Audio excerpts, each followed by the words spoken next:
Techsmith. Bam.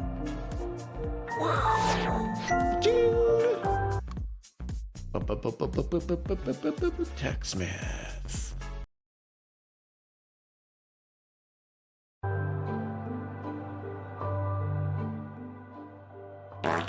Well. How did that fart get through? Blurp is turned off. Good morning, chat.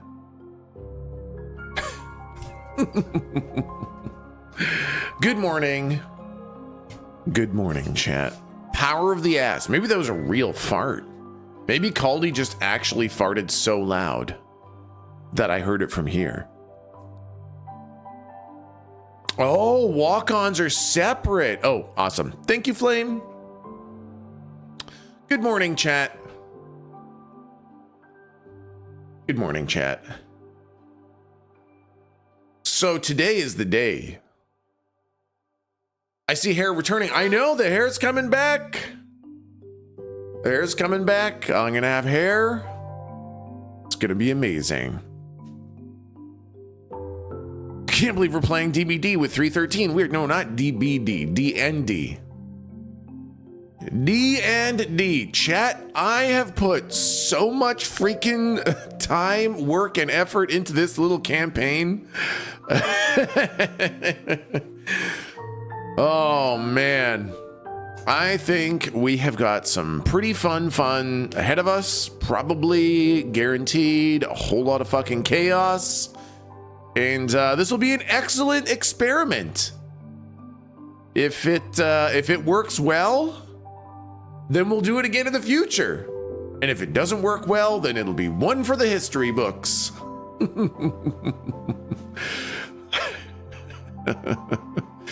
Who knows? It'll be very funny either way. Absolutely. Can't wait to see it fail. It might. It very well could. But hey, you know what? It's worth trying, right? It's worth trying. Did you homebrew a suck his dick character stat? No, I figure that can just be a performance roll. Worked great when we tested. It's true. Well, I mean, the mechanics worked great. Let's see if we can get it to actually stay on track.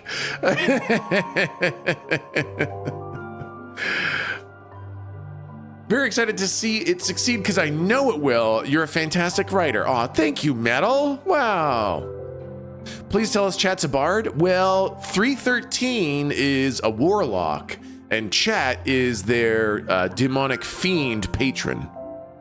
But that'll be covered in the background that I give us. What's my roll modifier if I have proficiency? If you have proficiency, it's a +7. It's a pretty good dick sucking modifier.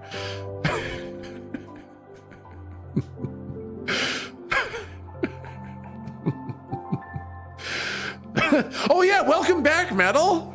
Welcome back from your vacation. Okay, all right, oh God, great, 313. He's very upset. He's very upset. He was busy licking that.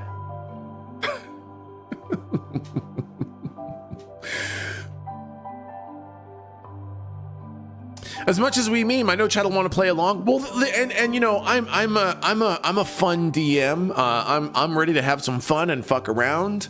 You know, I'll just throw the lasso and fucking yank everybody back on. Do we get a narrative intro? I mean, kind of and kind of not. There's a big background and a bunch of information. It's not a standard narrative intro, but it is a lot of talking. It's a lot of stuff.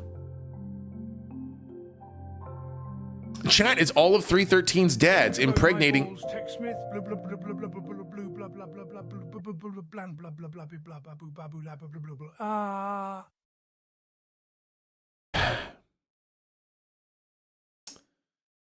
Thanks, David. Thanks, David. That's great. Perfect. Not our dad's voice. Walk on, Tangia.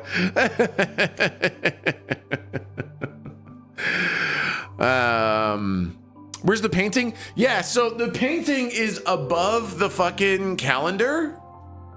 But I didn't look in my camera to see how much room I had above the camera, and so it's not in the fucking camera. I can see it, so I'm gonna have to rehang it beside the camera. It's up there. It's just, you know, we can't see it.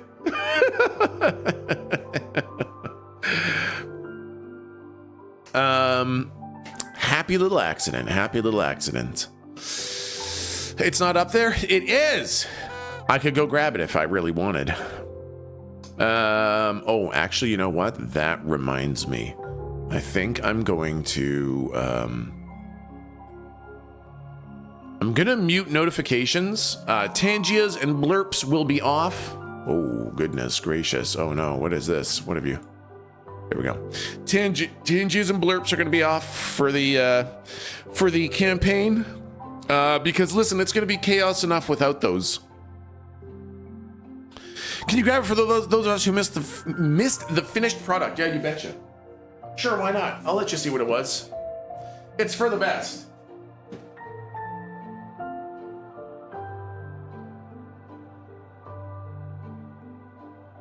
Ooh. Look at how pretty. My Bob Ross painting. It worked so well, right? I'm very fucking proud of this. I'm so fucking happy with this.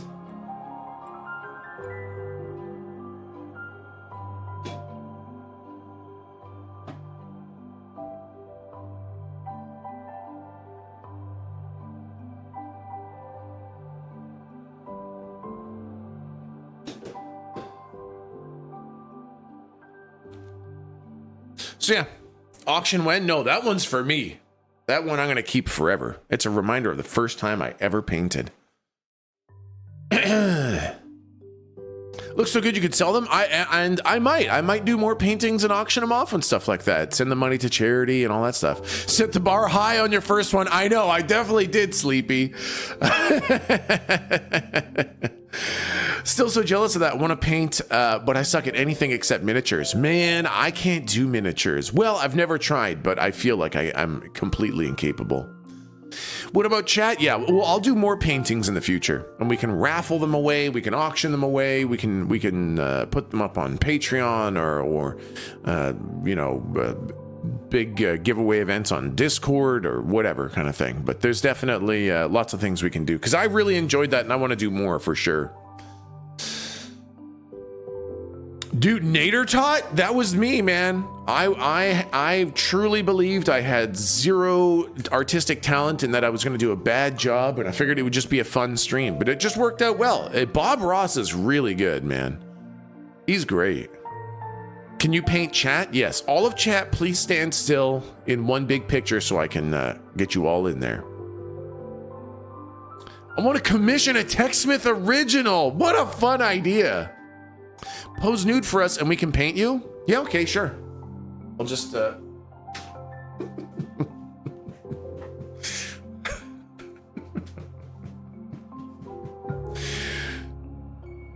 You have our pics in selfie chat. That's true. That's true. I could get you all through selfie chat. Paint us like one of your French beans. I want to paint Tech ripping a Stunden. That'd be fun.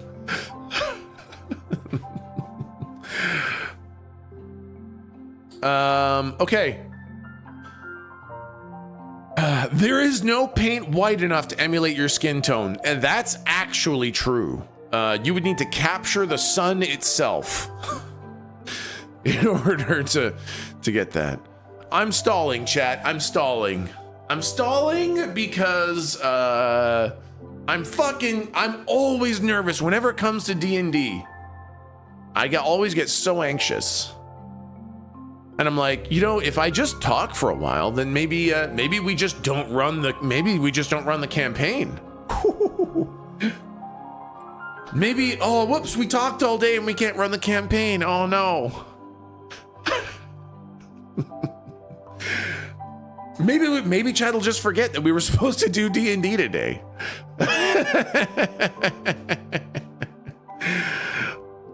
I know beans would help stall. I don't want to do beans today. Not on my D&D day. I'm gonna make a claim right now. Bean redeems will be refunded, and bean $100 donations will be consumed on another day. No beans today. You pre-install the D4 update? Oh, you fucking bet.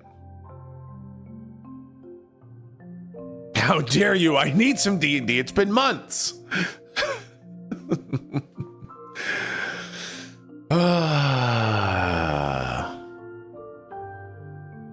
Can I at least have my VIP back? No, we're gonna do D&D. Wait, hold on. Rito, did you have a fucking VIP badge?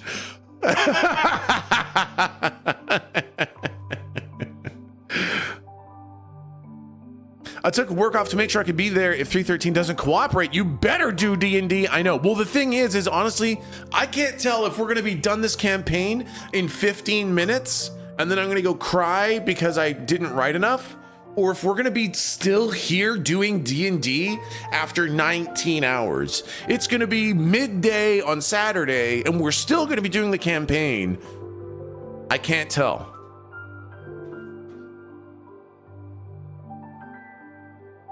Sounds amazing. It's one or the other, no in between. Exactly. I'm hoping I've written exactly a 5-hour campaign, or you know, whatever, 4-ish hours plus bullshit. But well, we'll have to fucking see. Tech yoinked my VIP. I had to yoink all the VIPs so you guys can't spam 313. Okay, chat, I actually have to go pee-pees. I gotta go take a nervous pee-pees. So I'm gonna take a nervous pee-pees and then I'm gonna get back and we're gonna get into it. We gotta get going because who fucking knows? Maybe we're done this in an hour. Maybe we're done this in 13 hours. Make sure you shake while I'm peeing. It's gonna make a huge mess, man.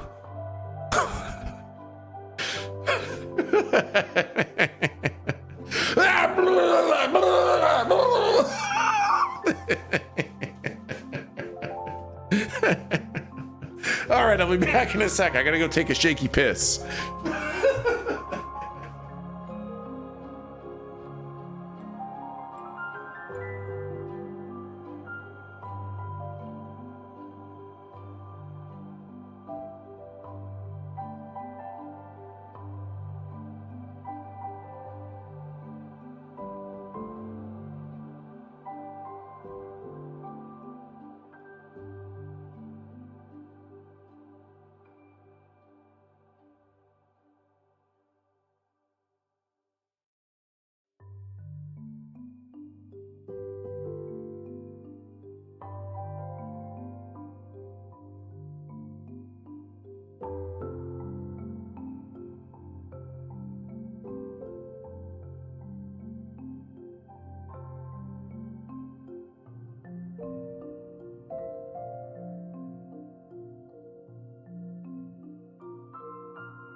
All right.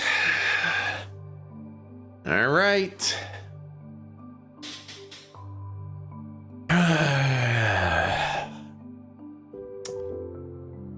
Okay, chat, are you ready? Did you wash your hands? Never wash your hands before D&D. It's a rule. Never played D&D before. I'm excited. So this is going to be something that I think is going to be really fun. If you've never played D&D before, after today, you can say you have. For some people, this will be their first time ever playing D&D. And this counts. Okay, let's do this. Okay, I'm turning on 30-second slow mode, chat. I'm turning on 30-second slow mode so that people can't spam and stuff like that. So, you know, just be a little careful. Well, I mean, you know what? You'll figure it out. You'll figure it out. It's not that hard. It's my first time. I bought special dice made of bat poop for this. Wow. That's absolutely crazy. Oh, fucking metal. That is so fucking smart, man. God, that's so fucking smart. Okay. Okay. I'm not nervous. You're nervous, chat. You're nervous. Are you ready? Are you ready? I'm sure this is going to work absolutely flawlessly. And there will be no problems. All right, here we go.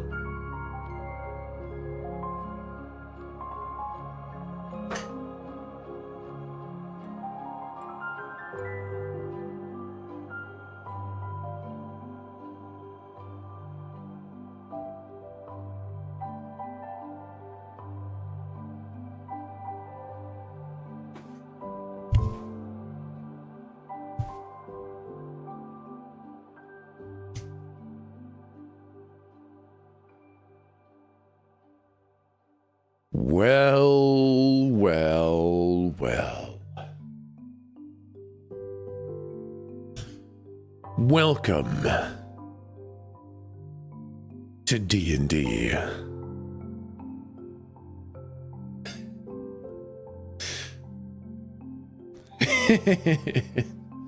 Yes, the current quest here is the 313 backstory.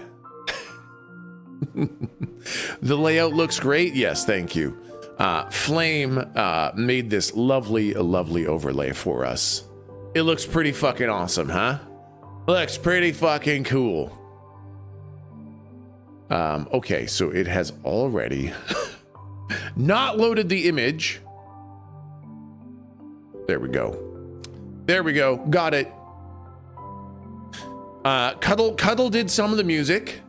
The dungeon crawl music is by Cuddle. The rest is from Epidemic.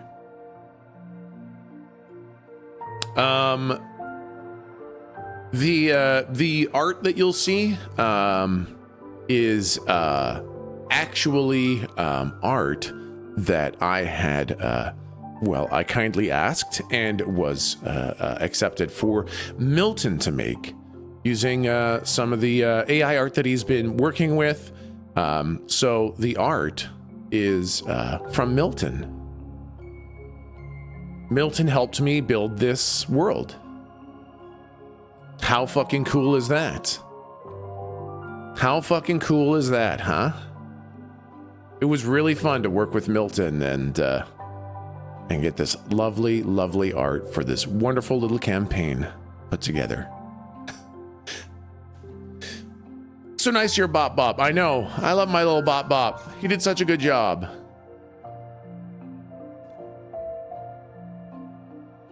Okay. We miss Milty so much, he misses you guys too. Okay.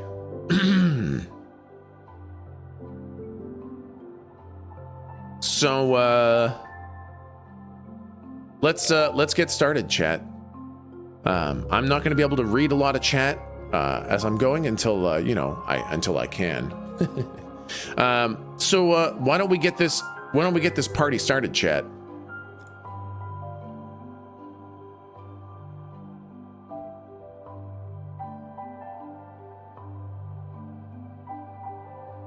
Okay.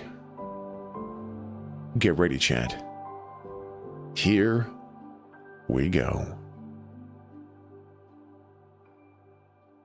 This is the adventure of Techsmith313, who is a 7-foot tall Aasimar. Now, the interesting thing about Aasimar is that they are basically humans, but they have unique eyes and skin tones, as they generally inherit divine characteristics from their divine parents. Techsmith313 in particular has pearlescent skin that seems to be a light shade of lavender, but shifts to shades of purple, pink, and white as the light bounces off it differently. He has neon green eyes that have strange angular shapes to the pupils. He's bald with no facial hair. And he is a strange but generally kind person. He loves love, sometimes more than he should. And he is always excited to learn new things. He comes from a small rural village that no one really bothered to name. Everyone who lives there just calls it home. Technically speaking, he is 313 years old, but that's more the age of his divine soul. His physical body is closer to 30, and he's built like Shaquille O'Neal. But it's not sure how he arose. Of all known cases of Aasimar, a god must be involved at some point in the family history for an Aasimar to be born. But both of 313's parents are human with clear lineage for thousands of years that does not include a god. His mother, Lady Donkey, swears she's been faithful, and his father, Metales, believes her. Metales, his father, is a farmer by trade. He has wrinkled skin tanned by years in the sun, tough cord-like muscles from years tending the fields and animals. His eyes are soft but distant. His jaw is strong but very used to being closed, as he is primarily a silent man. He wears faded jean overalls with no shirt on and sturdy brown leather boots meant for working all day on rough terrain. Lady Donkey is an influencer, and she handles the selling of the farm's goods. Now, Lady Donkey is not actual nobility, but everyone in the town treats her like she is. She wears fine dresses, often with floral prints, and is the official leader of the neighborhood watch, as she's been trained in Krav Maga and has literally killed a man before.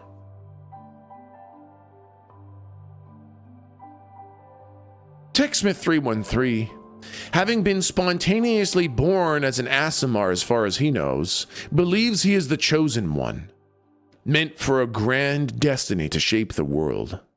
He's spent the entirety of his life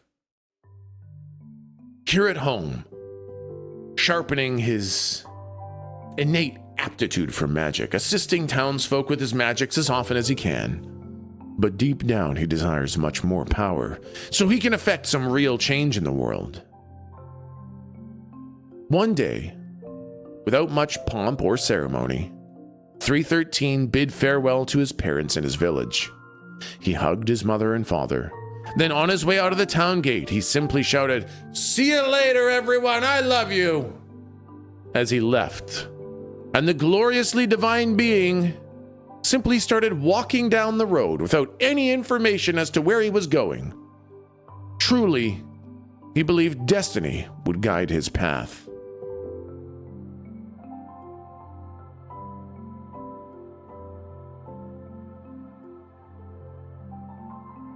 After a few days of traveling, 313 realized he forgot to bring any food, or really any supplies at all. He had, perhaps foolishly, believed that destiny would provide him with all means needed for survival. It would appear that destiny required him to put in some effort. Hunger began to overwhelm him, and without knowing anything about the local plants, he decided to try to eat some of the more innocent-looking plants growing around the campsite. He would make the effort to stay alive, but surely destiny would prevent him from eating anything poisonous. Besides, his divine body was probably immune to poisons, probably. Unfortunately, his random selection of plants included the rare, powerful, and incredibly illicit copium plant that happened to be growing nearby.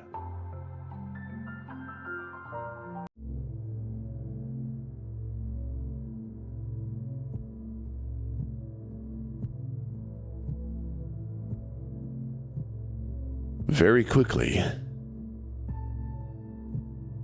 313 began to hallucinate.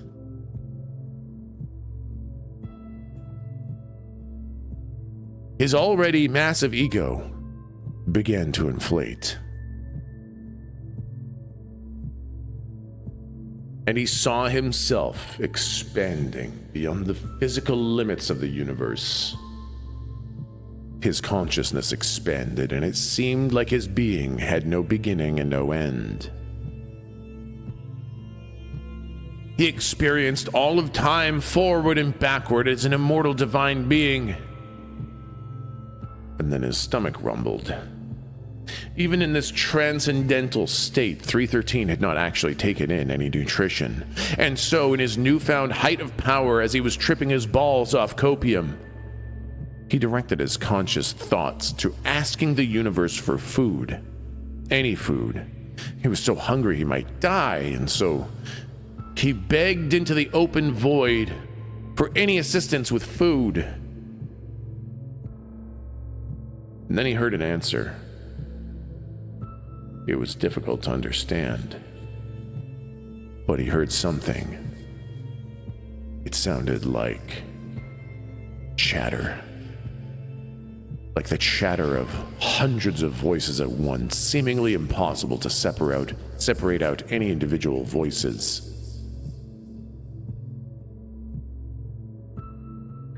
Chat. What did 313 hear?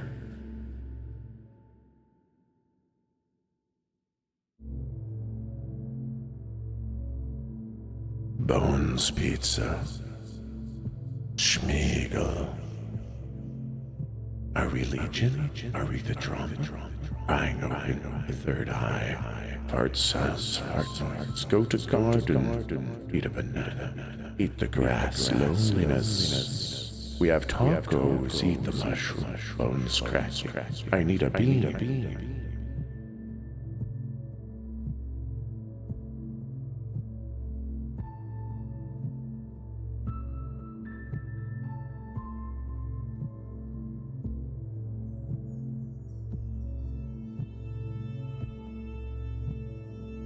It seemed so complicated. Almost like nonsense, but there was some sort of deep meaning to it. Truly, 313 believed he was hearing the voice of destiny. He reached out to ask for his destiny's name, and what he heard back was... Chat, what name did he hear back?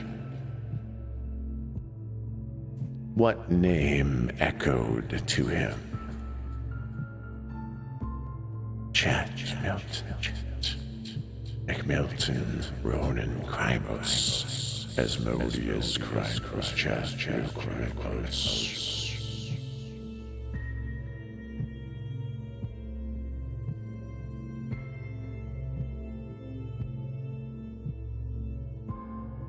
It seemed so complicated.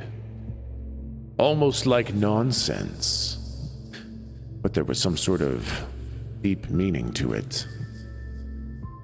It wasn't quite enough to determine a name, but the constant chatter in his mind intoned him to name this nameless destiny simply Chatter. A voice that traveled with him ever since that day, giving him even more extraordinary powers than he had originally had. Thus was Techsmith313, Aasimar warlock of the demonic fiend Chatter, created.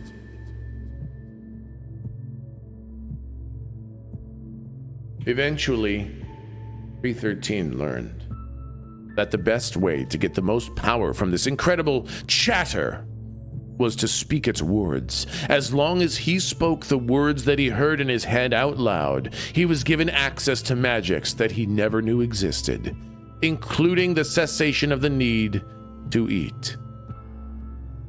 313 picked himself up and, muttering strange, seemingly nonsensical things, traveled along the worn roads towards his inevitable destiny.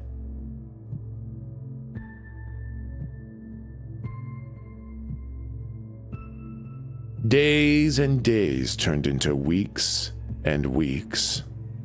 313 traveled through the deep evergreen forests, across fields of tended farmland, into the gentle rolling hills of an unknown place. He stumbled across a town there. A shabby, barely stable wooden sign read, "You are now entering the humble town of Switch."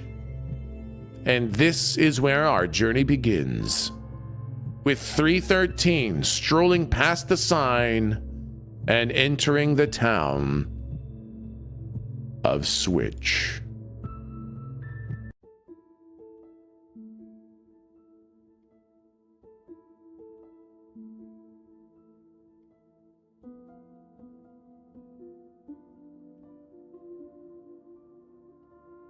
You see a town that was clearly once a great city, but has fallen onto hard times. Many of the shops have boarded up windows. Many of the homes appear to be abandoned. And on nearly every street corner is a person wearing a sandwich board, shouting the advertisements for one sleazy organization or another.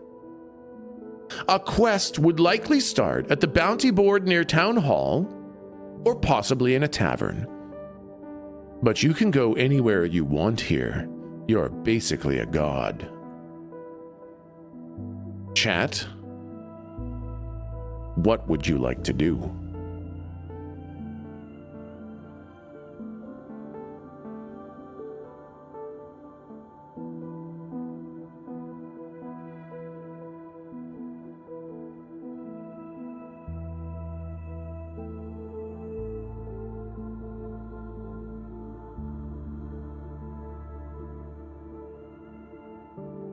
And the verdict is...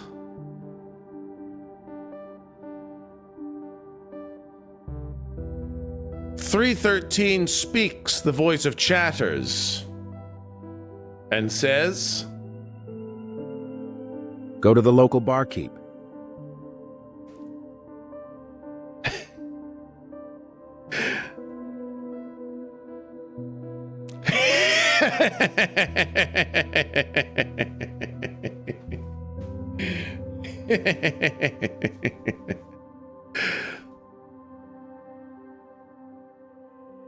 "313, figuring surely someone with a quest or adventure would be hiding at the tavern, probably drinking their woes away, and perhaps 313 could resolve those woes. Traveling through the streets with the incongruous clamor of advertisers shouting at him as he passes by, trying simply to just make his way through the town of Switch. Advertisers screaming at him everywhere he goes until he sees one of the only buildings that is still upkept with any sort of moderation, the tavern. Clearly,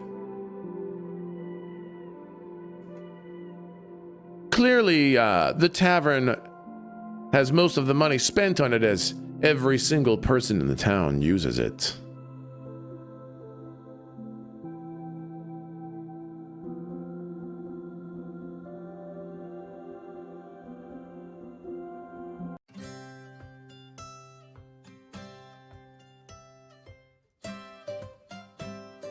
"313 enters the tavern,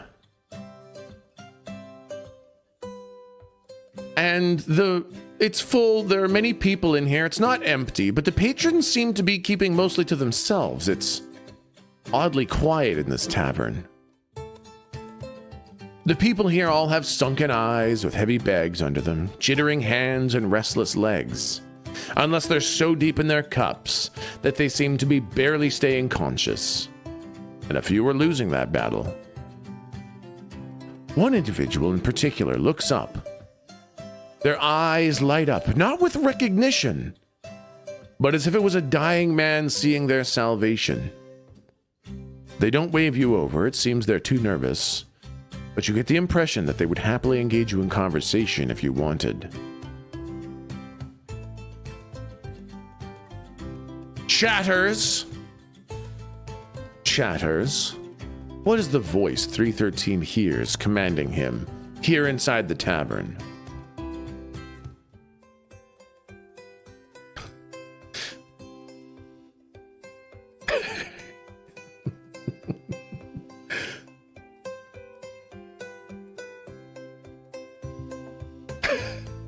Dance like a coyote ugly. Flirt with the stranger. Punch the nearest person. I'll put this in my chatter's voice. Fart loudly. Adopt a goblin. Dance that ASMR. And the response is... Wow! Oh my god! Go to the stranger. Wow, man, that's crazy! Yeah, 313 is actually playing. And he's just playing the straight up campaign. Wow, we barely fucked anything so far. Wow, 313's doing the actual adventure. Fucking look at him go. He's doing it.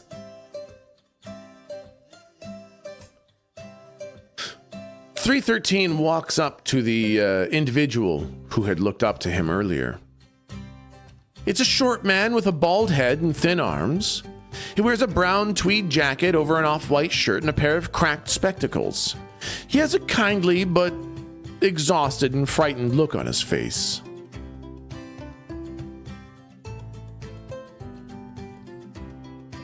He looks up to you and he says, well, partner, I've never seen someone like you in these parts before. You got mighty pretty skin. You look real capable. I mean, I don't mean to intrude, but if you've got a feeling to help people, I mean, I wouldn't mind having a little bit of assistance. I'm in a bit of a tough situation here, sir. 313, how do you respond? This stranger says, I need some help.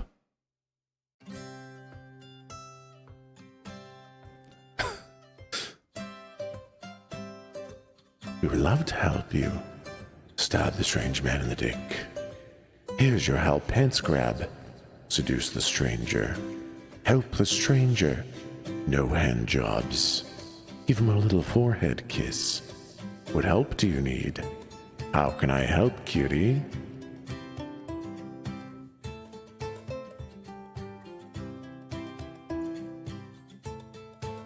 And the response is...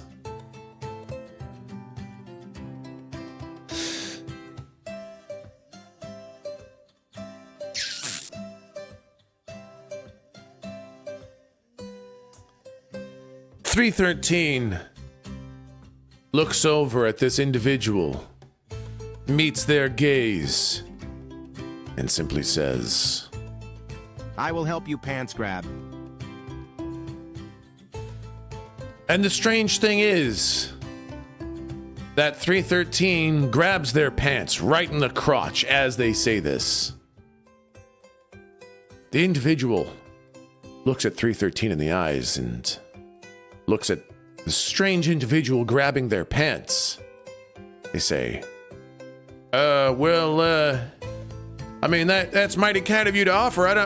I'm not actually looking for, I'm not actually looking for that kind of help. I mean, we can see what happens. We can see where the night takes us, but I more have a problem back at my home. I've got like these giant rats in my basement. You see, I sell goods. I sell grains over at the market to make my profit margins. So, but I've been a couple quarters behind on meeting them deadlines because I just can't quite get it all my grain down in the basement. You can take your hands off your crotch now. That's entirely not necessary. It's actually quite off-putting. I was wondering if maybe you could go handle some of these rats in the basement that I've got. Sir, you can take your hands off your crotch. It's really, Would you mind helping me with the rats in my basement?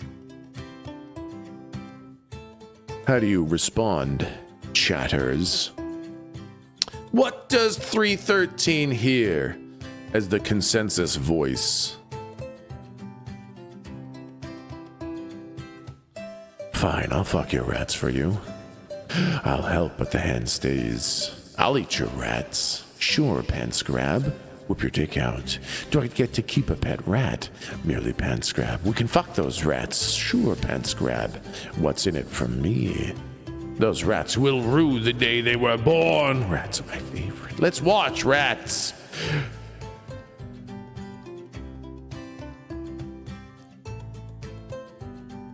And the response is...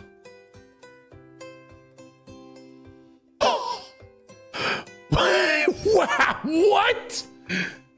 He's being such a good little adventurer. Fine, I will help. He's just being a normal guy. Wow, he's got so many normal responses. 313, removing their hands from their crotch, says, fine, I'll help. The individual says, well, it's kind of weird you never asked my name. Most people like to know the name of the person they're working for before they just start, killing rats in their basement. Anyways, my name's Mr. Zoe G, and I appreciate your help, you fine individual. Hey, would it be too much to ask you what your name is? I feel like if I'm going to give you the keys to my house and let you into my basement with my entire livelihood stock of grain and expect you to kill rats. And listen, there's a lot of rats, sir. I know you're probably ready for a couple big rats, but these are a lot and they're real big. So, could I get your name? Could I get your name, sir? Hey, chat, what does 313 introduce himself as? What's 313's introduction? You've met Mr. Zoigi in the tavern.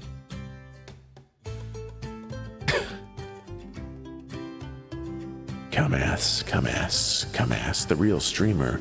I'm your daddy. 313 is my name. 313 come ass. Crimos is my name. Neil come ass. Bussy Smith. I'm your daddy. Baby boy. Crimos. Butt lover. 313.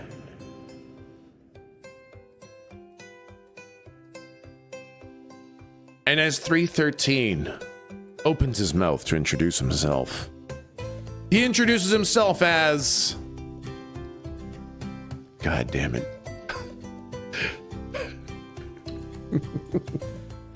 Opens his mouth and says...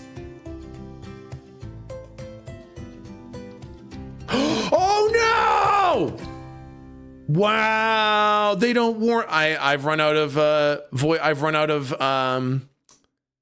I can't do any more voice. That's it. Apparently I had a number of free voices and now I can't do any more. They never told me there was a limit. Aw, man. That's lame.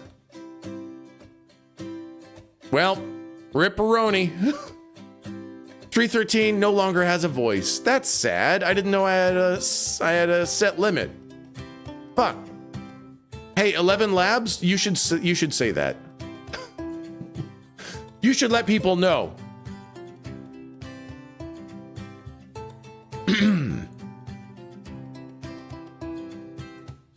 All right, let's see if I can do this. What's this? What's this? Okay.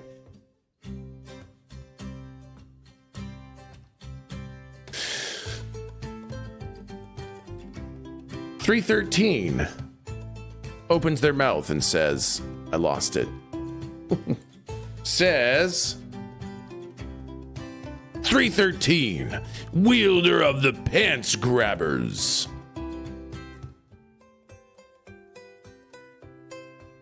Mr. Zoigi looks at him, looks at where he was grabbing onto his pants, and says, well, that makes a lot of sense. You know what? I'm sorry. I'm sorry for asking you to remove your hand from your pants. I didn't realize that was like your whole your whole personality. You can go ahead and grab your pants again if it makes you feel better, or if it's like a thing you need to do. I understand. Well, 313, grabber of pants. Sorry, wielder of the pants grabbers. I think you just call them hands. They can probably do more than just grab pants, but, well, 313, mighty wielder of the pants grabbers. It's a pleasure to make your acquaintance, and thank you so much for agreeing to take care of this small rat problem. If you happen to see the Mayor Savoy anywhere, just don't mention that you saw me. No, wait, mention that you saw me outside of town and to not come looking for me. I honestly can't deal with that kind of heat from the mayor right now. So just, you guys move along, and you just, thanks for the help, and don't tell the mayor you saw me. Thanks.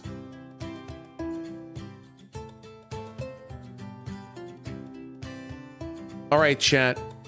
You have received your first quest. Let's update it.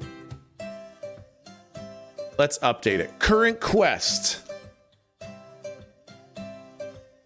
Kill rats in 313's basement. No, wait. Sorry, in Zoiji's basement.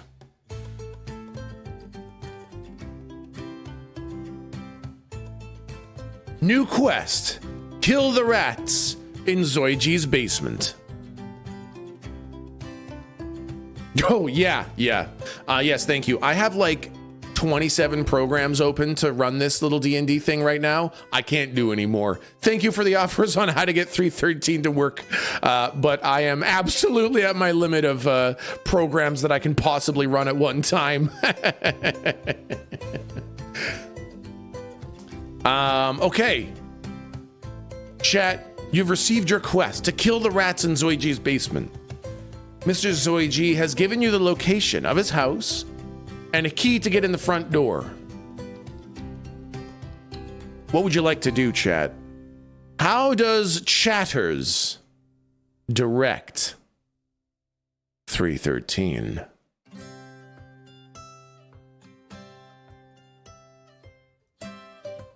Grab a drink or 7, kick down the door.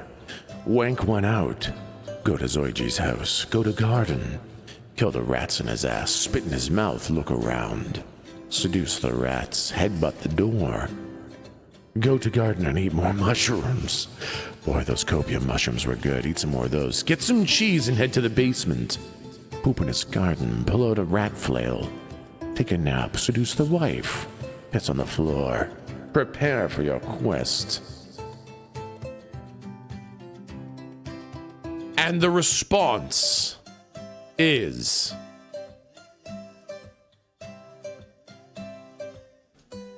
get wasted at the door. The voice that comes through as 313 is thinking, how can I do this quest? Chatters echoes resoundingly in his mind. Get wasted at the door. Whoops. Get wasted at the door. Get wasted, have a couple drinks. 3, 4, 5, 6, 7, 8, 9, 10. And 313 begins ordering round after round at the bar. But he doesn't drink them there. No, 313 picks up his drinks and goes to the front door, slamming drinks, preventing anyone from entering or exiting the tavern. A lineup of people who are too drunk and just want to go home are trapped inside the tavern. They're kind of awkwardly waiting for 313 to get out of the way, because remember, 313 is 7 feet tall and looks kind of like a god. The drunk inner patrons are too anxious to ask him to move. Outside, patrons, weary from the day, are trying to get into the tavern, and they cannot get in, for there is a 7-foot-tall lavender pearlescent giant preventing them from entering the tavern and having their after-work drinks. The muttering grows and grows. A few of the villagers finally start to get enough gumption to come up to 313 and say, excuse me, my lord. Excuse me, my lord, I'd like to have a drink if you would. I just need to get by you. Could you just maybe move to the side just a little bit so I can get in and maybe have a drink? People on the inside are like, hey, buddy, I'm gonna throw up. You're gonna wanna move. Oh, I've had a couple drinks. I need to go outside to throw up. Chatters. What does 313 do? There are people inside and outside currently requesting somewhat cordially to ask 313 to please move out of the way of the door. Chatters echoes in his mind. Take your dick out, thunderclap, crawl away, vomits, make them fight each other, seduce the patrons, drink more, take some beer to the rats, throw up on people, roll out of the way, punch a hole in the wall to create a new door, yell fuck you, offer beans, do a kickflip, take a poop.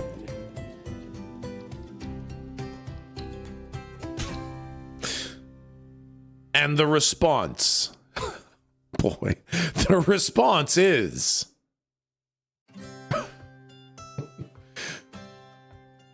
go sit at the crowd.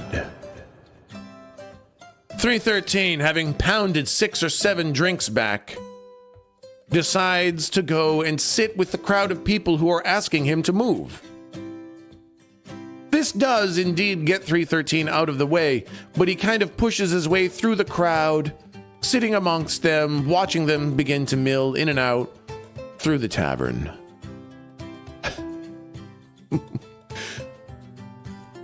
The drunk ones look at him leery, not quite understanding what's happening. The fresh ones look at him with kind of a kindly face as he did get out of the way when asked.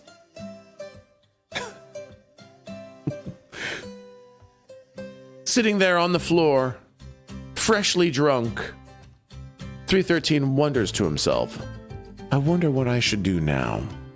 313 chatters. 313 has had a bunch of drinks, got in the way of everyone, and is now sitting on the floor in the tavern. What would he like to do next?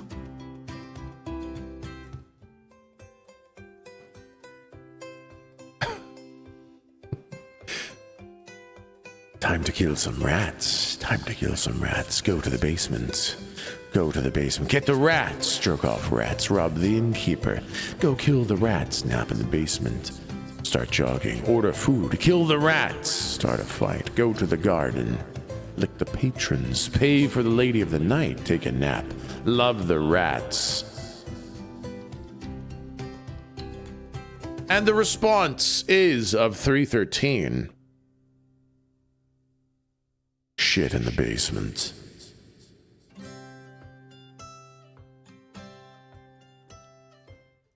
"313 decides to himself, it's time to handle the quest. Mr. Zoiji seemed to be in such trouble. I shall help him. I shall go to his basement and take a shit in there. That's what he wanted, right? Yes, I'm pretty sure." 313 updates his own quest. Shit in Zoiji's basement.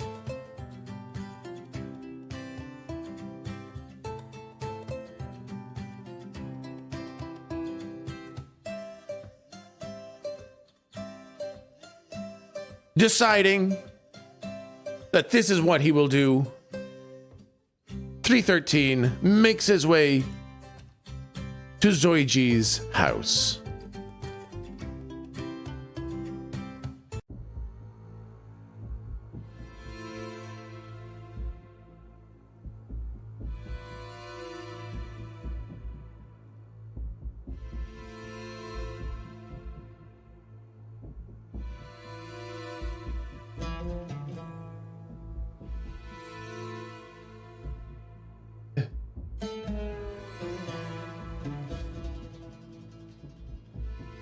.313 travels through the city.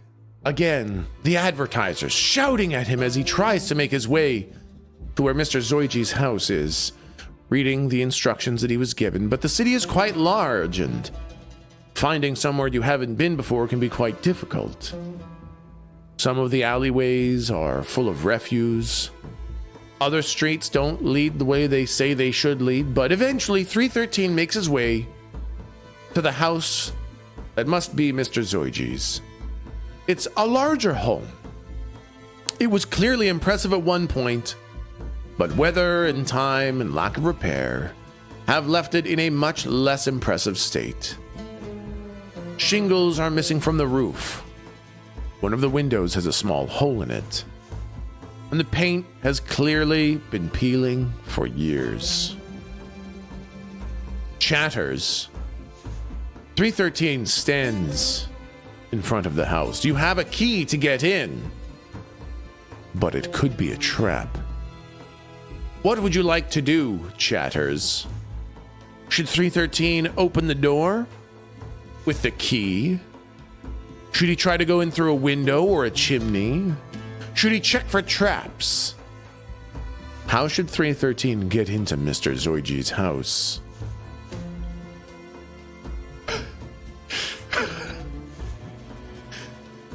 Kick down the door, kick in the door, check for traps, kick the door in, kick down the door, kick the door down, go to guns, check for traps, set the door on fire, kick the door, break a window, look for a dick to suck, kick the door down, look through the windows, knock on the door, hump the door, go to God and hit the door, knock, seduce the door, kick down the door. And the response is kick open the door and crawl inside. 313, having drank 5, 6, 7, 13, 29 drinks at the tavern, is really feeling the juice. I'm going to need 313 to make an unarmed attack roll against the door to try to kick it down.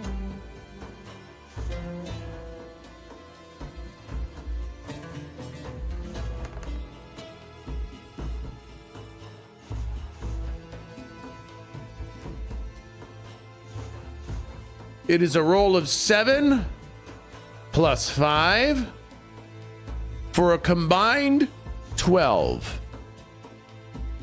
Unfortunately, this is a higher-end house, as 313 batters the door with his feet, kicking and kicking and kicking, splintering the door, denting the door, knocking the knob off its hinge. The door refuses to give way, so 313 decides to crawl and try to crawl under the door. This also doesn't work, as he's infinitely too big to fit under the crack under the door.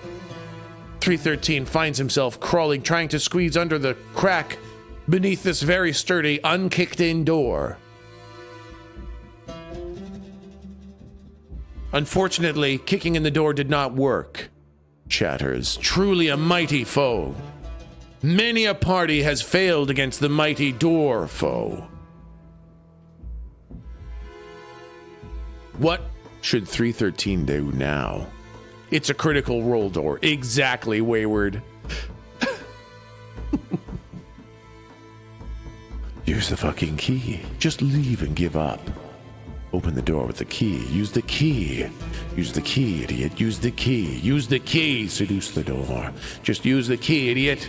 Try finger but hole. Cry. Use the key. Swallow the key. Use the key. Seduce the door. Seduce the house. Eldritch blast the door. Unlock it. Eat the key. Use the key. Break the window to get in. Swallow the key. The response is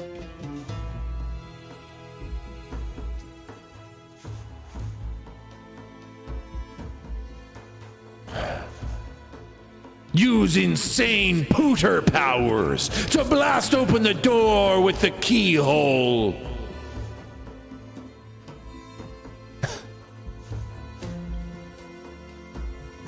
I'm going to count this as the thing. So here's the thing. As a warlock, 313 knows the spell Eldritch Blast. But the first time he ever cast it was an accident. You see, 313 had been eating a whole bunch of deer stew with thick gravy And one night, he heard a rumbling and his tumbling. And he just had a big old bubble of gas to pass. Or so he thought. As he turned on his chair to let the fart out, he annihilated the chair and blew a hole in the floor, as it was the first time he ever cast Eldritch Blast. For 313's Eldritch Blast is his mighty Eldritch Fart. Remembering the power of his Eldritch Farts, 313 turns his ass towards the door and rolls to hit.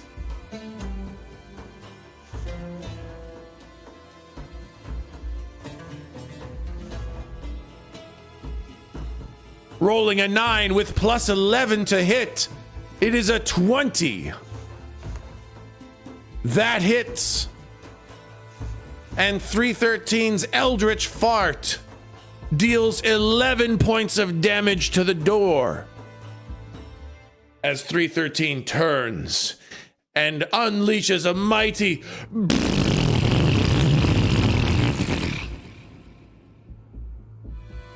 and the door is annihilated, shattering splinters of wood all over the inside.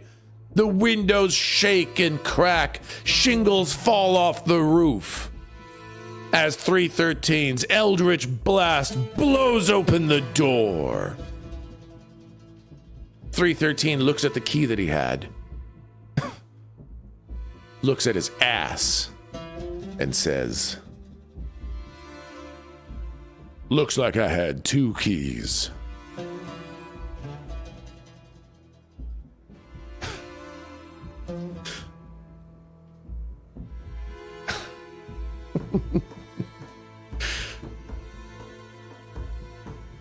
.313 manages to get inside of the house. And inside, what 313 sees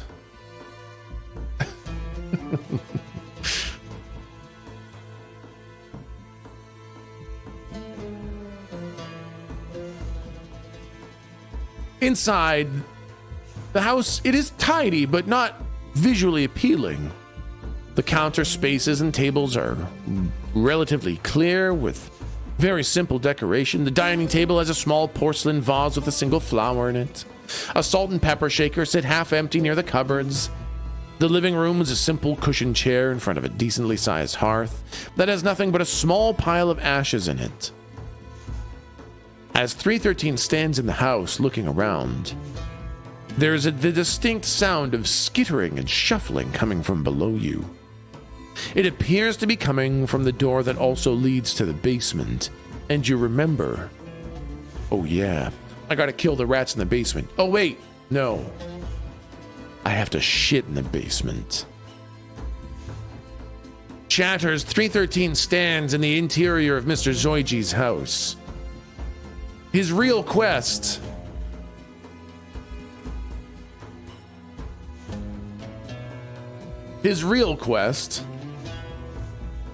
is to kill the rats in the basement, but his self-assigned quest is to take a shit in the basement. Chatters, you're standing on the main floor. What should Techsmith313 do? You can check for traps. You can head to the basement. You could steal something. You can do whatever you want. You're inside his house. Ass blast the rats to death. Take a dump. Shit on the main floor. Shit down the stairs. Eat a bowl of soup. Fix the door. Take a dump for traps. Kick in the basement door. Shit on the floor. Take a nap on the couch. Scream very loudly. Come in the milk carton. Puke on the carpet. Smash through the floor. Jerk off. Kill the rats. Check for traps. Do the Macarena. Rob the place. Seduce the rats. Go downstairs. Poop in the closet.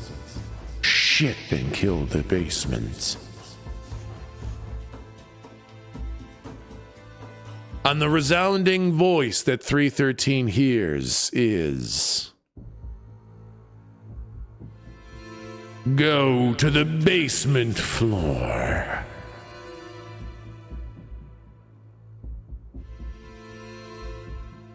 313 remembers. Oh yes, I came here for a reason. I have something to do here. 313 is playing so straight up and so legitimately. This is working better than I ever could have thought.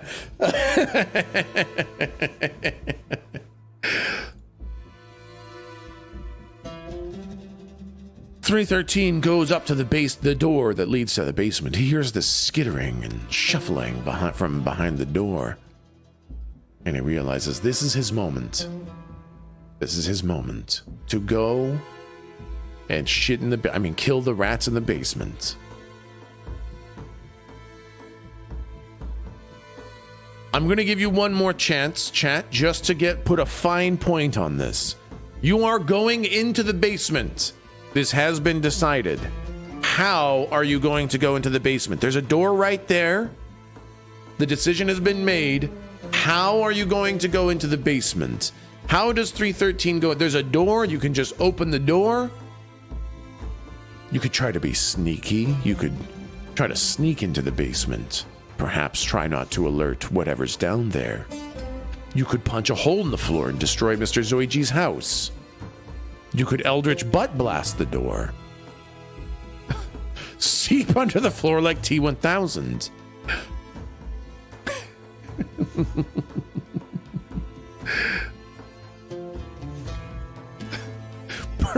burn the building to ash. Okay. And the way is... smash through the floor!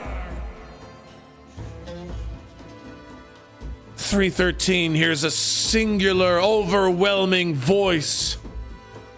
It says one pure directive. The voices seem to sing in harmony, all saying, smash through the floor. 313 looks at the door leading to the basement and figures, the rats would know. The rats would expect me to come through the door, but they'll never expect me to come through the roof. And so 313 decides to smash through the floor, making another unarmed attack.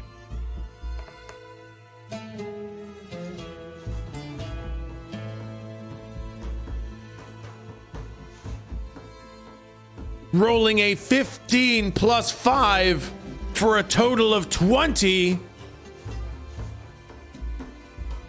313 begins Hulk smashing the floor. Not a physically strong individual. It takes a long time. Smashing and smashing the floorboards. This was once a well-constructed home. It's not actually falling apart. The floor is very well built, but 313 refuses to give up, smashing and smashing and smashing.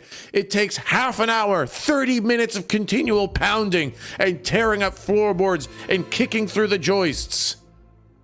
And 313 rips a hole in Mr. Zoiji's floor, visible directly from the door that he's smashed to pieces. And 313 jumps into the basement to face his quarry. The floor he must the rats he must destroy.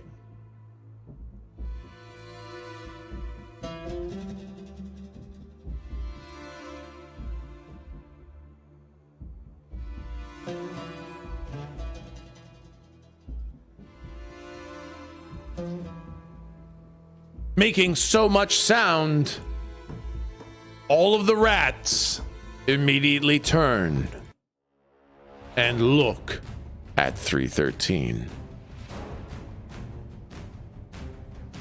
The element of surprise is completely gone, as the rats were made amply aware of 313's entrance.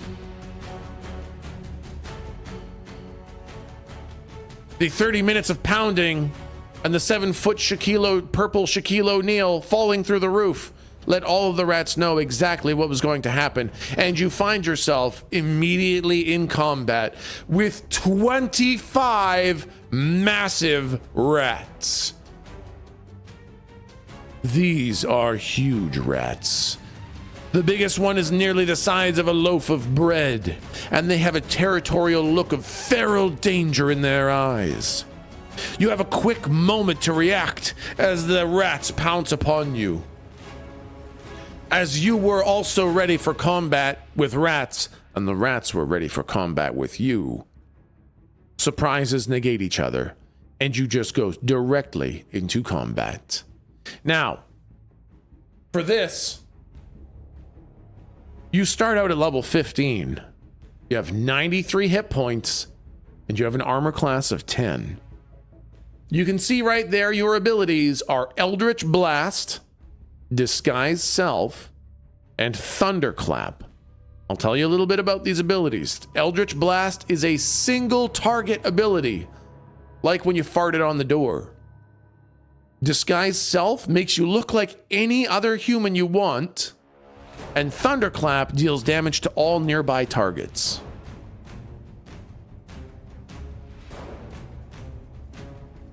What would you like to do for your first turn?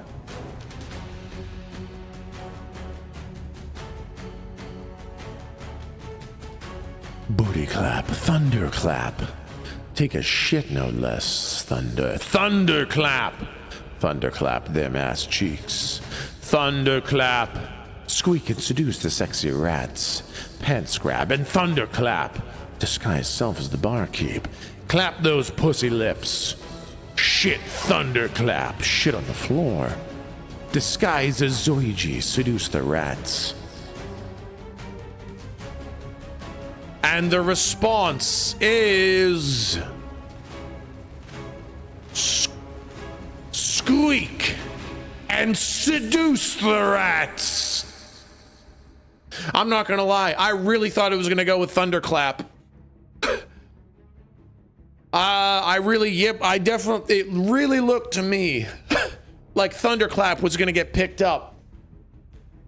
And spoiler alert, that was gonna be the easy way to beat this.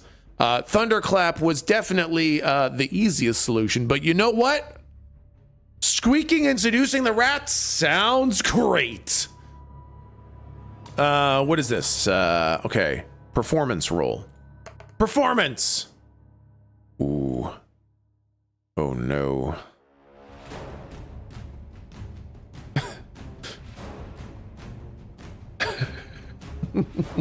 Your move, DM.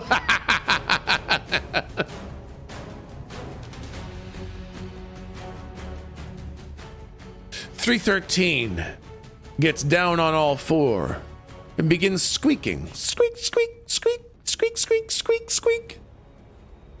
But unfortunately only rolls a 4. Plus 5 for performance.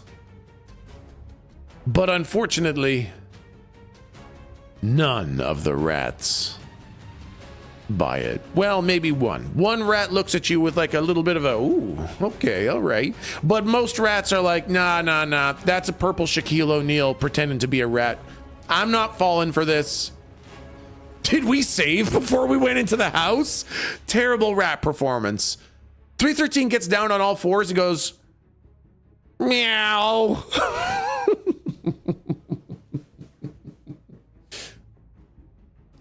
The rats are uninspired. Except for the one. As such, all of the rats immediately begin swarming all over 313 in a frantic frenzy of chewing, biting, gnawing, evil, nasty rats. All right. I'm going to roll 12 times and then I'm going to double it. One of the rats doesn't partake because they're kind of into it. All right, what's that?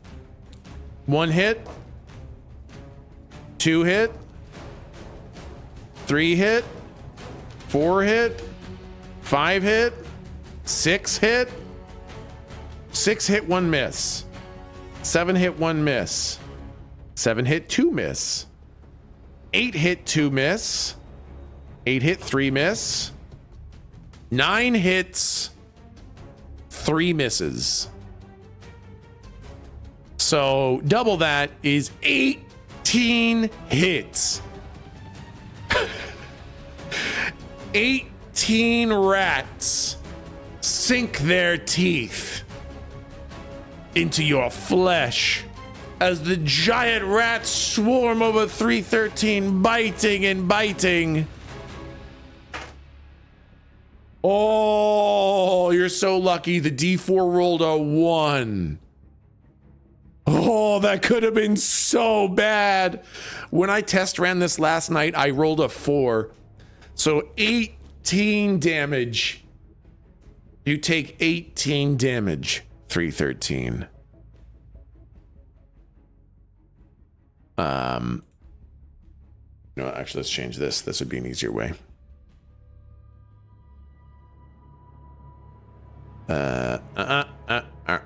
Boop, boop, boop. What's 18? What's that? 83, 75? You're down to 75.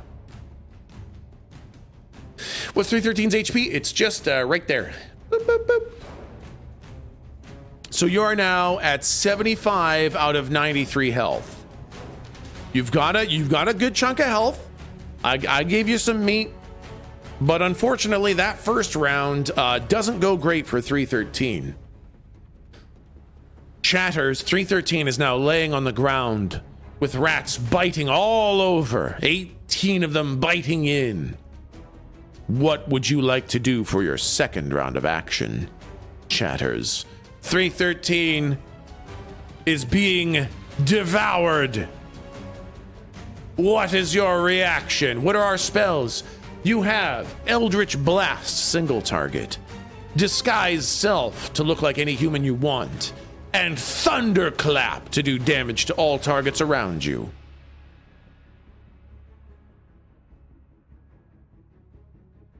Chatters whispers in 313's ears. Use Thunderclap, use Thunderclap, seduce again, Thunderclap, Thunderclap them cheeks, Thunderclap, Thunderclap, Thunder pants grab, Thunder ass clap, poop in the corner, Thunderclap, Thunderclap and pants grab, Thunderclap! Disguise Self is humanoid only, yeah, only other humans. And the response is, the resounding voice of Chatters says, seduce the rats with a tail and big ears.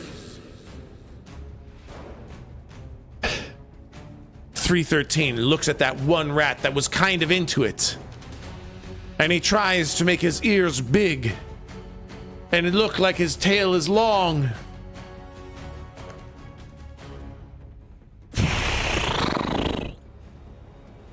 313 tries for another performance roll, but unfortunately only rolls another 5 with another 5 for performance. And that one rat that was kind of maybe into it is still kind of unsure. It looks at you as you're squeaking, pretending to have big ears. Has to be with advantage. You know what? I'll accept it. We'll give advantage. I'll give you advantage. You don't want advantage. It didn't help. The second roll was 7. 313, not a natural born performer, really, or honestly, just having an off day. 313, unable to convince that one rat to come over to his side. And the other rats attack once again. The rats take their turn. 313's a little drunk. 1 hit. 2 hit. 2 hit, 1 miss. 3 hit, 1 miss. 4 hit, 1 miss. 4 hit, 2 miss. 5 hit, 2 miss. 5 hit, 3 miss. 5 hit, 4 miss. 5 hit, 5 miss. 6 hit, 5 miss. 6 hit, 6 miss. Double, that's 12. 12 hits. 12 of the rats find purchase through the clothing once again and bite Oh, that's bad. That's a 4. That's bad.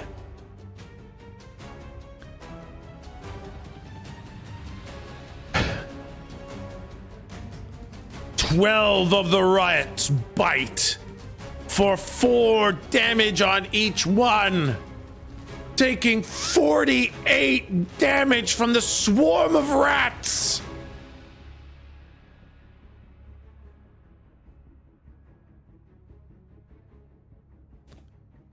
And 313 is brought to 27 health. 313 is bleeding and hemorrhaging, losing blood, losing strength as the rats begin devouring fresh, warm blood. Chatters. 313 is on the ground, being consumed alive by 25 rats. A single thunderclap could kill them all. Chatters, what do you do? What is your maneuver? 313. Here's the voice of Chatters. Thunderclap. Thunderclap. Thunderclap. Vagina clap. Push the fart and thunderclap. Activate the God Rod. Cry out in a huge rage and cast Thunderclap with all his might. And the voice that 313 hears resounding above all others of Chatters is... Please, for the love of God, thunderclap those sexy rats! Heads grab! And 313 opens his eyes and awakens, remembering that he is not merely 313. He is 313, wielder of the Pants Grabbers. This is a Con 19 check for the rats, which they literally, well, I guess if they roll a nat 20, they could save. A nat 20 is the only way the rats survive this. Not even fucking close. The rats roll an 11.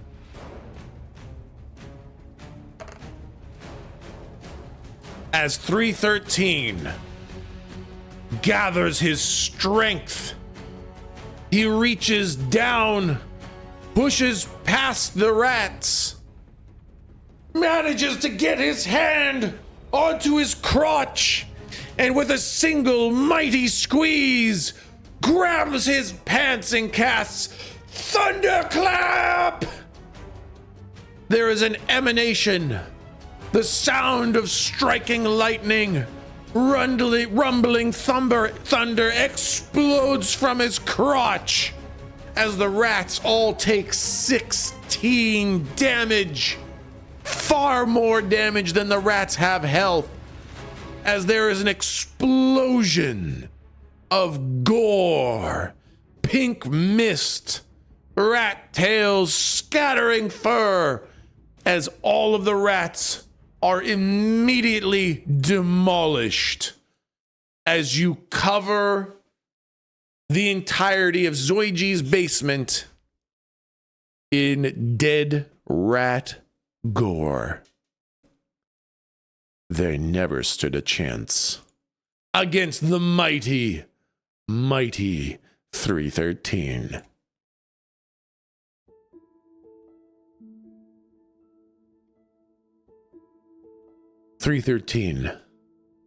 Harnessing the incredible powers of his Eldritch Blast fart and his thunder-clapping pants grab, sees his quest as done. Well, he's completed the quest of killing the rats. He finds himself standing in the basement, and sees the destruction that he's wrought. Thunderclap in a small enclosed space like this annihilated the crates, blasted open the sacks of grain, and everything is covered in a layer of blood and gore. What would you like to do, chatters? What should 313 do as he stands in the basement, surrounded by the destruction and death that he has lain about?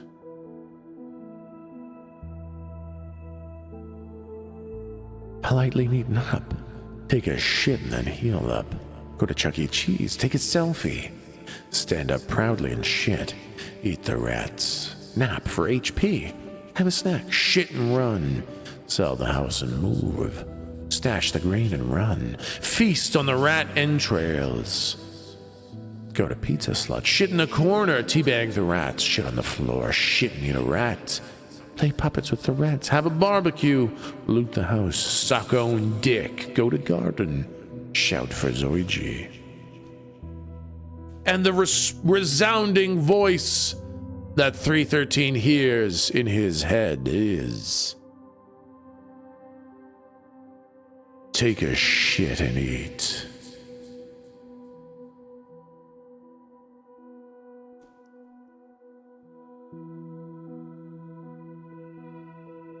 .313 realizes that Eldritch Blast fart earlier was but a prelude to the main event. Looking at the gore and destruction around him, 313 whips down his pants and takes a massive shit in the middle of Zoiji's basement. Thinking to himself, ah yes, my quest. Aha. My quest is now complete.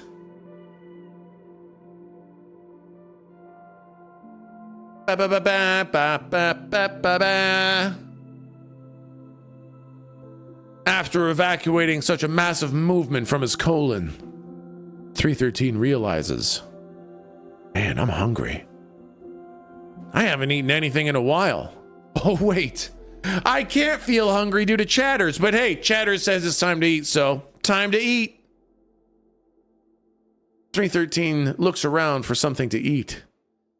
He sees the grain that Zoiji had so very, very desperately been trying to hold on to and keep hold of so that he could sell. But as 313 scans around for something to eat, he sees multiple rat holes across the floor. In the bottom of the wall, there are dozens and dozens of rat holes. And as 313 goes over to one of the bags of grain to begin eating from it and see if he can satiate the voices in his head, he notices something poking out of one of the rat holes. It looks like a piece of red cloth.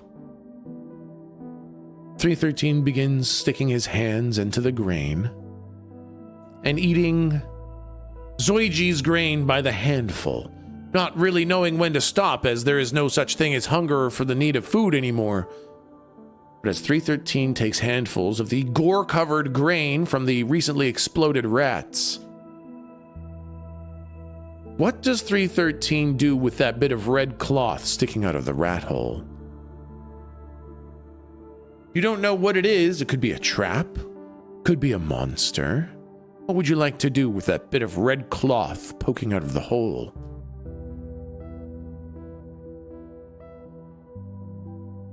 Wipe your butt with it. Examine the red cloth. Use it as a napkin. Grab the cloth. Take it. Wipe my face with it. Grab it to wipe the smudge off your chin. Sniff it. Pull on it. Use it to clean up. Set the cloth on fire. Eldritch fart blast it. Use it as a napkin. Take the red cloth and examine it. Eat it. Spit and pull. chew on it. And the resounding voice that 313 hears in his head is, use it as a cape.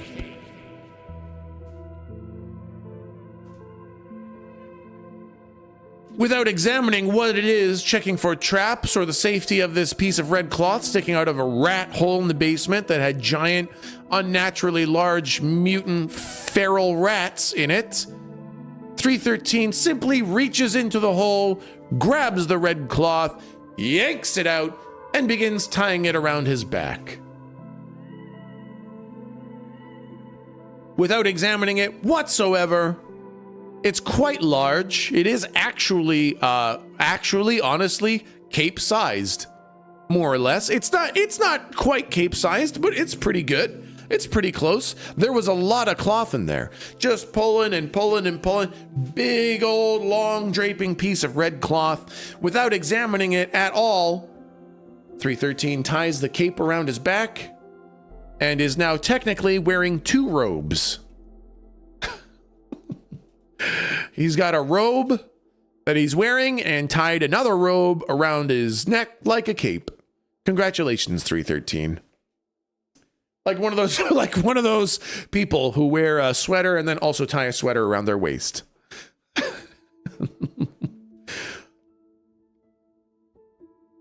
313, freshly filled of the gore-covered grain that he's stolen from Mr. Zoiji, wearing the strange red cape that he found in the rat hole, stands in the basement. Chatters, 313, freshly filled. Satiated his bloodlust, satiated his hunger, satiated his fashion desires. Did we gain any HP from eating? Oh yeah, that makes sense. Sure, why not? Let's roll a couple hit dice for that. Where are the hit dice?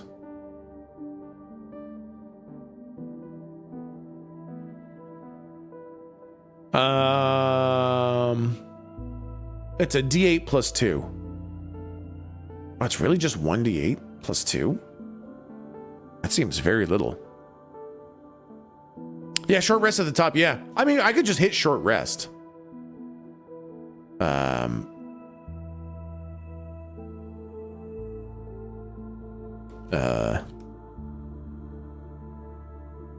Okay.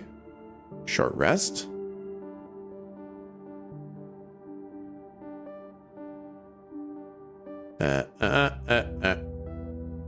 Oh, I see. I've got tons. Oh my, never mind. Each one is an individual. Okay, never mind. No, you got a ton. You got 20 hit dice. Okay, never mind. Yeah, short rest. You can take a shit ton.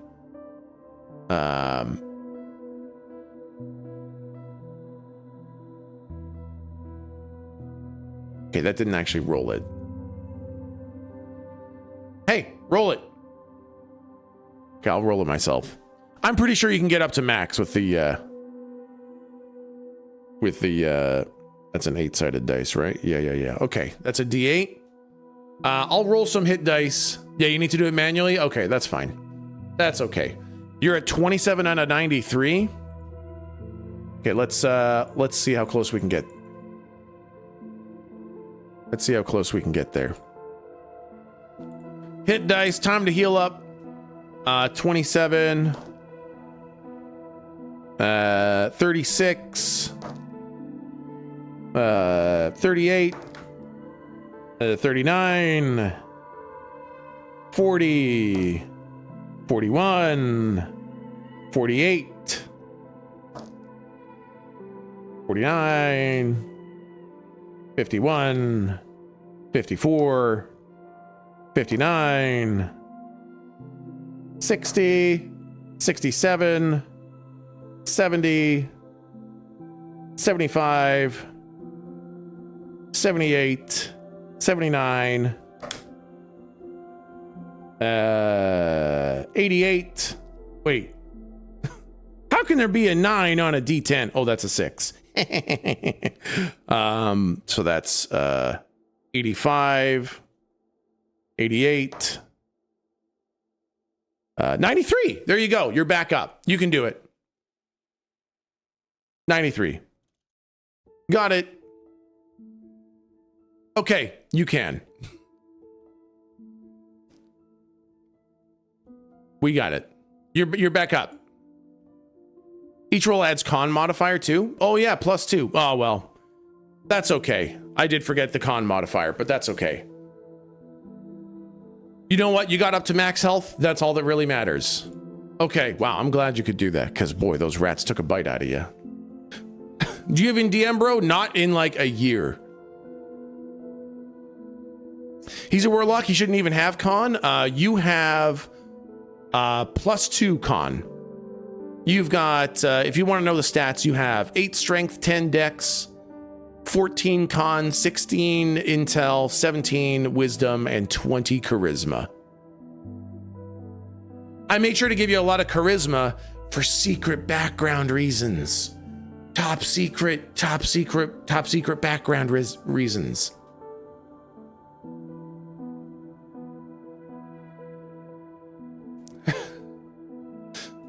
Someone god rolled? Well, you are level 15 too, and I dumped all the stats into con, wiz, and charisma. It's weird that the seducing the rats didn't work better. I know, yeah, 20 charisma and you couldn't seduce a rat. It was tough rolls. Okay. Chat, 313 is standing in the basement, all full up. What should 313 do now? What should 313 do now? You've shit in the basement. You've killed the rats. You've eaten. You've equipped a brand new robe. You can turn in your quest. You can do whatever you want. Go to Quest Giver. Leave without elaborating further. Find Zoiji, seduce the village, get our reward, go to Zoiji and demand payment. Turn in quest, examine the cape, derobe, go find Zoiji, return to Zoiji. Look at our pretty cape. And the voice that rings true through the chatter is... Take a closer look at our pretty cape. And 313 decides, you know, I did just equip this big red cape without really looking at it. I think I'll maybe inspect it further. 313 as an Aasimar and possessing either some divine blood or some sort of connection to the deitic realms, sees if he can glean any information about this new robe. I'm going to make an investigation roll.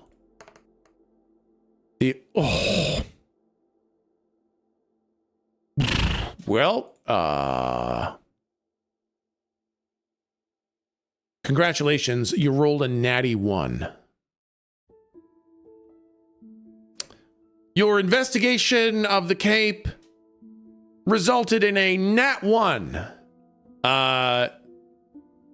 Your further analysis of this, what is clearly a red robe, convinces 313 that it is definitely a cape. Yep. After careful inspection, wielding the deitic powers of whatever god birthed him, 313 determines that this red robe is a cape and ties it back on.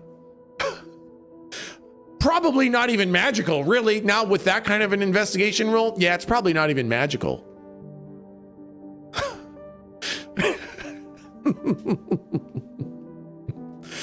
Tying back on, you're definitely just a cape and not magical at all for sure. This definitely is a fabric of crimson hue. You tie your cape back on, and then what does 313 do? Now, so sure that his red cape is simply just a red cape. What would 313 like to do? Find Zoiji. Show Zoiji the new cape. It's actually a town, isn't it? Rob the house. Show off your new cape to Zoiji. Go to the quest giver. Get reward. Go to the tavern. Throw away the cape. Rob the house. Find matching shoes. Show Zoiji the cape. Find Zoiji. Go find Zoiji to report in. Go to the tavern. Get reward. And the voice of Chatters rings through as... Run around, pretending to fly out of the basement. And 313 with his brand new red cape flaps it behind him, going meow, meow, meow, meow, and he flies out of the basement. The villagers see this strange purple giant running around town with this strangely tied on red robe tied around his neck, pretending it's a cape, saying, I'm flying, meow, meow. And 313 flies all the way back to the tavern.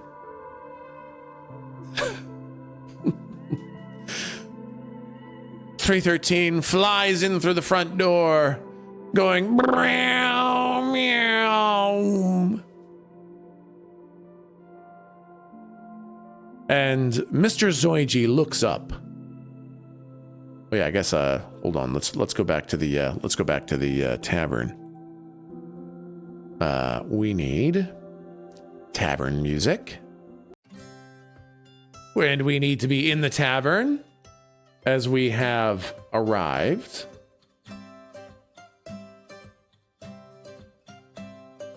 Back in the tavern. Are we covered in rat guts? Yes. 313 walks in through the front door of the tavern, absolutely covered in rat entrails, smattering of fur, blood, guts, ears. Mouth is covered in blood with a little bit of grain sticking to the dried blood around his mouth as he'd eaten handfuls of Mr. Zoiji's grain, with a red robe tied around his neck, pretending that he's flying with a cape. Mr. Zoiji looks up and is obviously quite shocked by this appearance. They wave you over and they say, Mr. Wielder of the Pants Grabbers, I see you look like is that your blood or is that the blood of the rats? How did it go? Where'd you get the red? Is that a cape or is that a robe? Hey, where'd you get is that migraine?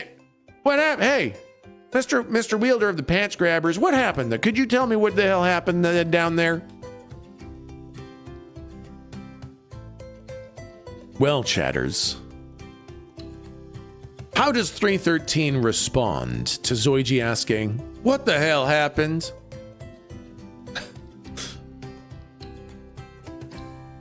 Remodeling. I fucked the rats. Got it handled, Pants Grab.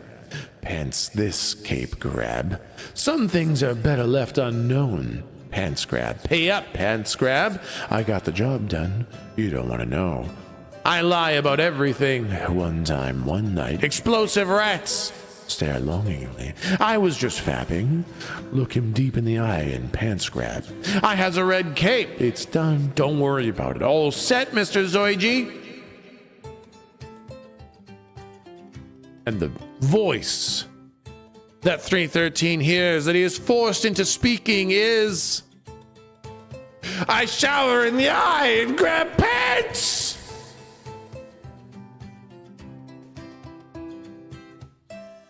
Mr. Zoiji looks up at 313 saying, I'm sorry, you shower in the eye? I mean, I knew about the grab. You can let go of the, oh no, wait, it's like your thing to grab pants. Okay, I understand. Yeah, sure. So when you say you shower in the eye, what is that exactly? Is that a way to, did you do it? Did it work? I'm unclear as to what happened. Did you die or did they die, and who took the shower? I'm not really, can I go home? I'm like in big trouble, Mr. 313. If I don't sell my grain, the bad things will happen. Did you do it? Mr. Zoigi is asking for clarification as to what the hell happened, as the showering and pants grabbing did not quite answer it for him. So, chatters, how does 313 respond? Need more grain. Rat's dead. I did your mom. Oh yeah, we did the thing. I found a cape. Nodders. No!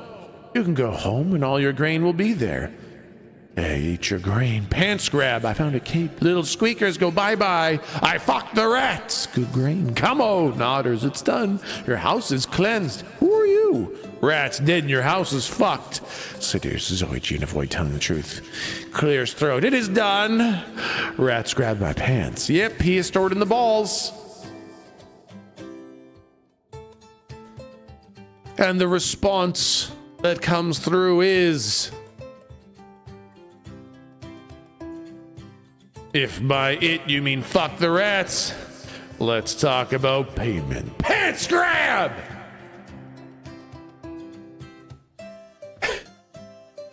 313 grabs his pants and says, if you mean fucking the rats, let's talk about payment. Mr. Zoigi, seemingly awkward about the continued grabbing of crotchal pants, says, I mean, fuck the, you mean you fucked up the rat? You mean you fucked up the rats? Or did you go into my house and have sex with a, no, that wouldn't, no, you can't do that. All right, so you fucked up the rats. Hey, that's great. That's great news. So that must be all the rat blood. Oh, that's great. Well, thank God. Thank God you took care of those rats. They were a major problem. Now, unfortunately, I don't actually have any money to pay you with right now. But I'll tell you what, when I get back down into my basement and I sell some grain, I'll give you a percentage of the profits from the grain. I can't give you too much. I got to give 50% of all my earnings to the mayor of Switch. But from my 50%, I can give you like maybe 3-4%, per sale for the next, couple months. How's that sound? Maybe just a little bit of residual, a little bit of royalties kind of thing. How's that sound? Does that work for you? Maybe 3%? Mr. 313, Mr. Wielder of the Pants Grabbers, does 3% of my profits for the next little while work? Is that sufficient for you? Well, chatters, what does chatters think is fair payment for this? How would 313 like to respond? Let out a massive fart. Pay now. Threaten him. Pants grab the man's ass. Pay me in cumos. 3% is great. Thank you. Seduce him to give you 100% of his earnings. Pants grab. Just say no. I'll take my payment in blood. 5%. A night of passion and we'll call it even. Sure, dude. I'm just trying to fuck. 5 fuckable rats. Thunderclap! Demand a lifetime supply of macaroni. Put it in the grain. And the consensus voice of chatters is, if you do not pay me up front now, I will reinfest your house with more evil rats. Good day, sir.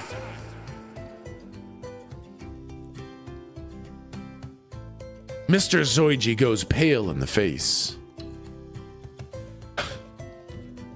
realizing, unfortunately, he is beholden to 313, who is now threatening to undo all the good he did.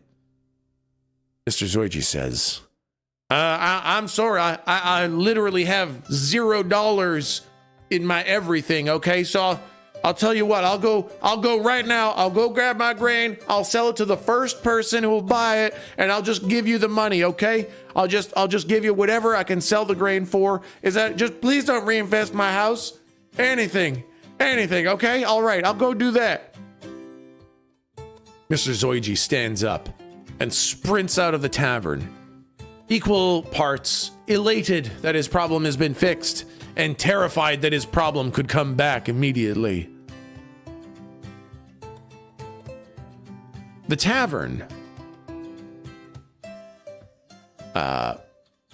becomes slightly, how we say, less than friendly after threatening one of the townspeople. 313 leaves the tavern and goes back out into the town. Just outside of the tavern,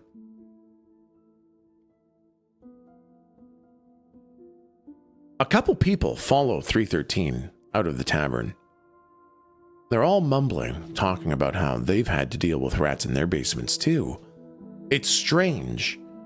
More and more people are talking about the giant rats that they've found in their basements and how these rats, they're different than normal rats. They're huge. They're far larger than should ever be found in a basement, and they all seem to be feral and fearful and hungry and terrified. And then a man, an older man, walks up to 313 and introduces himself. Well, sorry. He begins walking up towards you, and then he stops. He's kind of this older man. He's an elderly man wearing a blue cloth robe with eyebrows that are so bushy they stick out from under the hood. His eyelids are nearly entirely closed, and he has a big nose that protrudes from under his hood. He holds a gnarled walking cane with knobbly hands, and he has a slow, shuffling gait. And halfway there, he falls asleep. And then he wakes back up, and he continues walking towards you. And he says, "Well, good day there. My name is Hippow. And, I must say that it seems you've discovered some sort of strange occurrence that's been happening with the town. Rats, some of them appear to have been burned in some way, found in people's basements. By the way, sorry, I don't know, I'm Mr. Hippow. You'll have to forgive me, I'm a little sleepy. But I think perhaps we should maybe not tell the mayor about this problem. And I think perhaps the townspeople should probably solve this ourselves. You see, when people start making excuses about disappearances and reasons that they can't come up with their quarterly earnings, they happen to find themselves replaced, never to be found again. So perhaps we don't tell the mayor about our little problem here. I'm not really sure what we can do about it, but just please don't tell the mayor." And another individual speaks up, being drawn to this small little conversation with the town elder. They speak up. It's an individual who is very clearly a warrior of the town's militia. They wear armor from head to toe, mostly chainmail with a breastplate and arm guards, and they're wielding a bejeweled saber in their leather-gloved hand.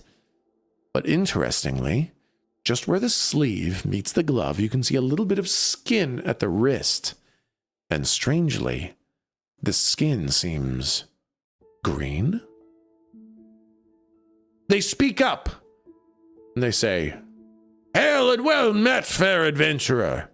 The name's Van Grand. I don't know what we're doing, but if we're saving the town, I'll help out."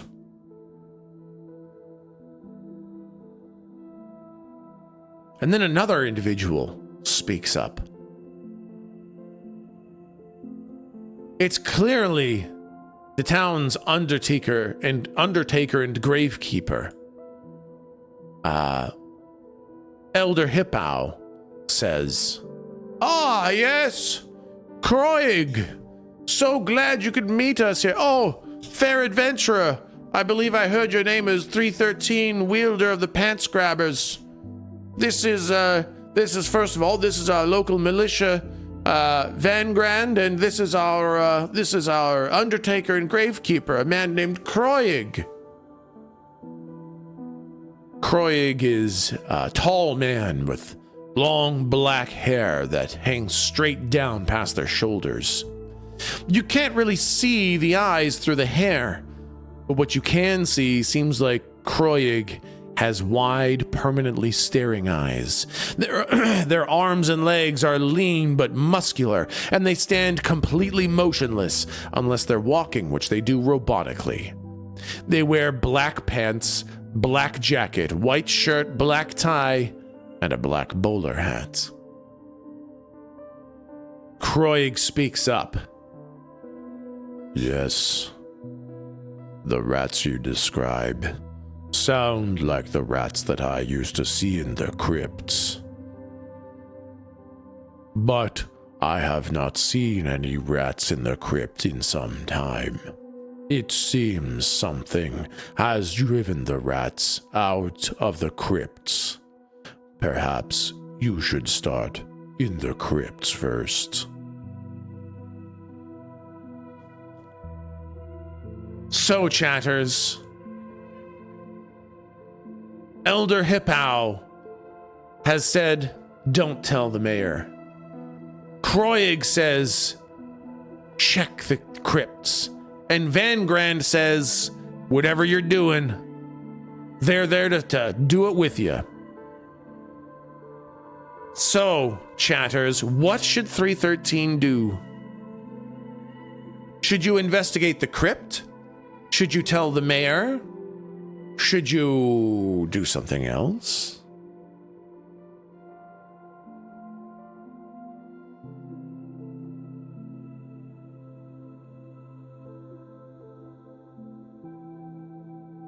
Raid them crypts, baby. Shit in the crypt.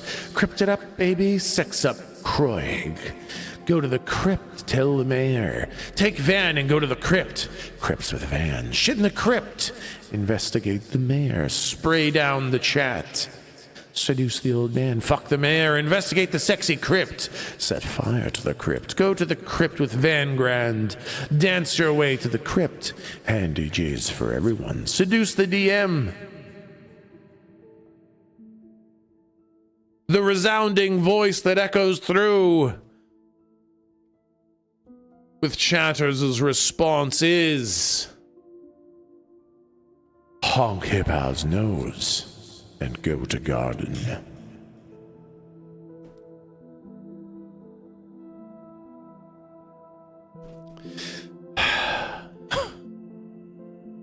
.313 investigates the surroundings, seeing the willing warrior, capable, strong, wielding a powerful weapon, seeing the wise Hippow and the terrifying Croig, looks around, honks Hippow's nose, and runs to the backyard of the tavern. Meow, flying his cape the whole way. The individuals who were in the group aren't really sure what's happening. Elder Hippow rubs his nose. Ow! He's got quite a grip, that youngin'. They all look at each other and they say, shh, did we follow him? Elder Hippow says, I'm sure this individual is just eccentric. Perhaps they belong to a culture we don't quite understand yet. But we should surely follow him and see if we can get their help. They took care of all the nasty rats for Mr. Zoiji. The individuals follow you to the garden, aka the backyard of the tavern. And you are now, 313, once again surrounded by the individuals who you were previously having a conversation with. And Elder Hippow says once again, hold on. We're currently inside the tavern. Just a sec, I need to change that. There we are. Please, wielder, wielder of the mighty pants grabbers. Could you please help us? I truly believe that if you go into the basement, into the crypts, you can find out what's happening. Just please also don't tell the mayor, but please take our mighty warrior Vangrand and go into the crypts, find out what's driven all the rats out and burned some of them. Chatters, what should 313 do once again faced with this conundrum? Blow a raspberry and play in the dirt. Hold Van Grand's hand. Go to crypt. Shit in the garden. Go find the mayor. Burn it all. Go to crypt and shit. Go seduce the mayor. Burn the mayor. Burn it all down. Investigate the crypt. Seduce the mayor. Go to crypt. Punch Van in the face. Hand over my cum jar. Suck his own dick. Try finger butthole. Tell the mayor. Go to crypt. Suck my own dick. Seduce the mayor. Shit on the mayor. Start a fire and shit in the garden. Investigate the crypt. Go to crypt. Send the mayor to the crypt. Honk all their noses this time. Hold Van Grand's hand and go to the crypt. Punch Van in the face. Bring him along if he puts on a cape.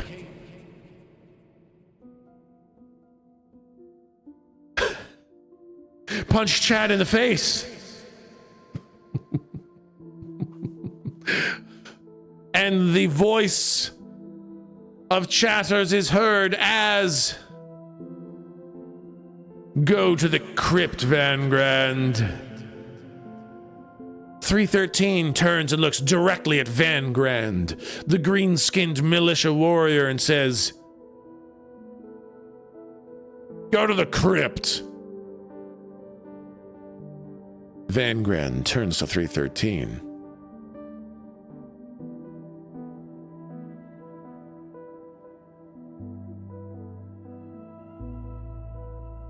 And says, yeah, definitely. I'll definitely go to the crypt. You're coming too, though, right? Like, you meant go to the crypt. I'll see you there. We'll both go to the crypt. Listen, I couldn't handle the 25 rats on my own. I definitely can't handle whatever's in the crypt. So, yeah, we both go to I go to crypt. You go to crypt. We both go to crypt. Sounds perfect. Okay, let's, off we go. Let's go. And Van Grand starts heading towards the crypt. 313, Van Grand is on his way to the crypt. What would you like to do? Shall you join 313 in heading to the crypt? Shall you go find the mayor? Do you want to go get a drink? What are you doing, chat?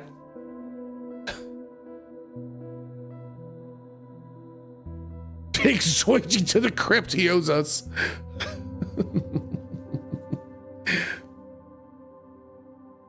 Fly after him. Go to the crypt also. Go to the crypt. Take his shit. Go to the crypt. Find Van Grand a cape. Fuck the mayor. Touch his button. Run away. Join Van Grand at the crypt. Fart and go to the crypt. Shit pants. Have a bit of a tea pip pip cheerio. Look for more cape. Sleep in the street. Go to the mayor. Pants grab. Fly to the crypt. Go to the crypt and push Van in. Then lock the crypt. Shit in the crypt. Shit in the crypt. Throw shit at Van Grand. Go to the crypt.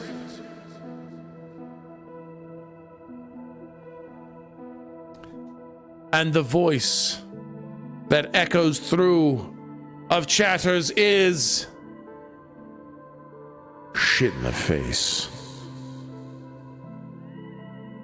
Overwhelmed with the urge to shit in Van Grand's face, 313 holds his cape up and chases after Van Grand, insistent. The new quest. Investigate the crypt. Shit in Van's face.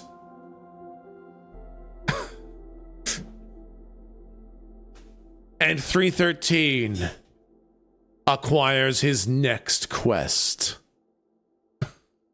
This is definitely not what I thought would happen. This is basically what I thought would happen. This basically is it.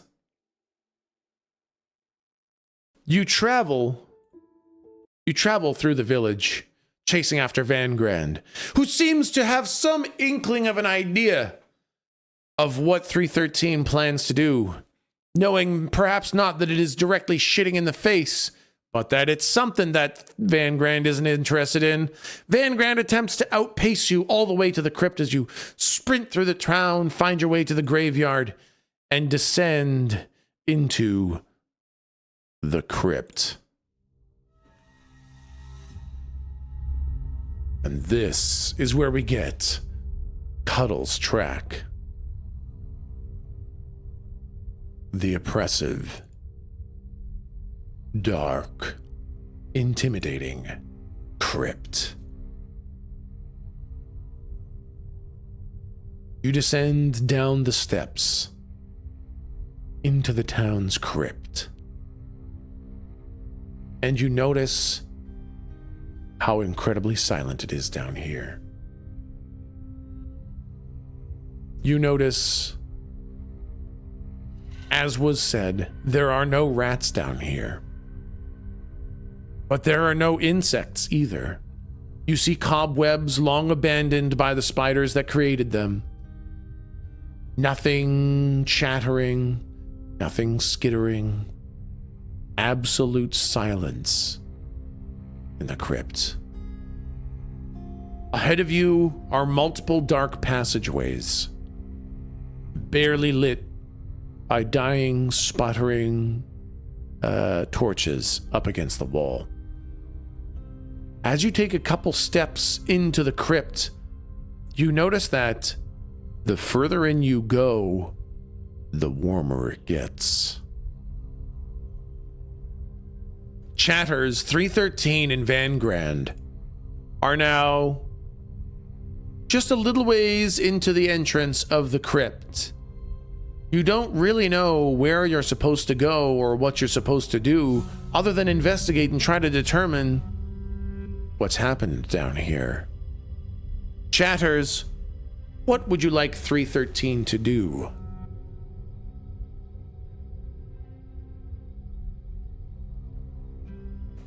Run into the dark, grab a torch, sniffer, look for traps, roll to check for traps, fuck the DM, use fart echolocation, punch Van, come and dance, cuddle the butt, lick the ground, boof the torch for safety, grab that cryptocy, enjoy the bussy, sit and cry, pretend to fly around and check for traps, investigate and check for traps, fart, check for traps, take a nap, seduce a spider, check for traps, come, scream like a little girl in panic, sleep, touch my pants grab, fly forth into the dark.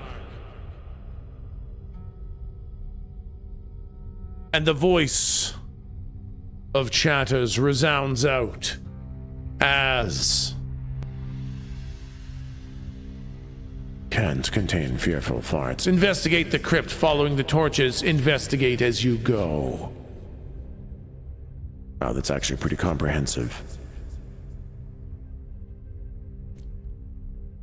313 begins farting uncontrollably. The nervousness and anxiety simply results in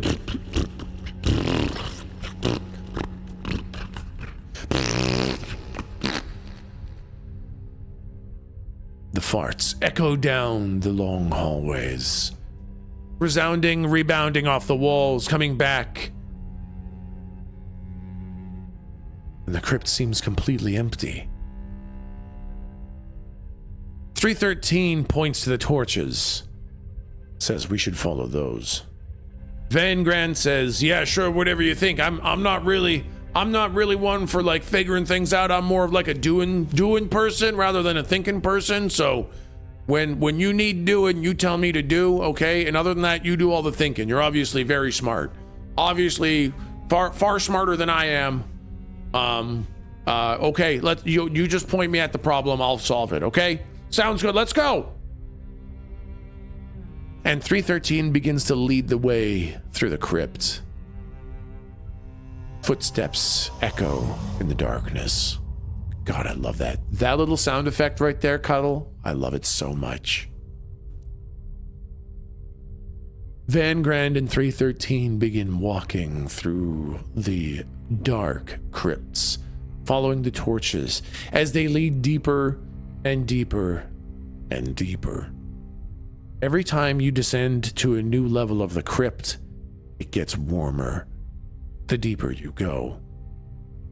As you pass by the darkened side passages, as you follow the torches, one room in particular has a strange blue and orange light emanating from it. The warmth is straight ahead, but the light is to the right. Chatters, where should 313 go? Forwards into the warmth or sideways into the light? Follow the warmth or follow the light or something else? Which way? Sideways, forwards, go right. Warmth, follow the light. Follow the warmth, go into the light, follow the light. Forward, naked.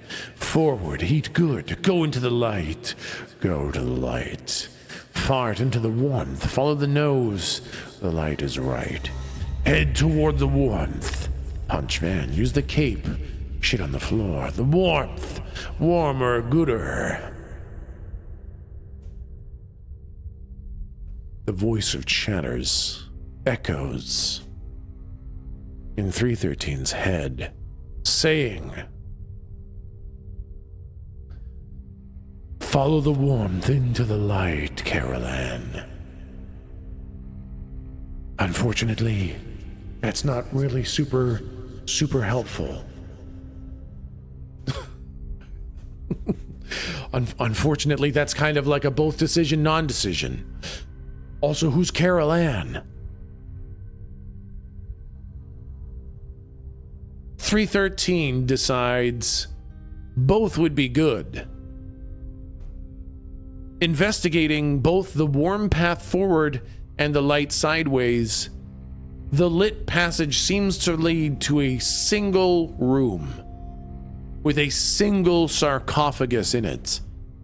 The sarcophagus seems to be covered in glowing red and orange runes. And now the choice is, do you go into the darkness or do you investigate the sarcophagus? You can push on forwards into the darkness and the warmth, or you can investigate the glowing sarcophagus. What would you like to do? Would you like to investigate, check the sarcophagus, or push on through the darkness?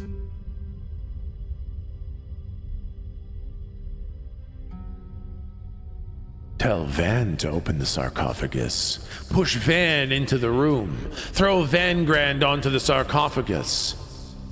Oh boy. Investigate the sarcophagus.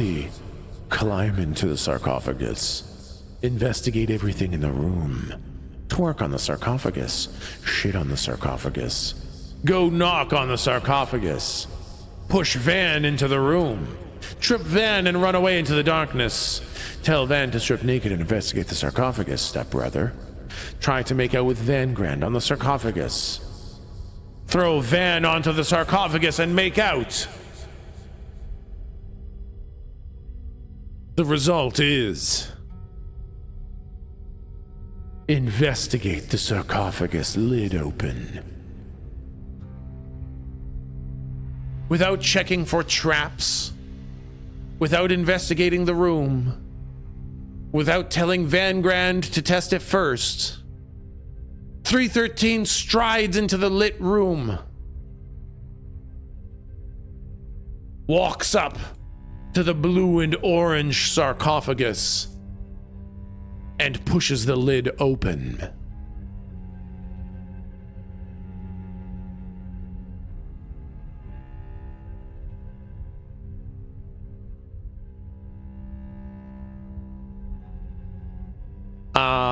Everybody dies.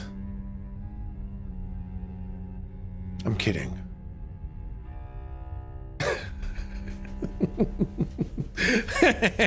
The end.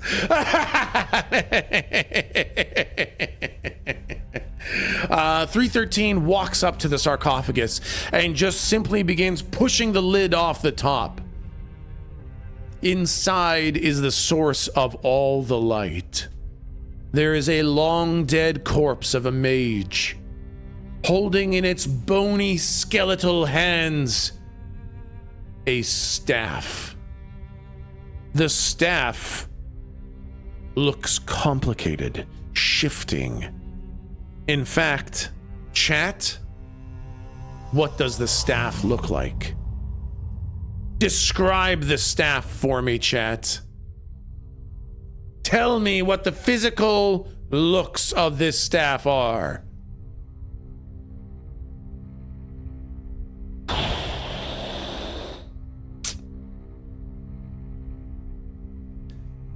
I should have seen this one coming. This one's on me. I don't know why I decided to have a long penis-like object in the game and then ask chat to describe it. I thought this would be a great chance to describe all sorts of... Now, it's... All right, 313, what does it look like?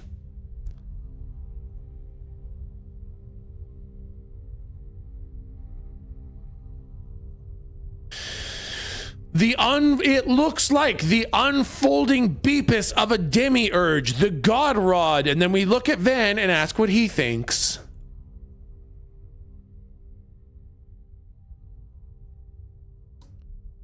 .313 reaches into the sarcophagus and pulls out a strangely phallic-looking staff that uncurls and becomes erect within his hands. Truly a God Rod. And 313 looks at Vanguard and says, "Eh? What do you think?" Vanguard looks at it and says, "Did you just pull off that skeleton's penis? Why did you take that? What do you..." And then it glows with a brilliant orange and blue light, trembling in 313's hands, filled with power uncontrollable. And 313 acquires a new weapon. An unknowable, supremely powerful penis staff.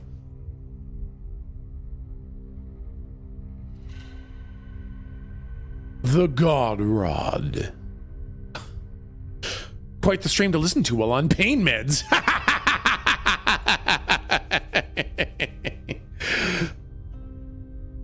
The Pants Breaker. The Thunder Beep. It throbs the harder you grab it. The Kidney Shifter. Boop Van on the nose with it. 313 walks up to Van Grand and goes, boop. The Kidney Shifter.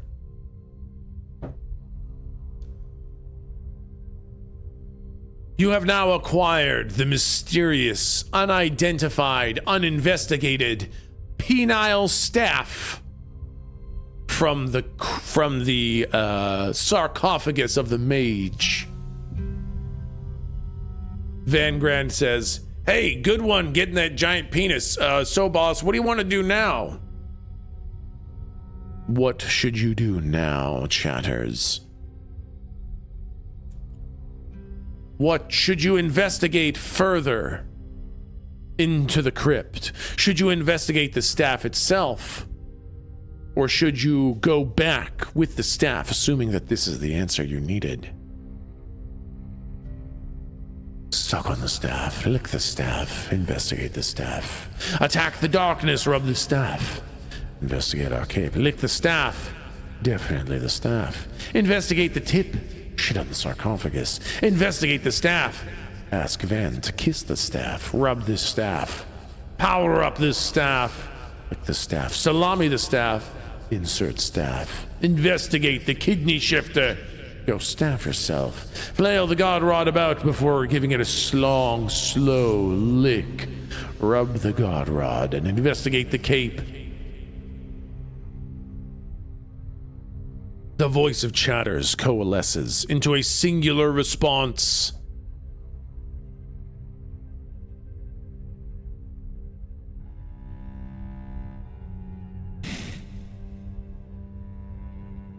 Rub the God Rod!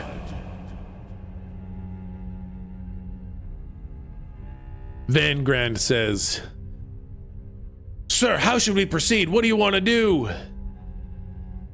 313 simply looks at Van Grand and begins rubbing the staff. As he rubs the God Rod, it grows in power, becoming turgid, growing in size, beginning to vibrate with overwhelming interior power. The light grows bright. The God Rod seems ready for a target. Van Grand looks at the growing, powerful staff and says, so do we want to go down deeper? Or are you kind of good? Are you done? Are you done with the quest? Should I go by myself? You want to? I tell you, I'm going to keep on going down into the crypt, and you can just, follow me if you want or not. Whatever. I'm going to keep going, okay? You let me know when you're done with that. Van Grand leaves. Chatters, what should 313 do? Go deeper. Go deeper. Deeper, Daddy. Follow Van into the crypt. Go with Van. We need to go deep. Really deep. Take the God Rod deeper and deeper. Go deeper, baby girl. Go with Van. Use staff on Van. Follow Van. Follow Van into the crypt. Shit on Van. The consensus voice of Chatters resolves as deeper in the God Rod and go deeper. Giving the God Rod one final deep rub. 313 decides to follow Van Grand deeper into the crypts.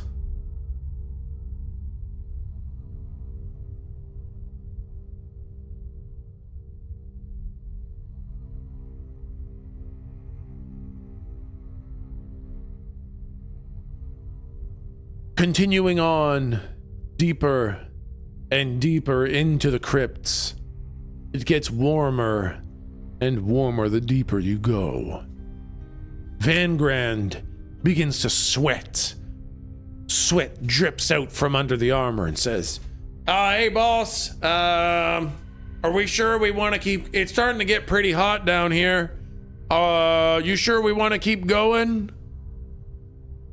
313 looks at him with sunken eyes and simply says, deeper. Van Grand wipes their brow, which doesn't really work because they're wearing a helmet, and says, all right, deeper we go. Eventually you arrive at a collapsed passageway. It seems to be the very, very back and deepest part of the crypts. Stones have fallen in, and there's exposed soil there. You stand around, and Van Grand simply looks and says, so this is the end. There's nothing really here. And Van Grand takes a second to catch their breath, placing their hand on the exposed soil, and their hand sinks into the soil as it has become very soft and very warm. Van Grand begins digging at the dirt a little bit and says, boss, it gets warmer as we dig into the dirt. Should we do that?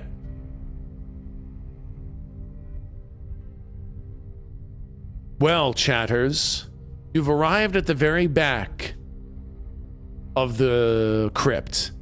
Van Grand has identified that the dirt can be dug and gets warmer as you go. What would you like to do? Continue digging. Shove the god rod into the dirt. Eat the dirt. Dig. Put the god rod into the dirt. Blast the soil with the rod. Get into the dirt for a nice warm bath. Dig deep, there may be spice and it must flow. Fuck the ground, dig. Dig with the god rod. Fertilize the soil. Go deeper, dig. Stick the god rod in the dirt. Blast the soil, pants grab. Rub the god to power it up, then blast the soil with the rod. Butt blast the soil, pooters at the dirt. Store staff and bum, dig with mouth. Smell the room, stick the rod in the dirt. Consume the dirt, thunderclap.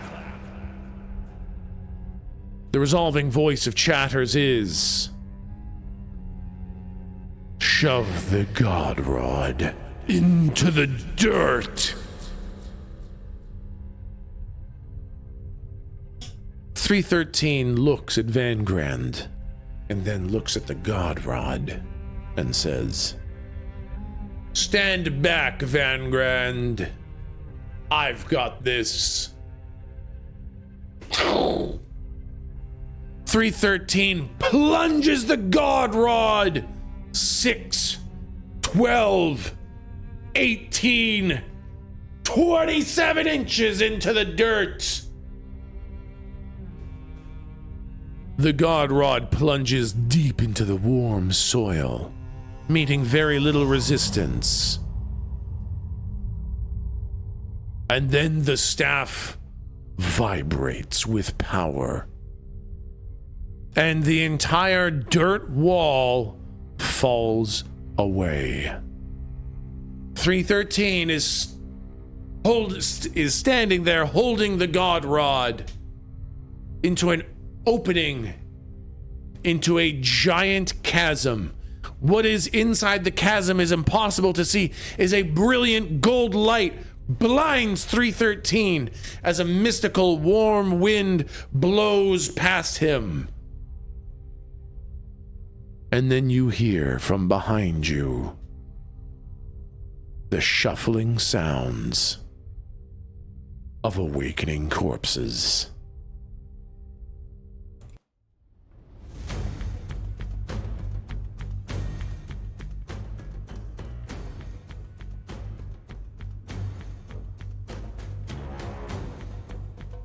A mystical wind awakens the long slumbering corpses of the buried village people. And 3 zombies approach you from behind.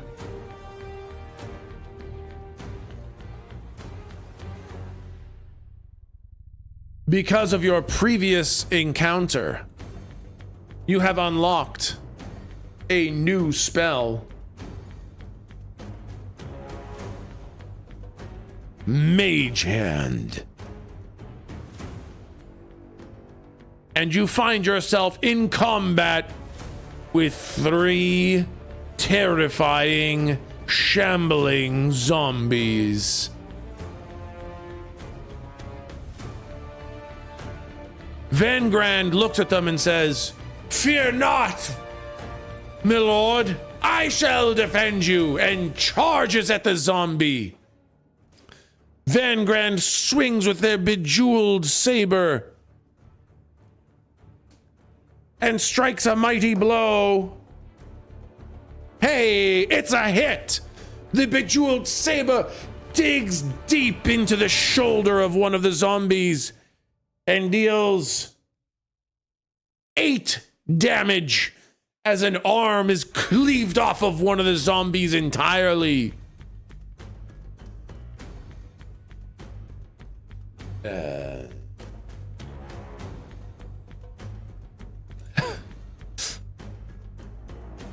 The zombie turns and attacks Van Grand back. But Van Grand's armor is too strong. The zombie bites down and catches nothing but chainmail and armor, dealing 0 damage. Another of the zombies attacks. This one lands, finding a weak point in Van Grand's armor. Dealing 5 damage. Well, I guess you don't know the damage. Dealing damage. And drawing blood from Van Grand. The third zombie shuffles towards you and makes an attack at 313. But you see it coming from a mile away. It's easy to see this slow, shuffling zombie, and with a simple parry of the God Rod, you slap the zombie in its face and deflect the attack, taking no damage.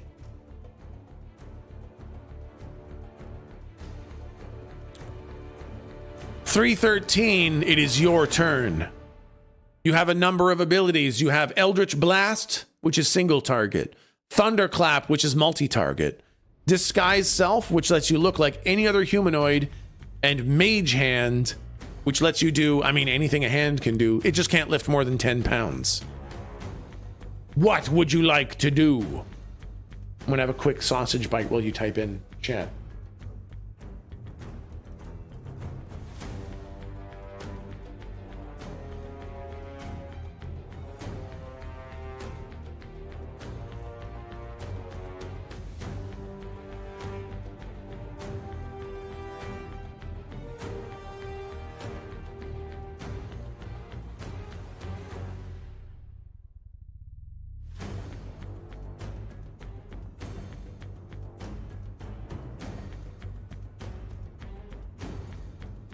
All right, the response of 313 is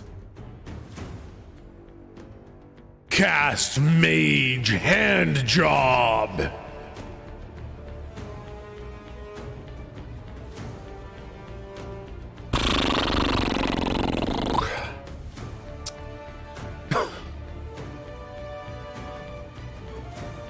With a wave of the God Rod.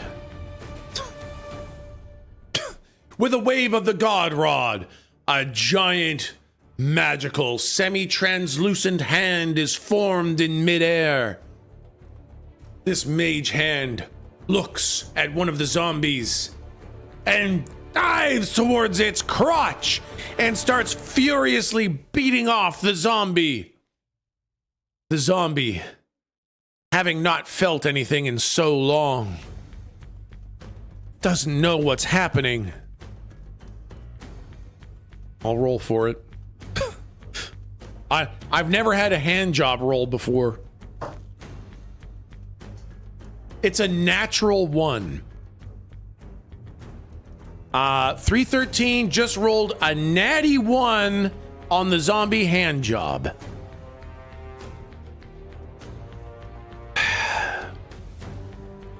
I'll tell you what I'm gonna do.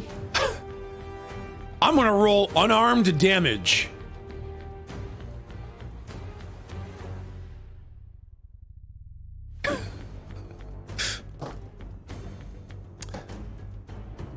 Five damage as you give the single worst hand job. You know what? 5 fucking damage on a zombie. You rip the zombie's dick off with Mage Hand. You squeezed too hard, you pulled too hard, and you deal 5 damage as you rip the zombie's entire dick off with Mage Hand.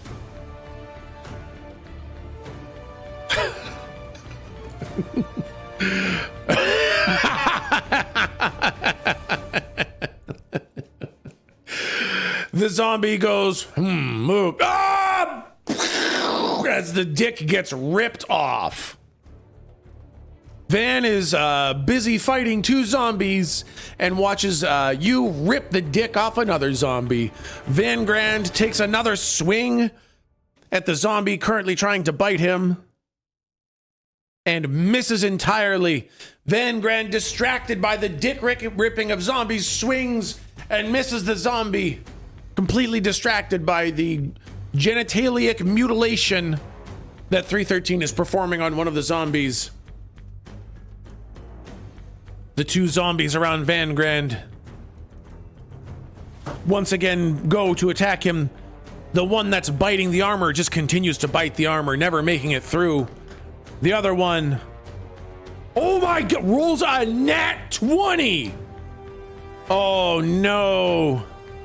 Oh no.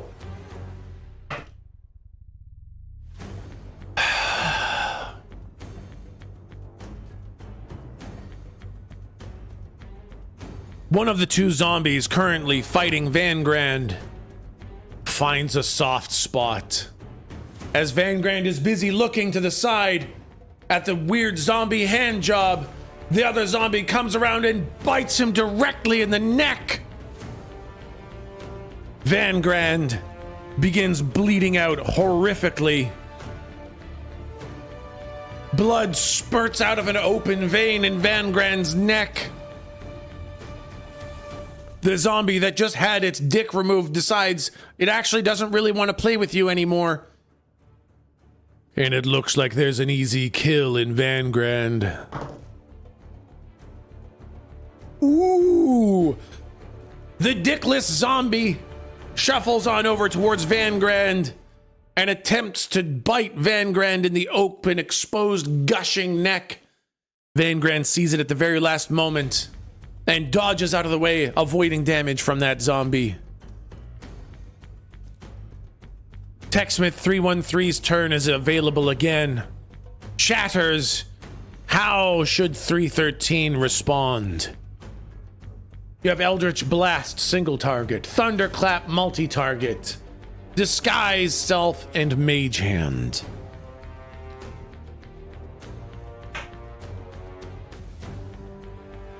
Slap the zombies with a zombie cock. Eldritch Pooters, try God Rod. Disguise Self as Van Grand. Thunderclap, Thunderclap now! God Rod Butthole. Cast Thunder Chlamydia. Pants Grab. Bind Van's Wound. Steal his shoes, Thunderclap. Eldritch Pooter Blast. Bussy, Thunderclap all zombies and Van. Disguise as a zombie and make Van fend for himself. Seduce the zombies. Mage Hand Van's Wound. Chatters' response is beseech the God Rod to attack all the zombies with their beepuses. 313 holds the God Rod aloft and beseeches it. Almighty God Rod, unleash your payload among the zombies. Destroy their beepuses. I'm going to count that as, well, you know, technically to interpret that would probably be Mage Hand on the zombies' beepuses. It sounds AoE, but the only beepus attack we've had is Mage Hand. So let's see if Mage Hand is capable of pulling off some more beepuses. I'll do, what's their AC? Oh, that hits. Okay. Oh, frickin'. Okay, you got one zombie. The second one was a natty 1. Okay. Mage Hand swoops down for one of the zombies' beepuses and rips it off. One zombie dodges a hip thrust out of the way, dodges the Mage Hand, but the other one grabs the zombie's beepus and rips off for 6 damage, ripping off that zombie's beepus.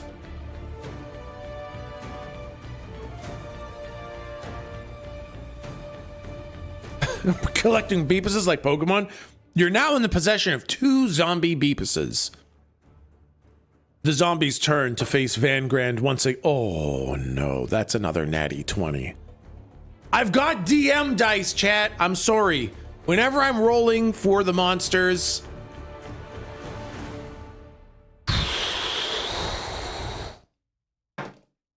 okay, it's a 1. It's a 1 damage.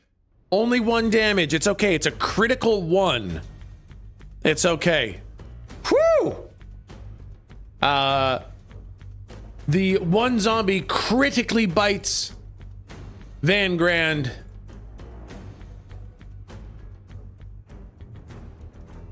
In his finger. Feeling jealousy over having appendages and its missing beepus. It bites Van Grand's finger for 2 damage. I forgot it's a crit. It's a crit. It's a crit 1 damage, so it's 2. Ooh, that one doesn't. Another zombie misses. The other zombie misses. Van Grand is now fighting off all 3 zombies, attacking away. Van Grand swings his sword and hits for 1 damage. Van Grand is busy fighting all the zombies away, manages to get the sword free, and just can only just poke a little bit of damage into one of the zombies. It's the one that's missing an arm, and it's looking rough now. The 1-armed zombie is looking like it's on death's doorstep at this point. 313, it is your turn again. 313 chatters, what would you like 313 to do? There's almost no dicks left to rip off. So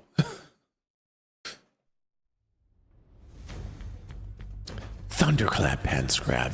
Use Thunderclap utilizing the God Rod as a conduit to enhance your damage. Eldritch Blast, try Fingerbot Hole. Shitten Van's Wound. Thunderclap. Turn around and let loose a massive Thunderclap. Eldritch Blast the zombies. Slap a bitch. Disguise self as Hippow. Clap them cheeks. Thunderclap. Spankies. Oh my god, I made the stream. Yay, I made it to see some of the D&D stream. Moon one of the zombies and fire off an Eldritch Blast. Thunderclap the zombies. Thunderclap them cheeks. Look away. Keck W. And the resounding voice of chatters is... Shit in Van's face! 313 remembers the quest, remembers the whole reason that they came here. First was to shit in Zoiji's basement. Now is to shit in Van's face.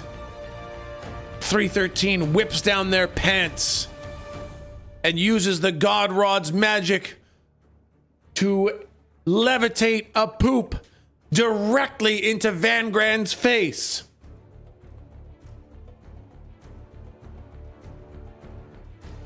Completing that quest.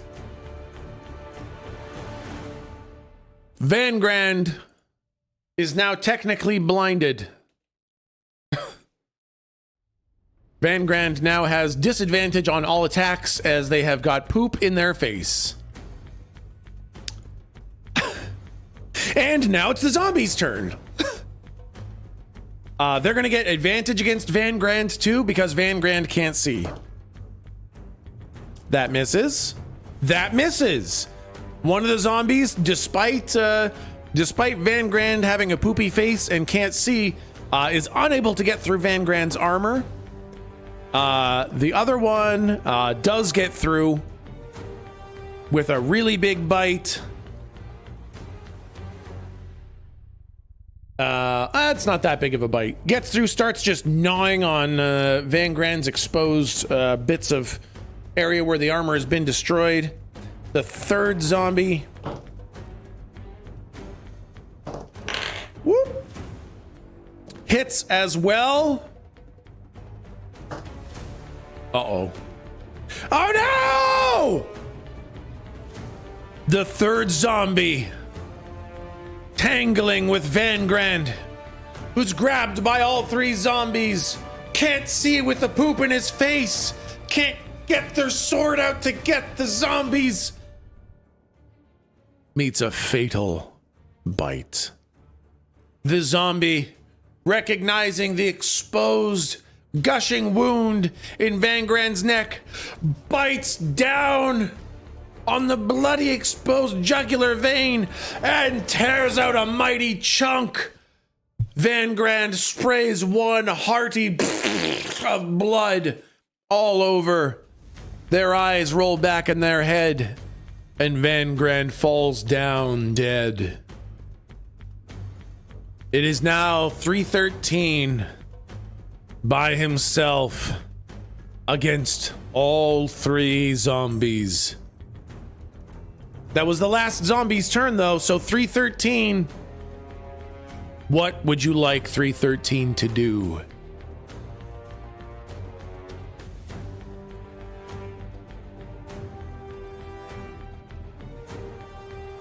Thunderclap the zombies. Thunderclap, thunderclap. Unleash your bussy and thunderclap their ass. Massive thunderclap, thunderclap. Fuck Van's corpse. Thunderclap, thunderclap, thunderclap. Thunderclap with the God Rod.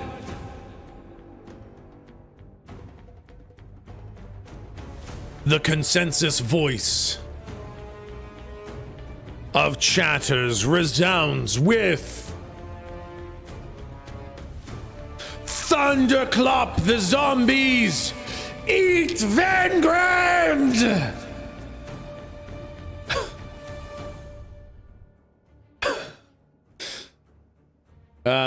Okay. The three zombies have to make saving throws against Thunderclap. It is a... What is the... It is a con 19 save. They get +3. 1 fail. 2 fail. Close, but all 3 fail. The mighty thunderclap is unleashed. 313 grabs down, wielding the mighty pants grabbers, and deals 14 damage. A giant pants grabbing thunderclap, holy shit, blows apart 2 of the zombies completely. 2 zombies are smashed and blasted by the thunder wave, scattering their arms and legs and rib cages and spines, face meat. Everything gets blown backwards, scattering and completely destroying 2 of the zombies. 1 zombie is remaining. It has almost nothing left. It can't even move. You blew its legs off and it's laying on the ground, half a corpse, unable to move. I'll see if it can crawl towards you. It can. The one last zombie crawls towards you as 313 begins to eat Van Grand's corpse. 313 crouches down and begins pulling meat off of Van Grand, consuming their corpse. It doesn't taste really all that good, and it's kind of hard to get past all the armor. The zombie, I'm actually going to make 313 miss a turn. 313 misses a turn because they're too busy eating Van Grand's dead corpse. The zombie sneaks up on 313 and takes a bite out of 313's ass for 6 damage.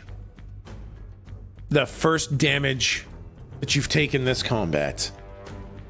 Leaves you at 87 health. I think you're doing pretty okay. Wouldn't the zombie think we're a zombie now? Well, you're still got the warm blood. You got all that warm blood. Takes a big old bite out of your big juicy butt cheek. Okay, now it's your turn again.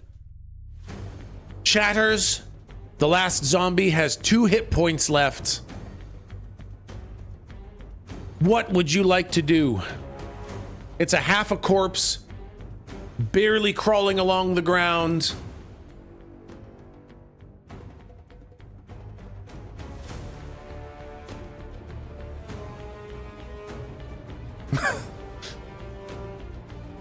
Eldritch Blast the zombie. Isaac Stomp. Try finger butthole. Teabag the zombie. Poof it. Seduce the corpse. Time for an ass blasting. Shit on the zombie. Give him a little punch. Eldritch Blast.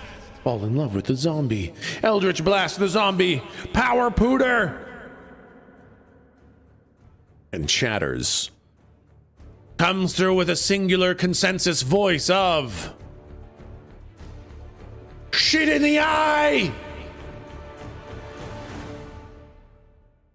And 313 decides, I will shit in the zombie's eye. 313, already having their ass pointed directly at the zombie, summons forth a massive shit. And just as the shit is about to emerge, there is the prelude to the shit. A massive fart. But it's not just a fart. It's an Eldritch Blast, which has a 24 to hit. And the giant pre-poop Eldritch Blast fart hits for 10 damage as the eldritch powers of a dark god Chatters emerges from the ass crack of 313 and annihilates the zombie. And then a poop comes out also.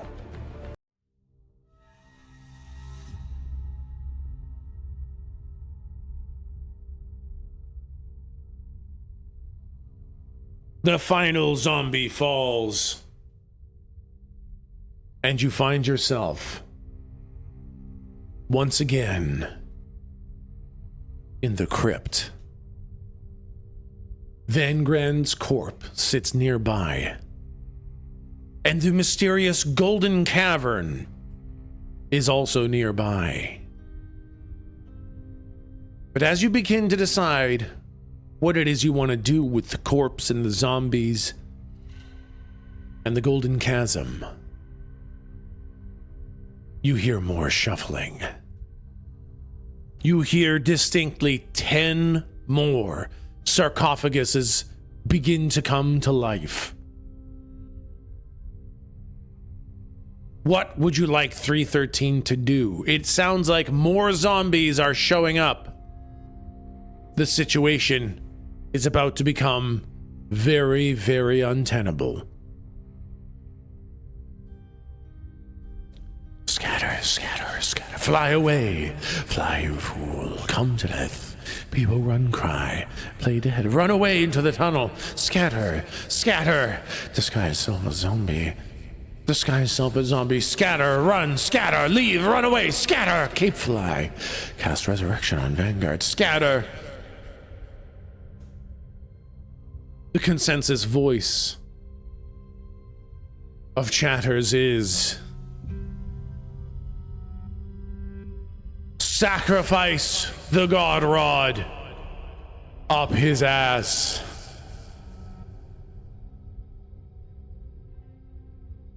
.313 looks at the corpse of Van Grand, looks at the God Rod, and says, this is the only way. This is the only way I can escape. And so 313 looks at the God Rod and says, sorry, old friend. Maybe I'll come find you again, but for now, I need you as a distraction. And with a single mighty thrust, 313 inserts the God Rod into Van Grand's dead corpse, leaving with it a timed spell that makes Van Grand's corpse seem like a tasty, tasty, distracting zombie snack. And so you see the zombies come crawling out of their crypts. Vanguard, listen, it brings me great pleasure to kill you in every one of my campaigns, okay? It's one of my things. I have to kill Vanguard in every campaign I run, okay? It brings me joy. It's a standard part of all my campaigns at this point. The zombies descend upon Van Grand's dead corpse with the alluring, ever desirous, ravenous hunger for flesh. With the zombies distracted, 313 utilizes the sacrifice to escape the crypts. Up and up and up 313 goes, escaping the crypts safely back into the town. A Vansicle. You turned him into a Vansicle.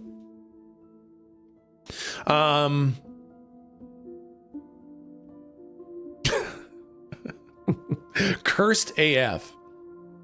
Chat 313 finds themselves back in the town of Switch.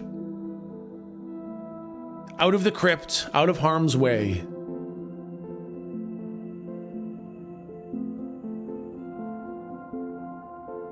Where are my notes? Excuse me? Excuse me? Excuse me? There they are.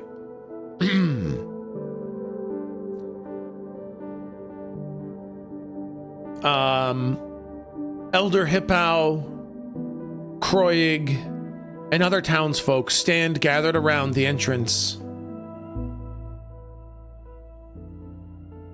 Stand gathered around the entrance to the crypts.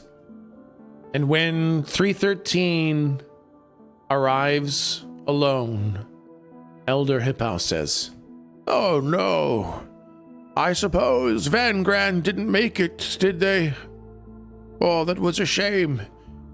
They were one of our greatest militia, here to protect the town. Whenever we're attacked, we'll have a hard time defending ourselves against the onslaughts of barbarians without them, but did you at least find something out? Please tell me. What's going on in the crypts that drove all the rats into the basements? Please tell me, what did you find?" Chatters, what does 313 report as what has happened?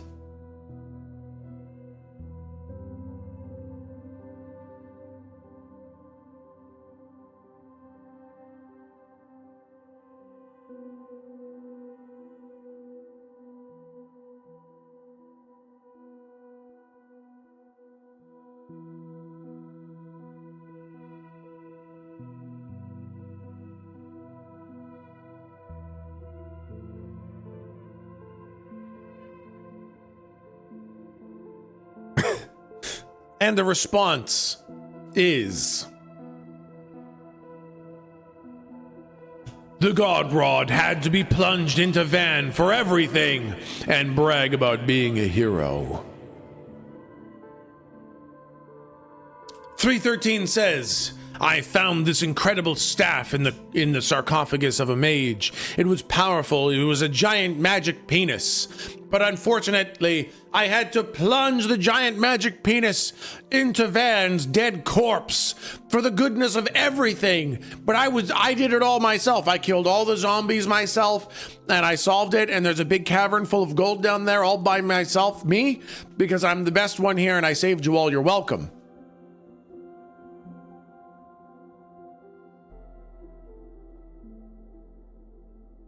Elder Hippau looks at 313 and says, "I'm sorry, did you say there were zombies down there? Because we definitely don't have zombies in this town. We literally, that requires very powerful magic.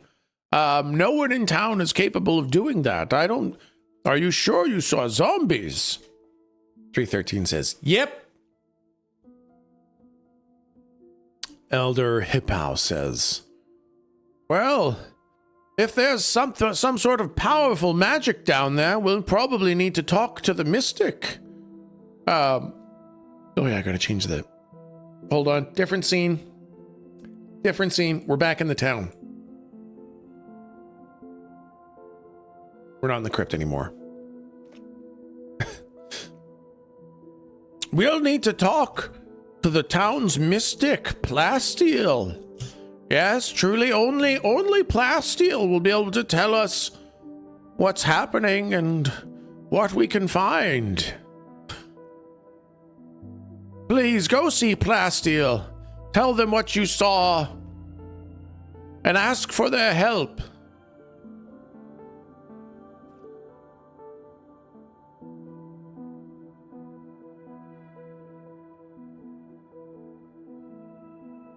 .313 makes their way to the mystic's shop. They go inside. They find the mystic, Plasteel. Plasteel is a short, round, highly mobile individual. They wear a large purple silken robe decorated heavily with yellow starbursts, and their face is painted or tattooed with a complex fractal pattern that makes discerning their facial expressions difficult. They smell of a variety of spices and herbs, and their neck and wrists are heavily ornamented with hanging crystals and delicately crafted silver and gold jewelry. Plasteel says, Welcome to my shop. I see questions on your face. Please, strange traveler, tell me, why have you come here? What does 313 explain for their reason for being in the mystic's shop? Zombies. Seduce them. Show them the zombie beepus. Show them the zombie dicks. Show the zombie beepuses. I need a new god rod. I need a god rod. Ask about the cape. Zombies, how? Look for that little blue pill. Show the Mentos cannon. Need to take a shit and I found zombies. Place the bee pie on the counter. Strip naked. Replicate the battle using mime. Ask about the god rod. Summon the god rod. I need to know where the zombies occupy come from. Make sweet love to them then and there.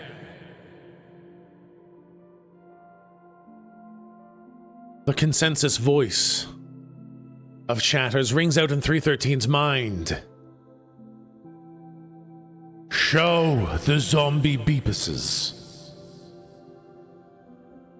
313, without saying a single word, reaches into their pack and pulls out the disembodied zombie penises. Plasteel looks at them and says, Well, this is very interesting. I don't know why you decided to keep the zombie penises with you, but this does definitely mean that there were zombies down there. Why, if there were zombies, then... We'll need powerful magic to divine where these came from. Please, allow me to perform my ritual.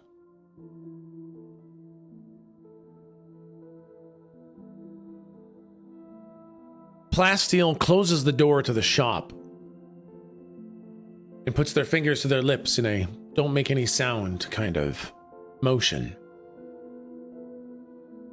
They wave their hands and the lights in the room dim, all except a bowl on the table in the middle of the room shimmers ever so gently.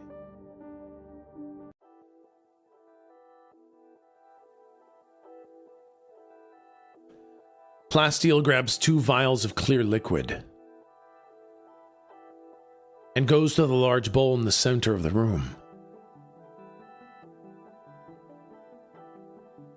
They pour the 2 clear liquids into the bowl, and as the 2 clear liquids begin to intermix, they swirl, and on the edges of them, a silver substance is formed. The silver nebulas within the liquid begin to emit light as Plasteel flows like a liquid himself around the bowl. His hands move in concentric circles as he leans over and away from the bowl. The crystals and trinkets around his neck and wrists catch the light and scatter it around his shop. The glittering lights form moving images across the walls and ceiling. Scenes of stories begin to play out all across the shop. You see a man with a top hat and a red eye eating townsfolk. You see a robed individual with a skull for a head opening the sarcophaguses. You see a magical staff spewing fire and chaos. You see skeletons and zombies arise. You see the man with the top hat and the red eye eat the staff. You see the man with the skeleton head fleeing town. You see the man with the top hat and the red eye counting money, spewing fire and chaos. You see a beehive, a hill of moss. And then the lights begin to scatter more, the images becoming less and less visible. You see wings.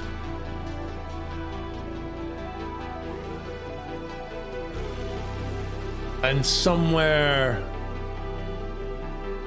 deep in the bowl, you hear laughing.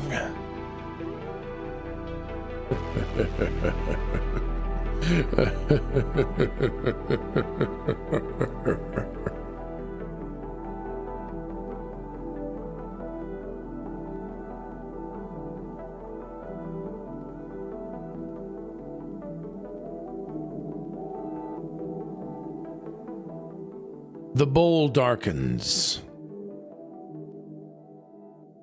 The room returns to light. And the ritual is concluded.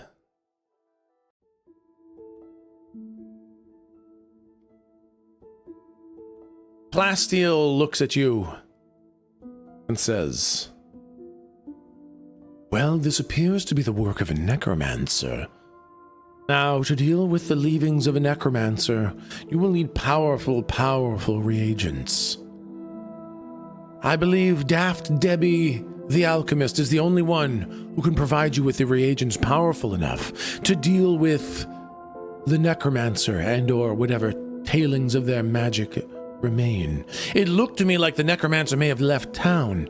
If I had to guess, I think the mayor probably scared them away.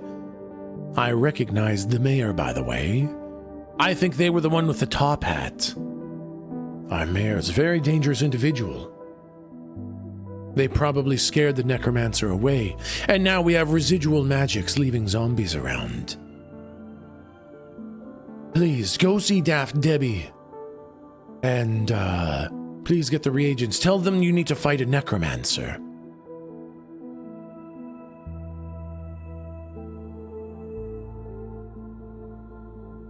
All right, chatters. 313 stands in the Mystic's shop with the direction to go find Daft Debbie. What would you like to do, chatters? What should 313 do?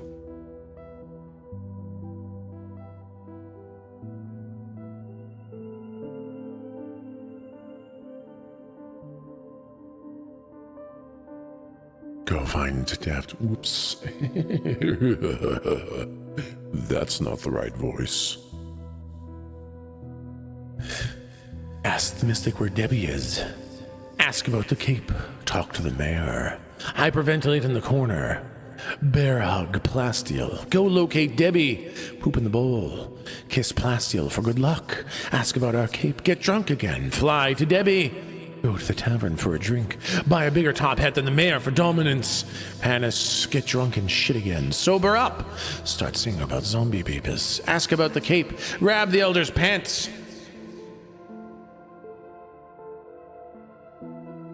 The consensus is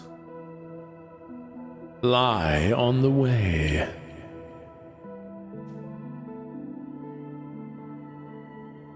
.313 decides to go find Daft Debbie the alchemist. And the Elder and Kroig are waiting outside the Mystic's shop. The Elder, Sleepy Hip Ow, says, "Well, what did the Mystic say?" 313 says, said that, zombies were probably swamp gas igniting off the light of Venus, the distant star. The moon was in retrograde, and the flare was an optical illusion, and there actually wasn't any zombies. It was a whole misunderstanding. There were no zombies. Anyways, I'm going to go talk to the alchemist for other reasons that have nothing to do with that. See you later.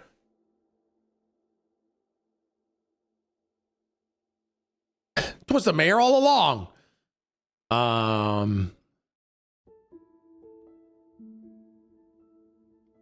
313 follows the mystic's instructions on how to get to Daft Debbie the alchemist.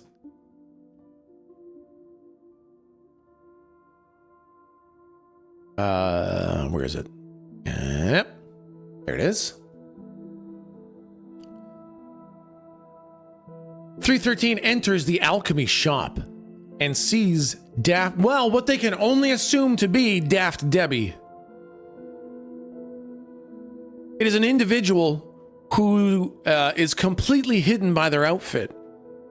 What Daft Debbie looks like is something kind of like a beehive sitting on top of a pile of moss. And the moss is growing ferns and mushrooms and a variety of small flowers. And as Daft Debbie walks around kind of mumbling and muttering, they're picking insects out of the moss, picking a flower here and a fern there, and dropping individuals into flasks and beakers. It seems like they are growing most of the ingredients on their clothing.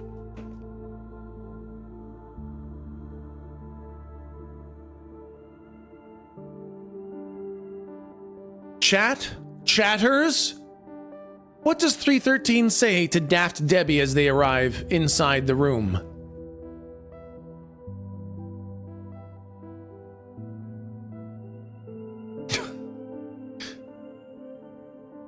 Eat the mushrooms. Can I taste your moss? Seduce Debbie. Ask how she does that. Sup? Are you my mother? Can I eat your ass? Jesus, what's that? How's it hanging? Piss off! I have arrived. Are you all right?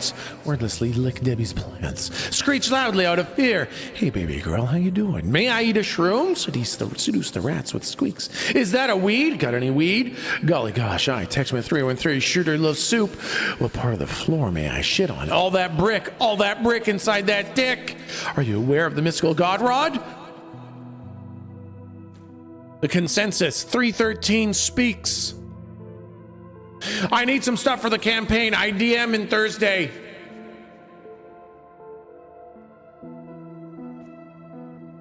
Debbie's large beehive turns quickly and looks directly at 313. And Debbie says, what part of the mystical god rod? Shit on the floor. May I shit on the floor? May I shit on the floor? Daft Debbie looks back. What part of the rats? 313 looks back. Bow before me, king of the floor. 313 looks directly at Debbie, who says, shit on the floor. May I shit on... The two of them recognize something. Both of them are conduits for the mighty chatters. The conversation passes not in the mortal tongues. Neither 313 nor Daft Debbie can understand in simple mortal terms what the other is saying. But the communication of the supreme beings behind the voices understand. 313 understands. This is destiny. Daft Debbie is a conduit, another conduit for 313's destiny. And 313 understands. They must go back into the crypt and destroy the zombies and find out whatever is in that golden cavern. 313 leaves the alchemical shop and once again finds Elder Hippau and Kroig Standing nearby this time, they are accompanied by an enormous wolf. This wolf stands easily 5 feet tall at the shoulders. Elder Hippau says, "Well, we noticed that Vangran didn't make it back with you, and you seem to be doing something quite important, so we got mighty battle wolf Viv to assist you with your journeys. Viv is our most dangerous and most powerful of wolves." And as you look, you see Viv, the battle wolf, an enormous gray wolf with fur that appears to be mottled in a very specific way, giving the impression of crashing waves of dark gray fur breaking upon the shoulders of lighter gray at the forefront of the beast. She wears a metallic lower jaw brace reinforced with large metallic fangs.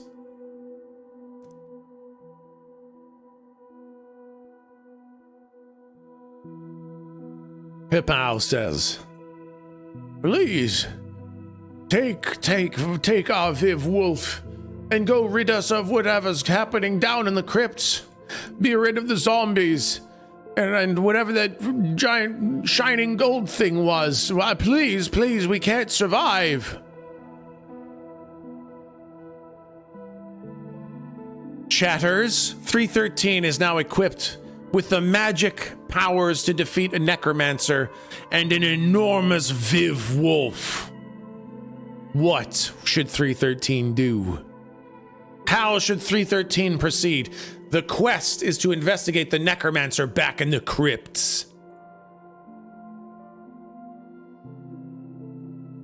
Ride the wolf, pet the doggo, pet the wolf, ride Viv, saddle Viv and ride into battle. Pet the wolf, shit on Viv's floor, pet the Viv, ride Viv into the crypt. Pet the wolf here, ride Viv, pet the popper, seduce the wolf, ride Viv into the crypts. Pet the doggo, scratch the world. Pet the Viv, pet Viv, promise to protect Viv, pet the good wolf, seduce the wolf, boof the wolf's snoot. The resounding voice of Chatters resolves as Viv, the Viv Wolf. I don't know what that means. I don't understand. 313 looks at Viv, the Viv Wolf, and simply says, Viv!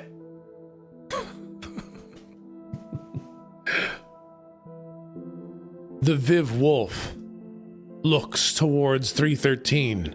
The clearly confused, somewhat pearlescent lavender purple giant bows its head in complete understanding of whatever it is 313 just said.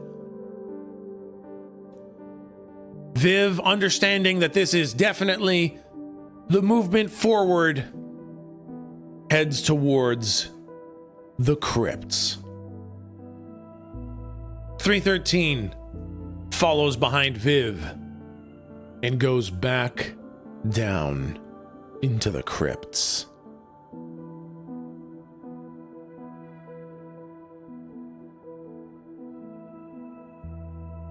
And boop.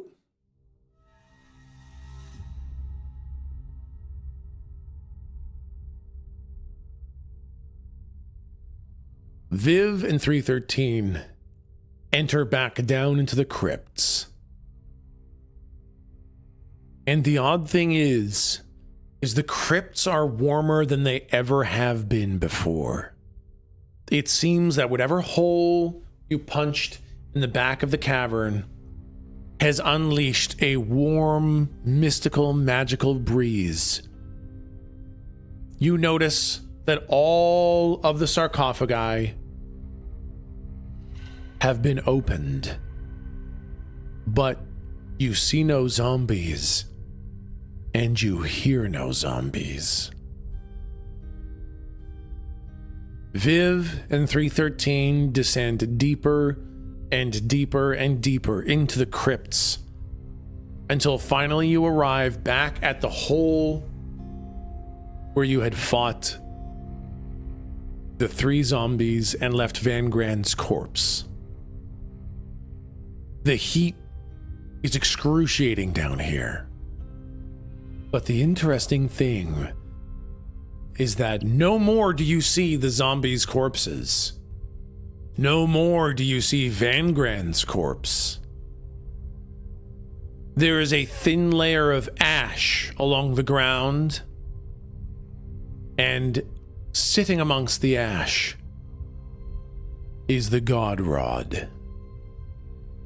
Completely untouched, undamaged, with a scattering of ash all about. Chatters. 313 picks up the God Rod, investigating it, seeing it has not changed much, and you find yourself in front of the giant golden hole in the wall that you were unable to investigate earlier. There are no corpses, there are no nothing. Chatters, what would you like 313 to do? Standing in front of the giant golden hole.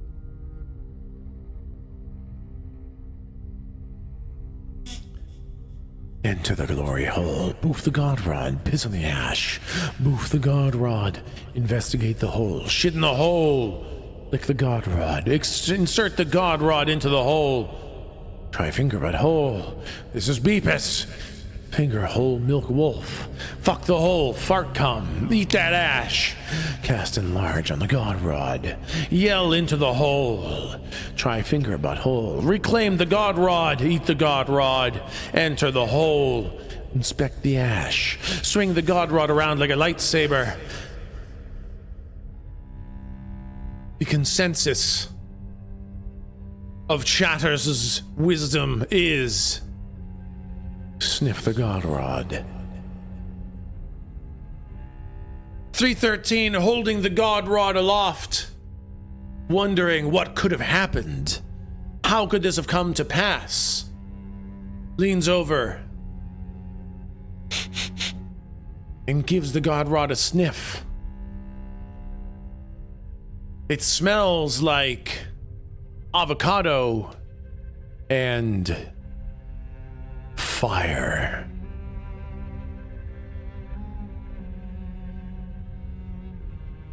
And that's when you notice that same smell of fire is wafting from the golden hole in the wall.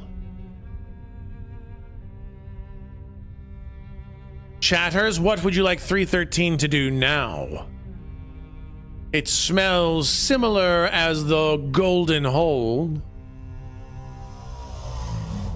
God, I love that effect. So good.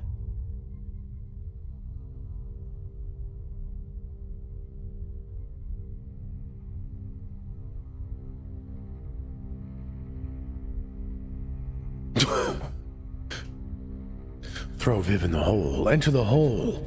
Summon the power of irony. Try dick butt hole. Put it in the hole. Plunge into the hole. Use God Rod to fuck the hole. Look around for clues. Dive into that hole. Climb head first into the hole. Insert like a key. Insert the God Rod in the hole. The wisdom of Chatters is lick the God Rod in the hole.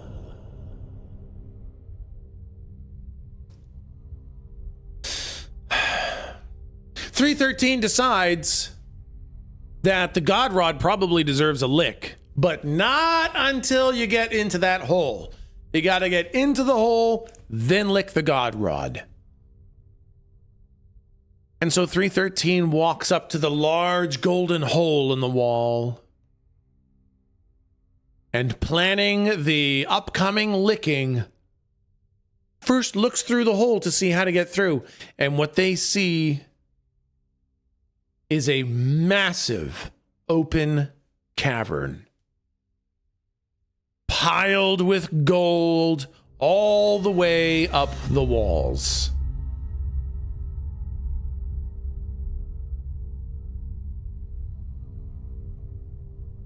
there seems to be a massive excavated cavern with heat wafting out of this giant golden cavern. It looks like enough wealth to sustain a small country.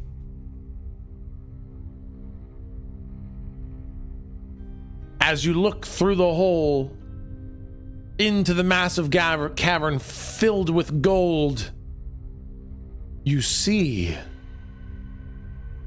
3 people in the middle of the cavern. You see a man who, from previous descriptions, you can only assume is the mayor. They're wearing a long black trench coat with a high collar, black leather gloves, black walking cane, a black top hat, and a red monocle. He has pale skin, a tone that almost looks like dead flesh, and his mustache is trimmed into 2 small triangles, and his beard exists only on the bottom of his chin as a small curl pointing forwards. In front of this man are 2 individuals tied to giant wooden stakes in the ground. A man and a woman. The woman is a sophisticated-looking woman in a charcoal gray pantsuit with a scarlet tie. Her makeup is pristine with red lipstick. She wears half spectacles and keeps her hair up in a bun. There's a chain in her jacket pocket indicating a timepiece, and her nails are immaculate and painted black. The man appears to be the caricature of a lumberjack, a red plaid shirt, dark blue jeans, big bushy brown beard, cheekbones that could stop a train. The only difference is that it doesn't look like his hands have ever held an axe in their life. Rather, his muscular forearms lead to hands that appear to be perpetually held in slapping position. The black-coated man says, "Well, well, well. If it isn't Lexarius, the inventor and salesperson of the energizing monodrink S-Fuel, and Morhe, the CEO of Norb Slaponomics Self-Defense Emporium. I must say, I'm very disappointed in your quarterly sales falling short for a 3rd quarter in a row. Truly, if you can't be relied upon to meet profit goals, then you're of no real use to me." And the man in the black coat pulls out a large knife and prepares to sacrifice Lexarius and Morhe. 313 is, as of yet, unseen, has not been identified, has not been flagged. Chatters, what would you like 313 to do? You've got the mayor, Lexarius, and Morhe. None of them know you're here. What would you like to do?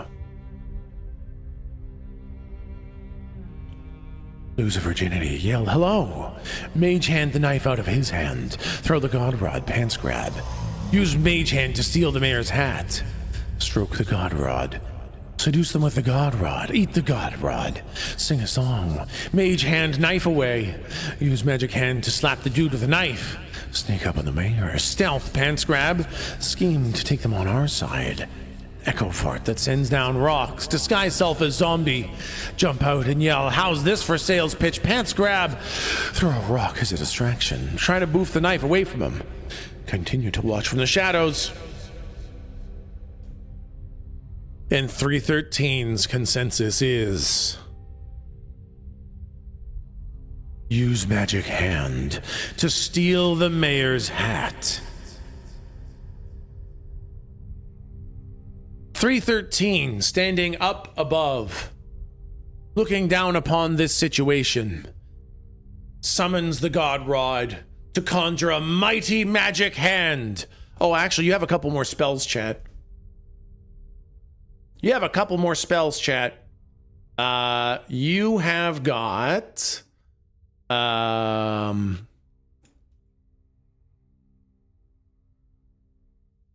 Finger of Death. And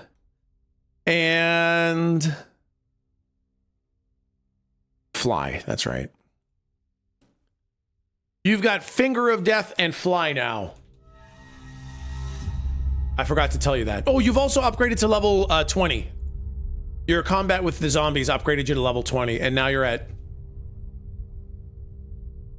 143 maximum health. Yeah. You leveled up. Your level is 20. You got big beefy stats now. Big beefy stats. Okay, so as you stand on this precipice, you cast down the mage hand, which, with the mayor completely unaware, completely open to a sneak attack or surprise action or stealthing, you steal his hat. The mage hand grabs the top hat and flies it back up to you. You're now in possession of the mayor's hat.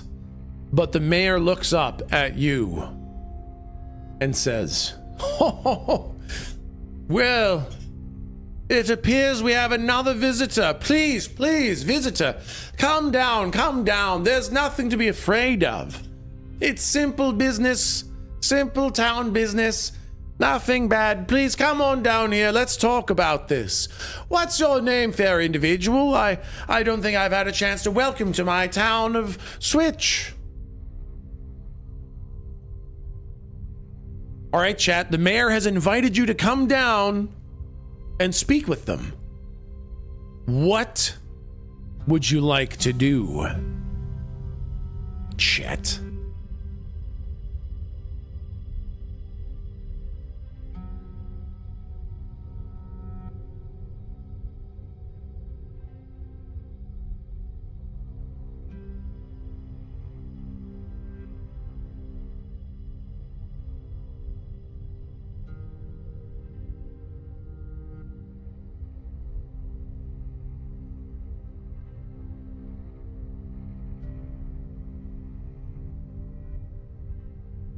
All right. The consensus of chatters is yeet that doggo at the mayor now.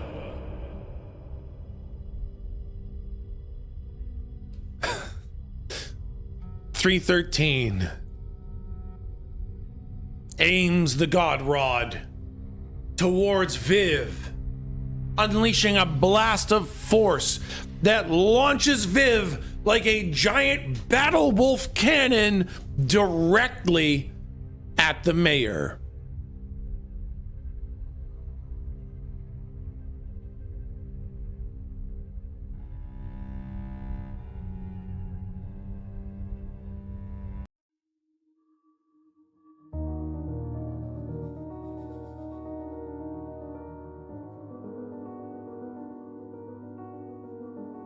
Viv attempts an at-advantage bite attack as she goes flying towards the mayor. That was a 3.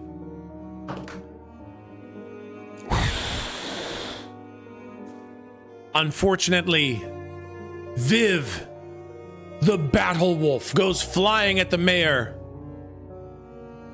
Mouth open, reinforced steel fangs ready for a bite. And the mayor simply steps aside as Viv goes flying away. The mayor says, Now, that was entirely uncalled for. I invite you down for a conversation, and you throw a wolf at me. Now, that simply won't do. Please. Come here. And with a wave of their hand, 313 is yanked into the room and placed 20 feet away from the mayor.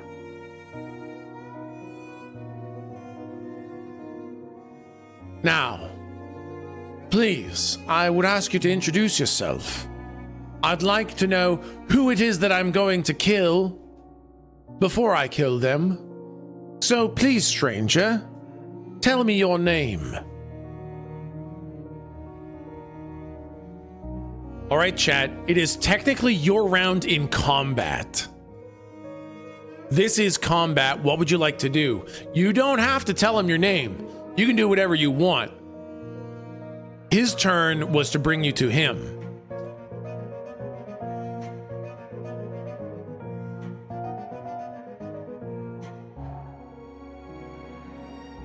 Finger of death, finger of death, finger of death, finger of death. Pants grab, disguise self into van.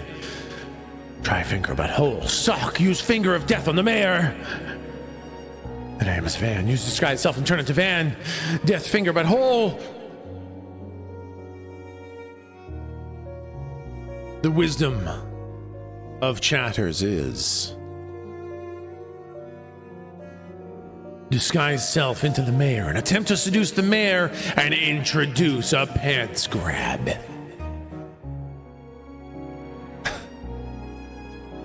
.313 casts disguise self. There's no roll for that. It just makes... Okay. 313 casts disguise self and turns into an exact copy of the mayor. Wait, and it said like... and attempt to seduce. Okay, so the seduce would be the roll. Okay, let's do a persuasion.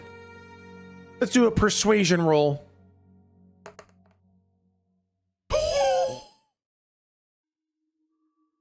What's it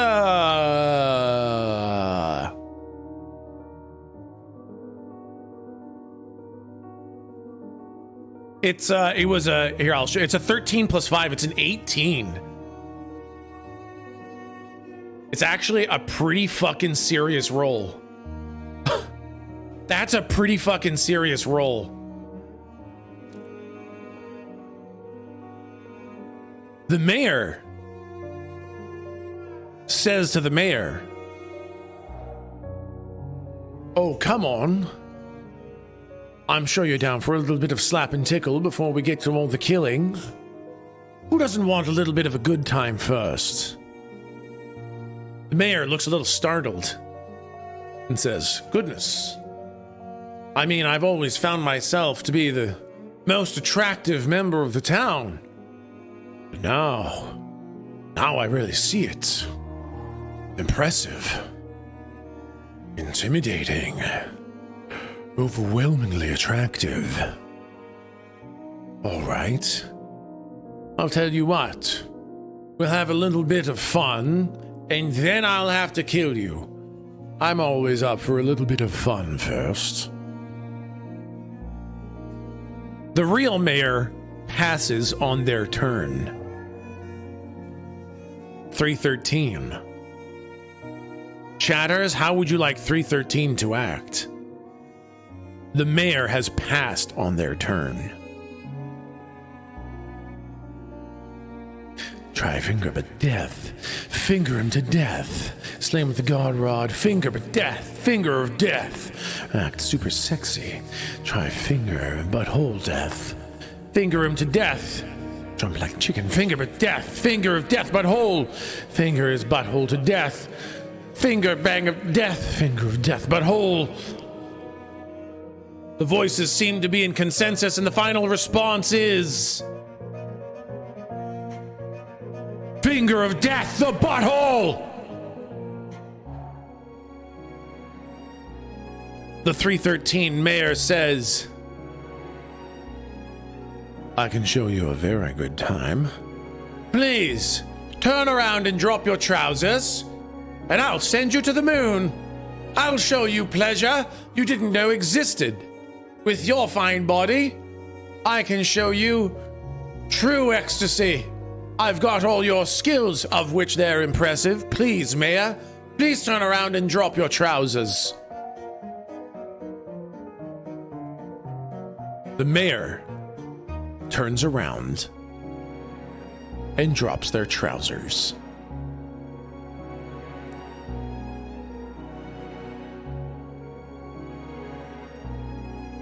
With the mighty God Rod aloft, 313 takes an at-advantage attack with Finger of Death against the unsuspecting mayor. It's a con save of 19. The mayor has disadvantage. Okay. Good thing it's disadvantage.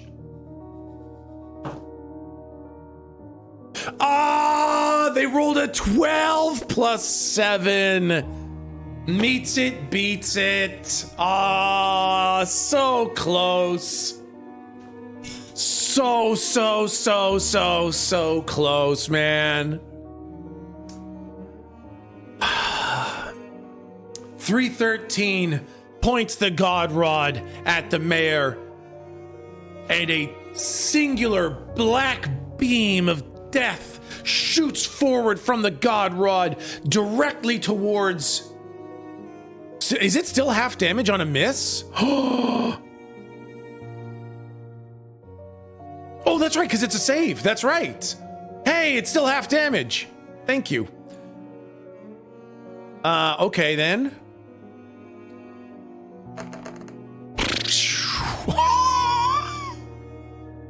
Okay.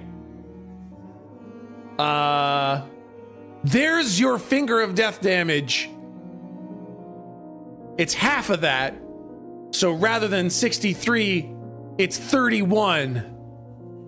This black beam shoots out of the tip of the God Rod, and at the very last second, the mayor turns around with this big smile on their face, ready for a good time, and their look on their face turns to absolute horror as a giant black beam of death shoots towards them. They move just out of the way, but the black beam still shaves them and takes 31 damage off of the mayor. That would be that. The mayor looks at you, anger roiling in his face. I'm sorry.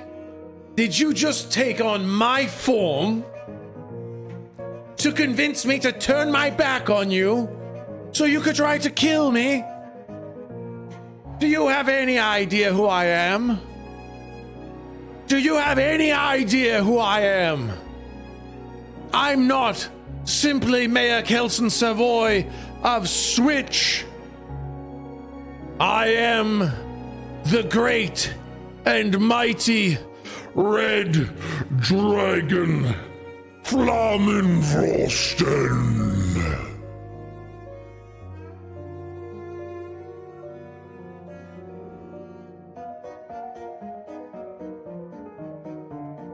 And you have made a terrible mistake.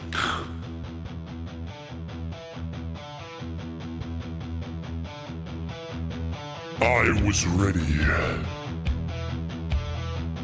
to have a conversation. But now it seems it's time to fight.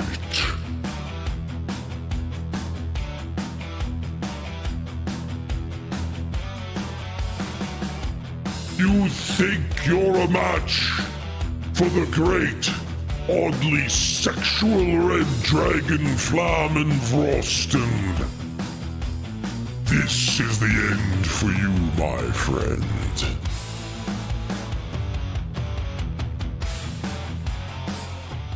Immediately, Flammenfrosten turns and unleashes a bite and a claw attack.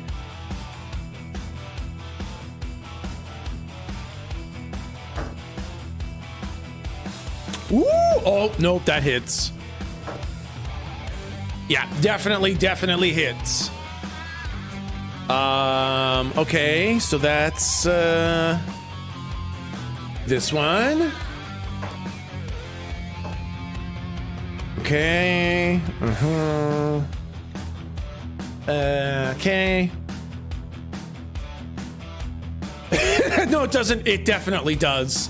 A massive dragon's claw sweeps down and impales Techsmith313, and then they bite with a fearsome maw filled with fire and claws.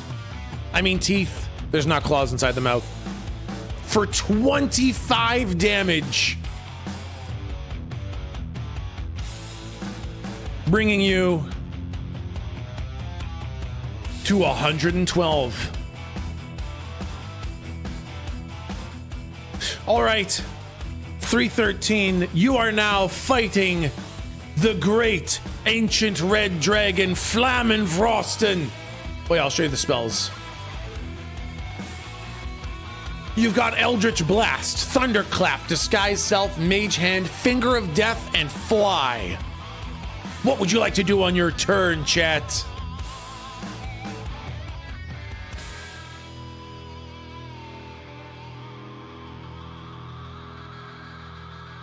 Eldritch.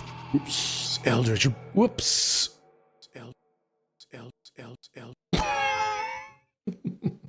Eldritch Blast. Try Finger, Death, Butthole. Finger of Death. Mage Hand, the vagina. Seduce the dragon. Thunderclap this. Eldritch Blast him in the face.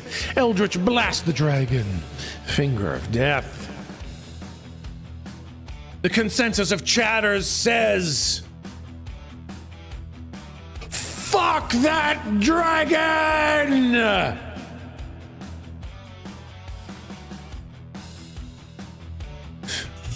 313 drops the disguised self, becoming themselves again, and rends their clothing, saying, "Let's get it on, dragon!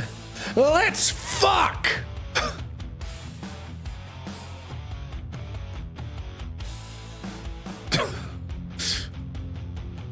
A performance roll to convince the ancient red dragon to fuck results in a roll of 17, which, while very impressive, is not enough to convince the dragon to popo sexo you. Not quite enough. Flammenfrosten looks at you and says, No. We've already tried that, and it didn't work. You think I'm gonna turn my back on you again? No, you die here. and Flammenfrosten takes a wild inhale of breath and unleashes a fire breath for 18 d6 damage.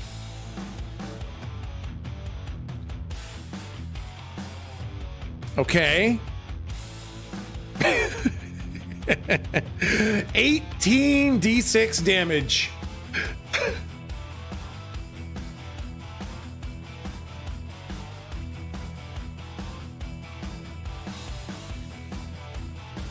For a total of 65 damage. Flammenfrosten inhales and exhales a giant breath of fire. Fire engulfs 313, incinerating everything. But the fire does not touch you. You take no damage. As you notice, you held the God Rod aloft, and the God Rod absorbed the entire fire breath. And as you hold on to the God Rod, filled with the power of a dragon's fire breath. It throbs, grows turgid, and explodes a 65 damage fire breath back at Flammenfrosten.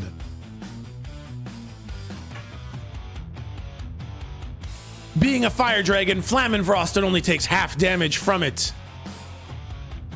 Takes 31 damage, but still. The God Rod serves its purpose. As you now realize that once per day, the God Rod can absorb one major spell and direct it back at the target. That brings it down to... Oh, wait. There we go. Flammenfrosten shields themselves with their wing as the flames burn all over them. And it is 313's turn. Chat, what would you like 313 to do?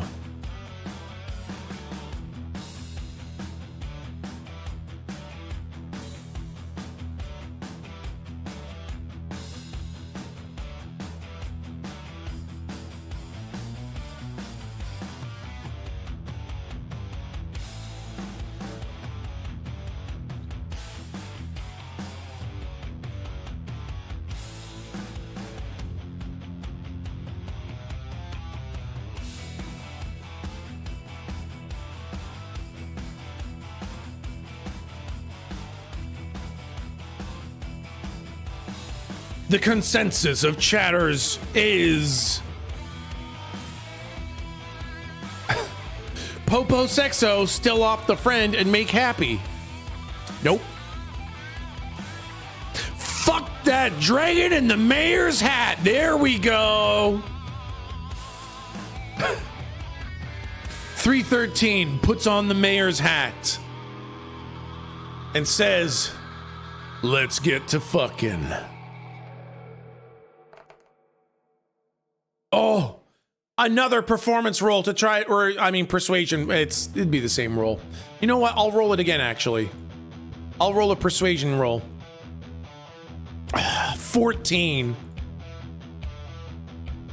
Unfortunately, seducing the dragon is just not working. The dragon looks at you, Flammenfrosten says, You think that I'll fall for that? If you want to stand there and try to fuck me, I'll enjoy the easy kill.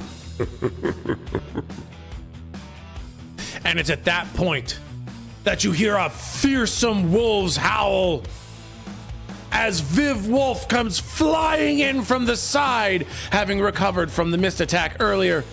Viv goes and tries to bite the dragon. Natty fucking 20! Holy shit!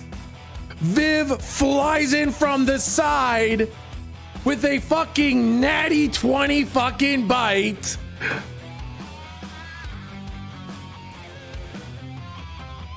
For, what is that? 17 fucking damage.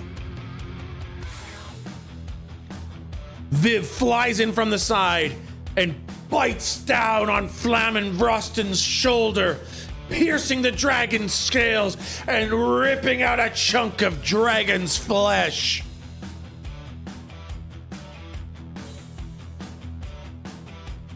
That brings us to...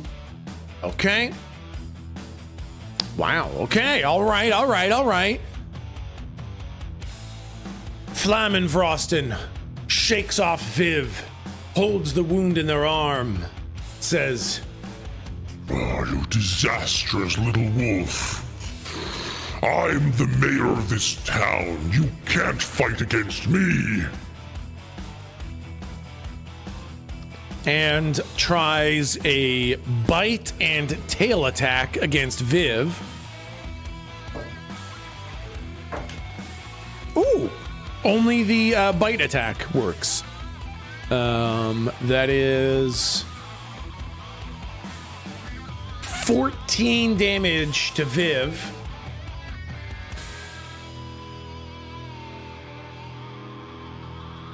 The Flammenvrosten leans down and bites onto Viv, crunching down on the shoulders and spine.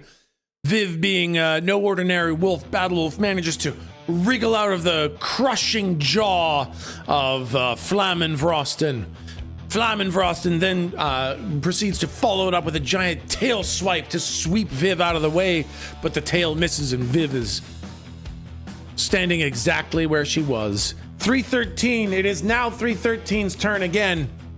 Chat, what would you like 313 to do?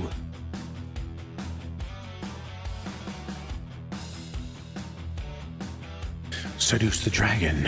Eldritch Pooter, seduce Viv. Stab that sexy dragon in the eye with a god rod. Eldritch blast that fiery vixen.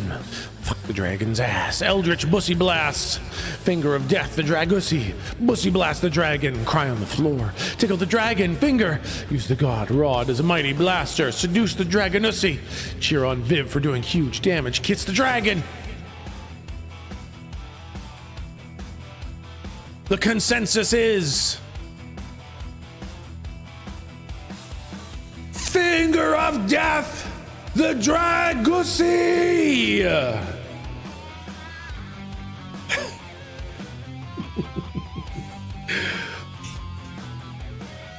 With Flammenvrosten currently engaged with Viv.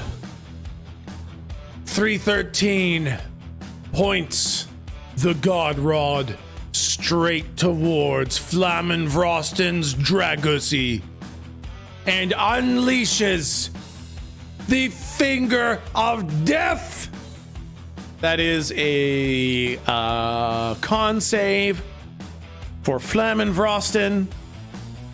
Oh, they fucking failed.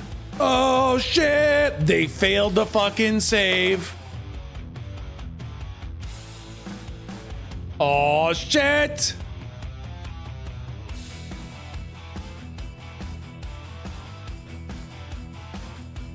.313 levels the god rod at Flammenvrosten's Dragussy. The power within the god rod surges forward, and a black beam of death emanates forwards, blasting Flammenvrosten right in the Dragussy.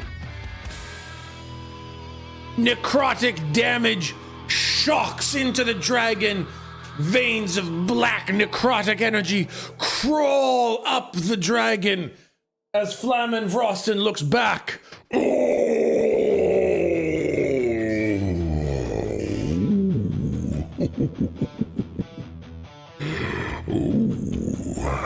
My. Oh, I see.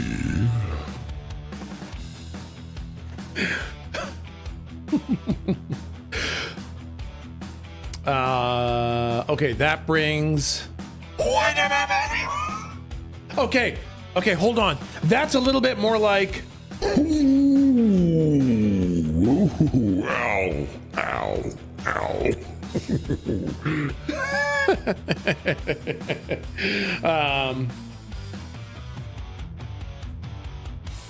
And Flammenvrosten now looks not great.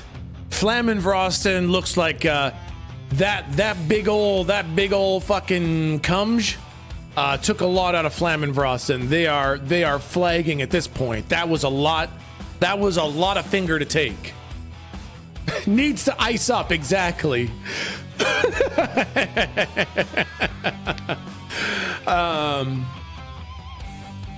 Flammenvrosten. Wait, no, it's Viv's turn. It's Viv. Viv, seeing Flammenvrosten struggling, goes for another attack. Oh, but misses. Viv, the battle wolf, leaps into the air and tries to bite right at Flammenvrosten's throat as Flammenvrosten is busy in mid. Ooh. But unfortunately, Flammenvrosten convulses in sensation, and Viv just sails right by, dealing no damage. And now it is Flammenvrosten's turn. Flammenvrosten turns to 313 and says, Oh, hey,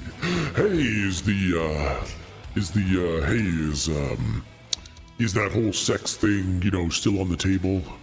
Are we, is that still a thing we could do? Cause, I'm feeling a lot more like I'm into that now. Do we wanna maybe fuck? How about that? Does that sound pretty good?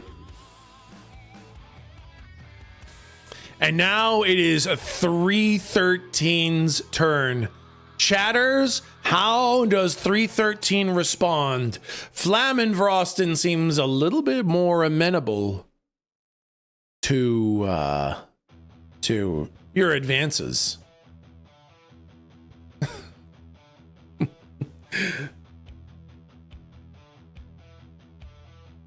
Chatters says, suck off the dragon. Destroy this dragon with a fingy clap. Sex battle the dragon. Spank the dragon, but deny the penis. Shit self immediately. Fly over and fuck that dragon. Fuck, marry, or kill. Rip his head off and shit on it. Fuck the dragon. Eldritch blast. Beat him with her cog. Sex battle. And the consensus knowledge is... take the dragon to death.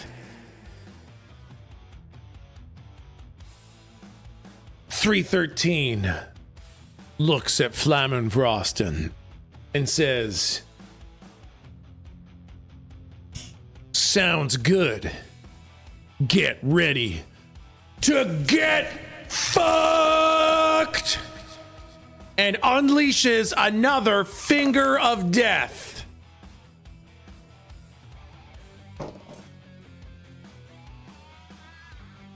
Flammenvrosten.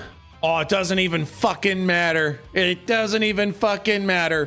Flammenvrosten makes the save, but the finger of death is dealing 60 damage, cut in half to 30, and that's more than Flammenvrosten had left. Flammenvrosten sees the God Rod leveled directly business end to eyeball level and tries to dodge out of the way. The black beam of death emanates forwards from the God Rod.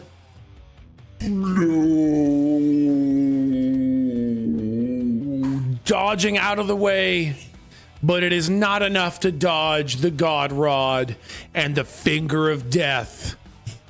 And Flammenvrosten gets God Rod finger blasted to death. The colossal corpse of Flammenvrosten, seemingly sexually satisfied, but also very dead, falls over, defeated. What a way to go.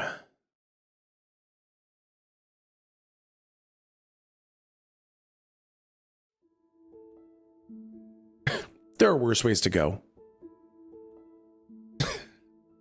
Death by Snoo.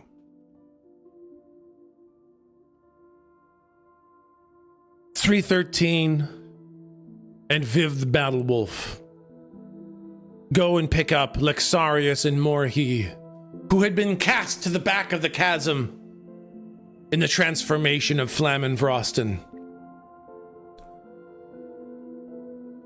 Morhi and Lexarius are placed on the back of Viv as they all slowly make their way out of the cavern, out of the crypts, and back into the town of Switch.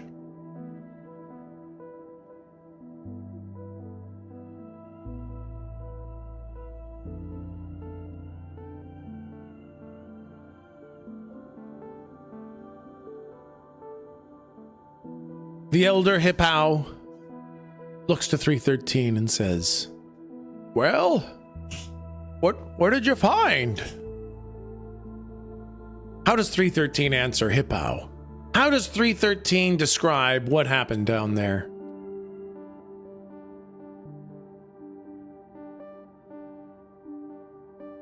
We fucked the dragon mayor. The worst date I've ever had. Found my new kink, lots of dragon sex. Finger banged a dragon to death, got a cigarette. Stuff and things, friendship, had a really bad date. Love, and I lost it, Sag. Terrible threesome. Put on head, I'm the mayor. Put on hat, I'm the mayor now. I fucked a dragon to death, best job I ever had. Found my new kink. I am your real dad. Come blasted, I'm the dragon now. Consensus knowledge of chatters is fuck the mayor now. Elder Hippow says, that doesn't make much sense. Then Elder Hippow looks at Viv carrying Morhi and Lexarius. Looks back at 313, says, oh, the mayor was the necromancer. Well, that's just absolutely wild.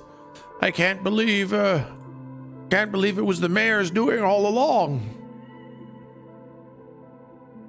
And then a new person shows up. It's a woman of short stature and slight build. So slight, in fact, that it appears that her kind of clothes are physically like weighing down on her. She wears brown slacks and a pale blue button-down shirt with 6 pockets on the front. Each pocket is filled with a pen or pencil or quill. She wears this kind of contraption of glasses with 12 different lenses that can kind of rotate in and out of position. And she says, hey guys, does anybody remember me? Did anybody wonder where I was? And the elder says, oh my God, it's Adam Mizuko. Oh, we thought you moved. And Adam says, no, what? No, the mayor trapped me in the Odaluk's resilience. Did you guys not see the big purple sphere in town hall and wonder why that was there? I literally disappeared and nobody even wondered why. It's been years that I've been in. Nobody even asked. Well, spoiler alert, the mayor's a dragon. Did you guys know that? I don't know why the Odaluk's sphere went down. I can't believe nobody looked for me.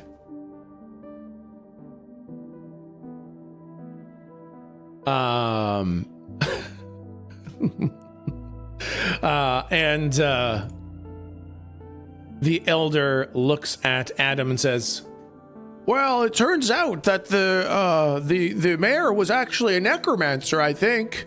Not that I think I don't have the full picture of the story here, but I think the mayor was a necromancer. Anyways, you're here now. Do you want to be the mayor now, Adam? Because we need one. I think this fellow over here just killed our old mayor. And Adam says, yeah, that would probably be good. I was the finance minister, and I'm probably the only one who knows how to be the mayor of the town. So yeah, I think that would be good. I'd like to be the mayor of the town. You said this guy killed the mayor. That the mayor was an ancient red dragon. This person did it all by themselves? Tell me, fair traveler, how did you manage to do that? Chat, how does 313 explain what happened to Adam?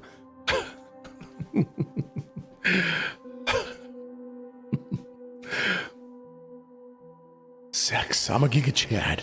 Paint scrap. Viv helped. Lots and lots of sex. Loving up and laying down with my god rod. My god rod. I literally fucked the dragon to death. The power of the pussy cannot be overcome. Death by snoo. Popo sexo. Pant scrap. Hope it helped. I had a belly full of rice and Van Grand. That's fucked up. Hey, Lanky, that one's fucked up.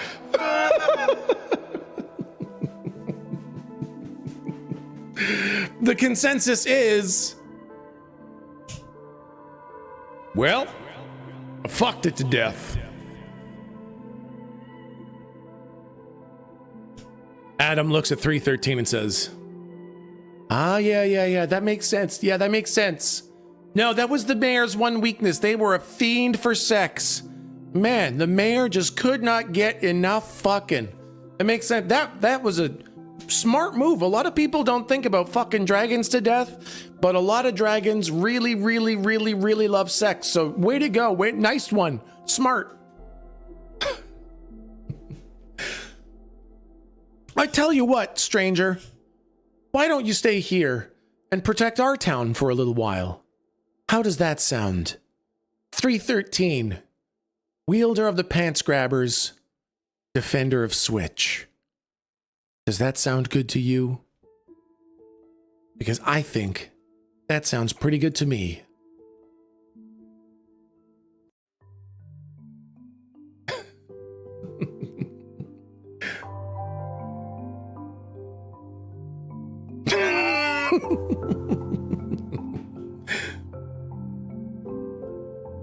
I sexed the mayor to death. Hell yeah, brother. Nope. Got some fucking to do with the timer. Are you sure? We could pay you lots of money and you could get lots of fame. Really, really big finger and a dragon, so I start blasting finger guns. Pants grab! Okay, maybe 313 needs to continue adventuring and find their own destiny, but thank you. Thank you, strange traveler, for defending us. And until next time. Chat, that's the D&D campaign for today.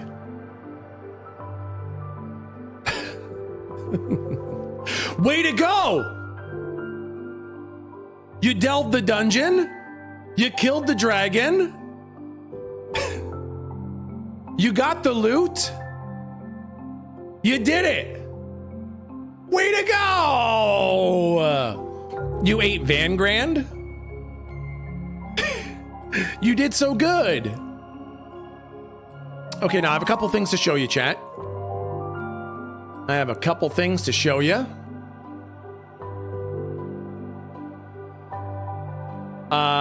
So as I was saying, Milton, all the art you've seen. Oh yeah, I can turn off slow mode. Yeah, let me turn off slow mode for you.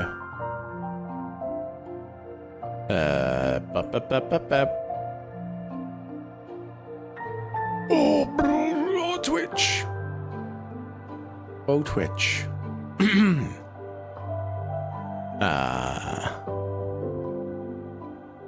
Off. Got it. Got it. There we go.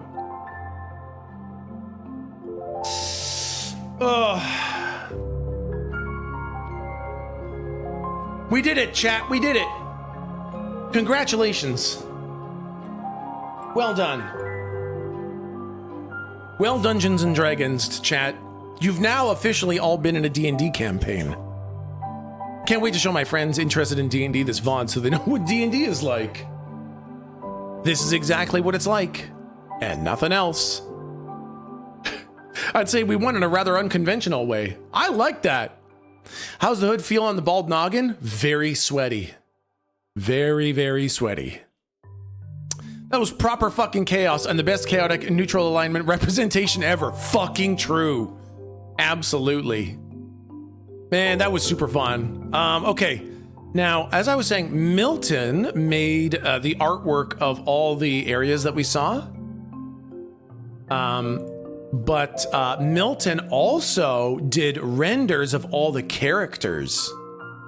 So why don't we take a look at the awesome characters? He used I think he used Midjourney to make them.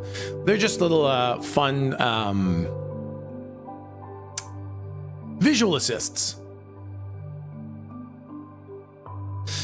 That went so well, way better than I thought it would. 313 was so well behaved. Genius idea to use him. I am pretty fucking proud of coming up with the idea to use 313.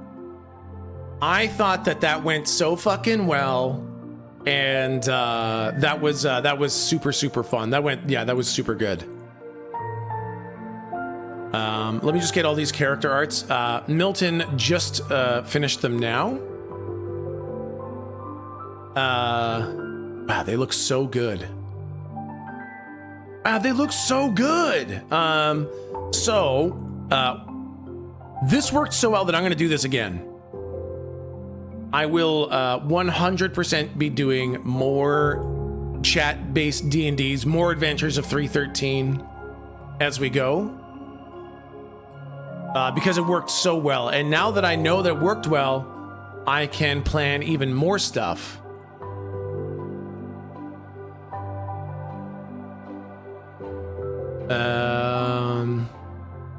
Just grabbing some art for you, chat. Do you feel better now that it worked out well? Yes, I feel so much better now that it worked out well. Yeah, very much. Yeah, I was so anxious about how it was going to work and how people were going to feel.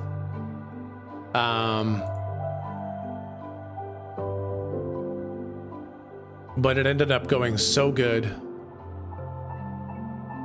Wow. Okay, just grabbing some art here, chat.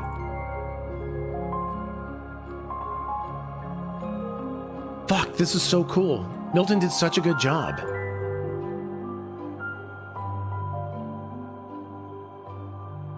Okay, so let's take a look at this art. Let's take a look at this super fucking fantastic art that Milton made of the characters. I want to be an NPC next time if possible. Yes, so I think next time I'll have some more chat members characters.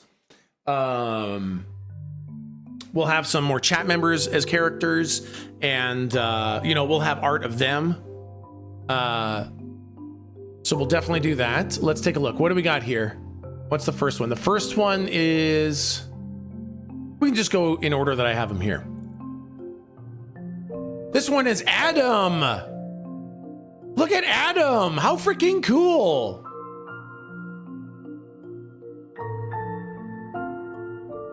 The new mayor of Switch. Fucking cool, right? And here we have Daft Debbie, the alchemist, with their beehive pulled up.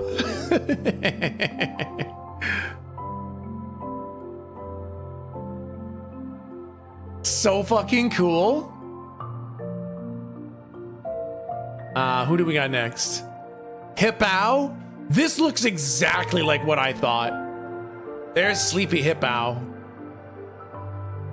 I wonder if I can maybe make it a bit smaller so that I can fit them on there. Yeah, there we go. There's Hippow. There's Sleepy Hippow.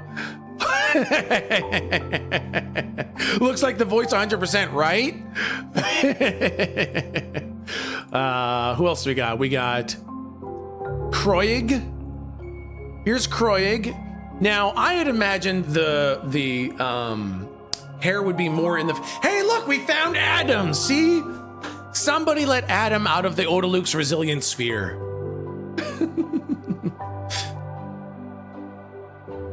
There's Kroig, the Undertaker. The what? The big purple sphere you were trapped in, Adam. In the campaign, you were trapped in an Odaluk's resilience sphere. But don't worry, chat let you out. Chat saved you.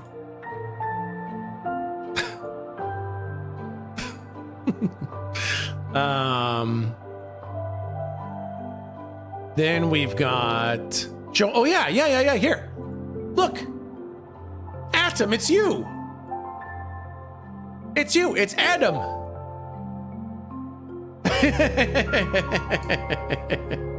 at that. I'm cool as fuck. Yeah, right? You're the finance minister.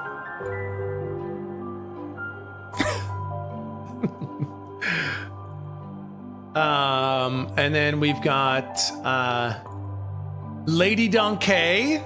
This is 313's mother. 313's mom, who knows Krav Maga and has killed a man before.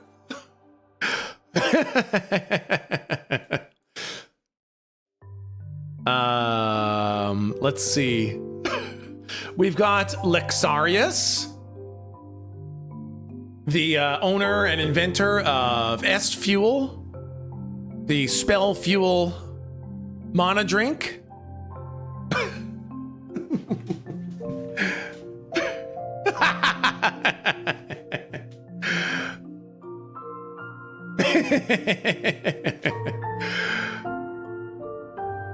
We've got Mayor Savoy, Mayor Kelson Savoy.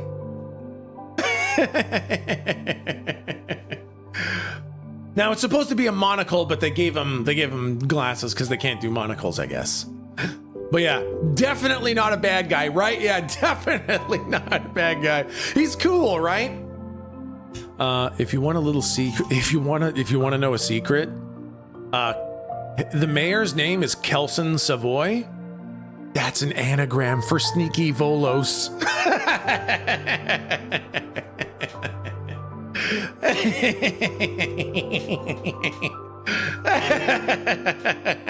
I'm so clever.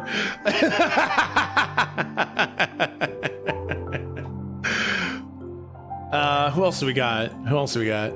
We know your tricks by now. I know you do.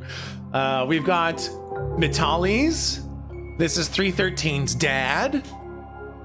The farmer, Metalis. Married to Lady Donkey.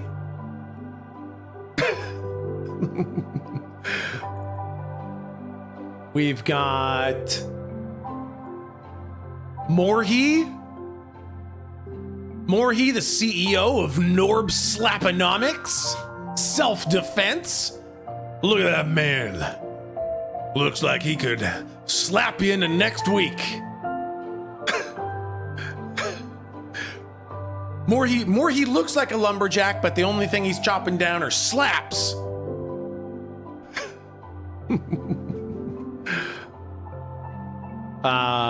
Let's see, what else we got? We got Mr. Zoiji. I love this art of Mr. Zoiji. I love thinking of this guy in the tavern. I love that so much. I love him so much. I know, look at that outfit, right? So good. I love it. Mr. Zoiji came out fantastic. That's so realistic, right? Yeah. He's just a gentle man. Was just out there selling his grain. Yeah, I love it. What do we got? With the next one is Plastiel, the Mystic. This is the one who was doing that cool ritual with all the lights and jewels and the big bowl of light and all that stuff. Looks so fucking cool, right? I fucking love it. Plastiel came out looking cool as shit. Really. Milton fucking knocked these out of the goddamn park. They look so fucking fantastic. I'm so glad that I got Milton to help me with these. Van Grand, our militia, Van Grand, defender of Switch, zombie food, Godrod Sickle, Rip. Also Snack, also 313 Snack. He was food for the zombies and for 313. Yep. Pick almost makes us feel bad for eating him. Almost. And of course, the mighty Viv Battlewolf. Fucking badass, goddamn fucking Viv the Battlewolf. So fucking cool, right? God, They look fantastic. They look so fucking good. So, great. Now I'm attracted to wolves. Thanks. And then, of course, we all saw the. Oh yeah. So I had. This is Flammenfrosten. Flammenfrosten. So do you guys want to know what? So I read all the character descriptions, right?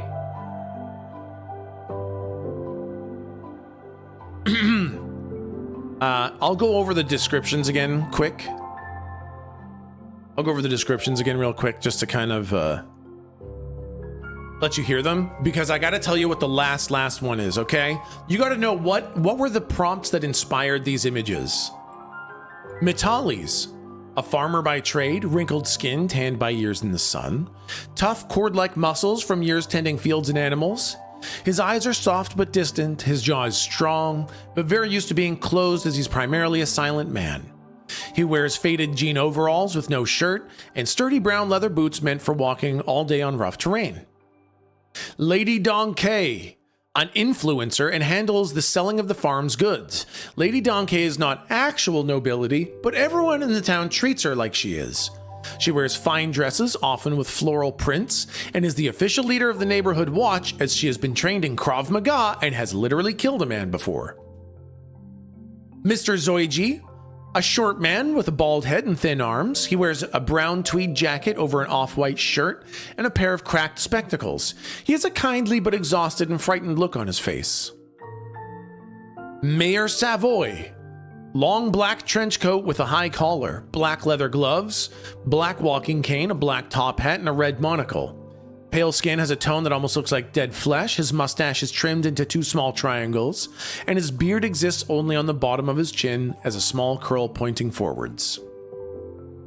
Hippao is an elderly man wearing a blue cloth robe with eyebrows so bushy they stick out from under his hood. His eyelids are nearly entirely closed and has a big nose that protrudes from under his hood. He holds a gnarled walking cane with knobbly hands and a slow shuffling gait. He often falls asleep standing up and has to be prodded awake. Vangrand, a warrior for the town's militia. They wear armor from head to toe, mostly chainmail with breastplate and arm guards.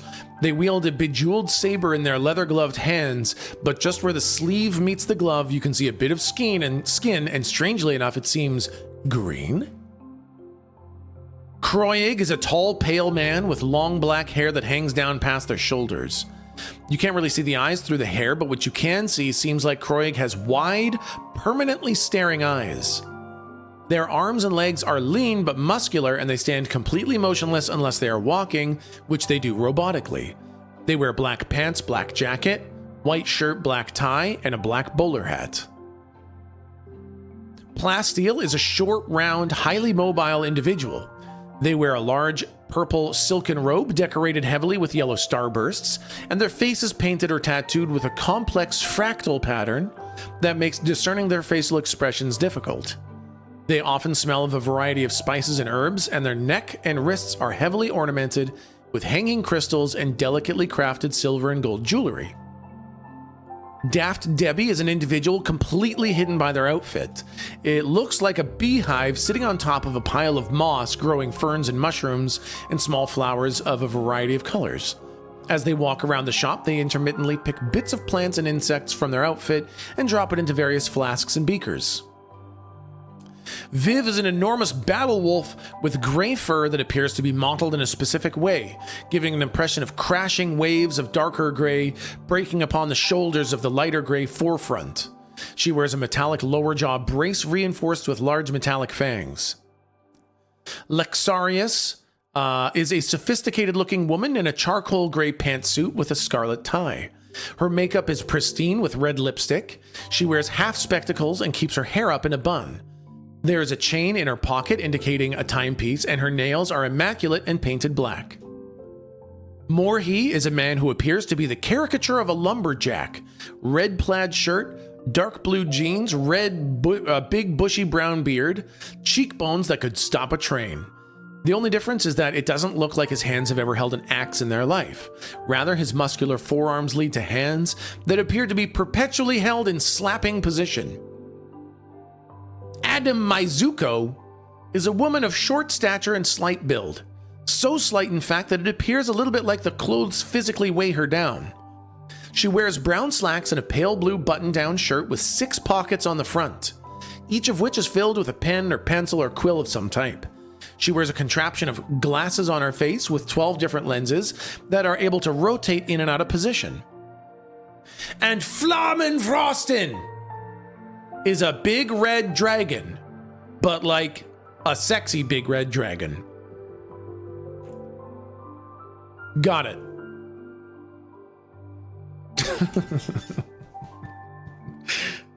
That's why it's this pose for Flammenfrosten. A sexy big red dragon. She is that, right? But like a sexy dragon. Done. Love the 2-sentence write-up, thank you. Seriously though, your descriptions are so wonderfully vivid. Thank you so much. I really love creating. I love creating characters and worlds and ideas and all that stuff. Yeah. Fractal's such a good word, right? I totally agree. I'm gonna post these on Discord. I could post these on Discord under the AI art channel. Yeah, absolutely. Yeah. So thank you, chat, for the lovely, lovely campaign. That was a wonderful, wonderful. Shows 313. The art that I have for 313, I don't really have a lot of art for 313. You know what I do have? I have got, so we've got this. When 313 met chatters. I love this one. This is when 313 met you, chat. That's you. You're all the voices around him, and that's 313 hearing you. Hey, that's me. That's you. There's Snadge, and there's Shay, and there's Disco Zombie, and there's Mint. And this is our default image. My description for this was 313 striding towards a mountain named Destiny. See, that's him on his journey towards destiny. Thank you, chat, for the lovely stream. Now, the notifications were indeed turned off.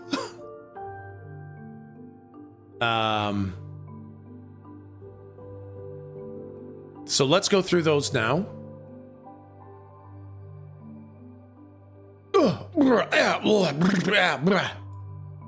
Okay. We must do this again sometime. Yeah, worked so well. We're definitely doing it again. 100%.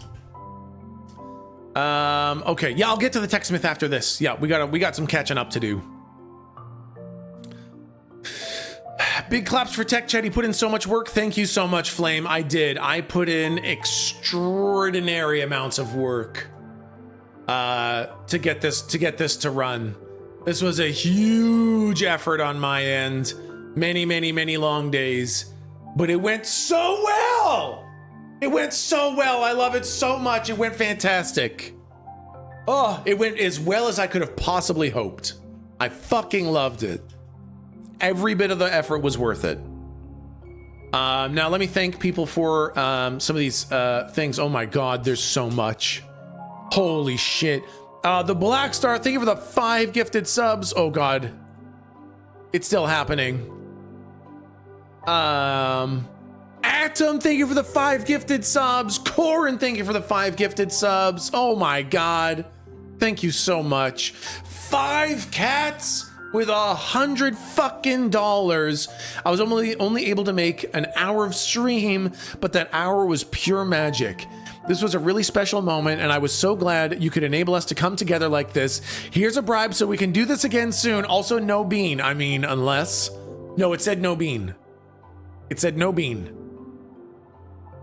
Brutally Wondering, thank you for the 5 gifted subs. Thank you so much for that. Atom, thank you for the 43-month resub. Pocket Gnome, thank you for the 1,000 bits. Honestly, this was amazing. It was so amazing to see you back in the DM groove again and get to feel it personally. You did such an amazing job with the story, and it flowed so well that it just seemed like you were slipping on a comfy old sweater. Today was awesome. Thank you so much for all the work you put into this for chat. Thank you so much. I'm gonna fucking cry. Thank you. Holy shit. It did kind of feel like putting on an old sweater. The DM blood runs deep. Holy shit. Tim's, thank you for the 17 months. Wet Willy Wonka, thank you for the 5 gifted subs. Disco Ball Destro, thank you for the 4 gifted subs. Holy fuck, you guys went crazy. Caldy, thank you for the 5 gifted subs. God damn. Asheru Swiftwind, thank you for the raid. Pointless Casserole, thank you for the 44 months. Queered Cryptid, thank you for the 6 months. Beardville, thank you for the raid. Oh my goodness. Flocking Beard, thank you for the 29 months. 29 months. Feels like 29 years with the cursed shit said here by you. You know what's worse? I laugh at the cursed shit. Okay, that's amazing. Fabulous Cuddle, thank you for the 16 months. Zip, thank you for the 17. Hog Josh, thank you for the 26th. Monty Python, thank you for the 7 months. Had to go back into the office. Haven't been around much lately. Good to see that tech is still the same old butt. Same old butt. Wooden Hooligan, thank you for the gifted sub. Cardinal Sanders, thank you for the 11 months. Whoa.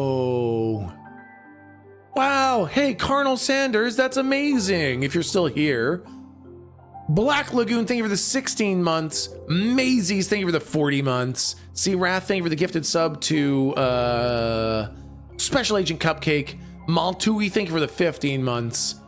And then just now, Demo Be Damned, thank you for the 14 months. So glad I was able to sit and listen to this without any disruptions. This is a great community, and you're such a great person. It was amazing to see a great DM like you develop such a great story. Now I'm ready to play some more D&D. Frick yeah!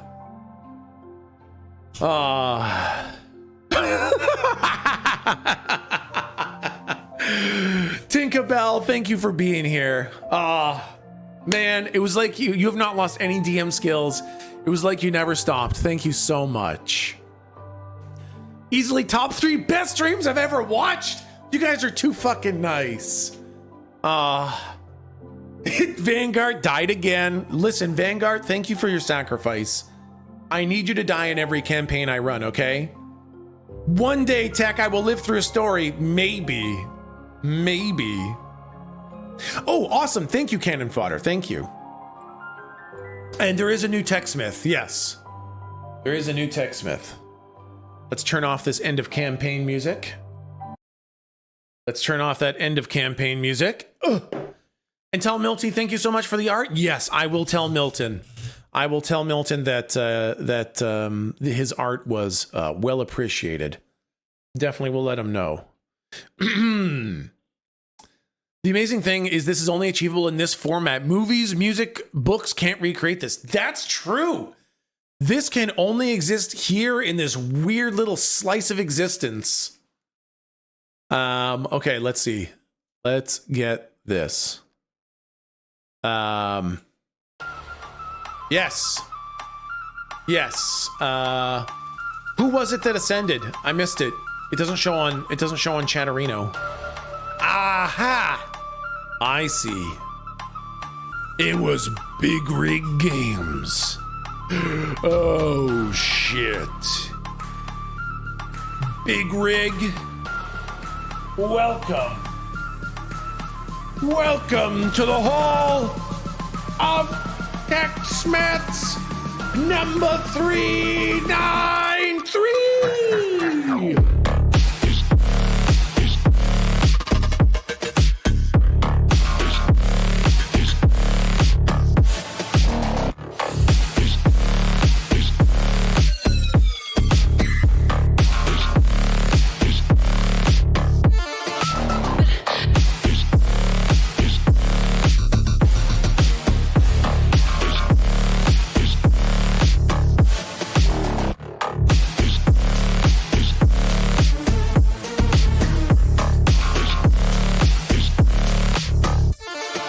welcome. Welcome to the Hall of Techsmith's Big Rig. Parade Techsmith number 393. The Techsmith of Tri-Finger but Death. Congratulations. You're responsible for making sure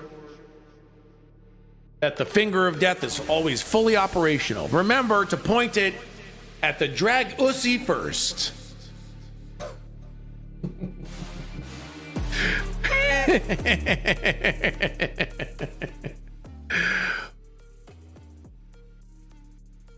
What? Wait, what the fuck? Another one? Holy shit.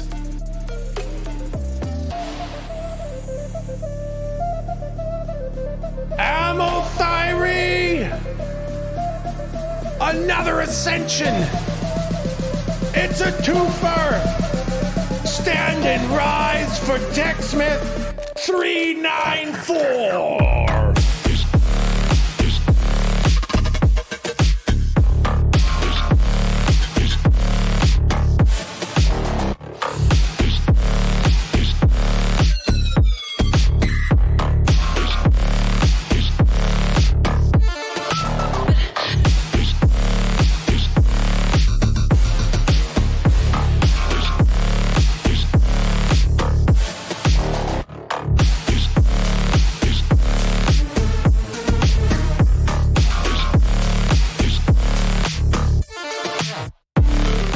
Holy fucking shit.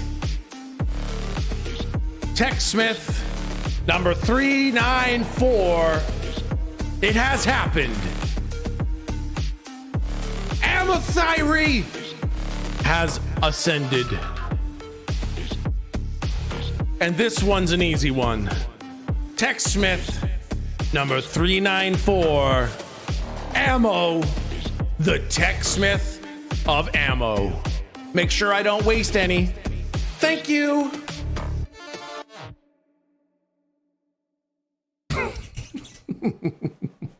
Praise Ammo Smith. It's a tough job. It's a tough job. Somebody's got to do it. Somebody's got to stop me from wasting ammo.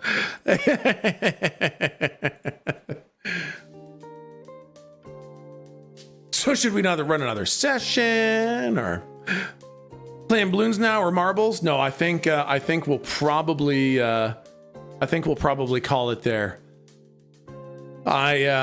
This has been an absolutely. Oh, that's right, Diablo 4. Holy shit. All right, well, I'll be back over on 9001. I'll be booting up 9001 to play Diablo 4.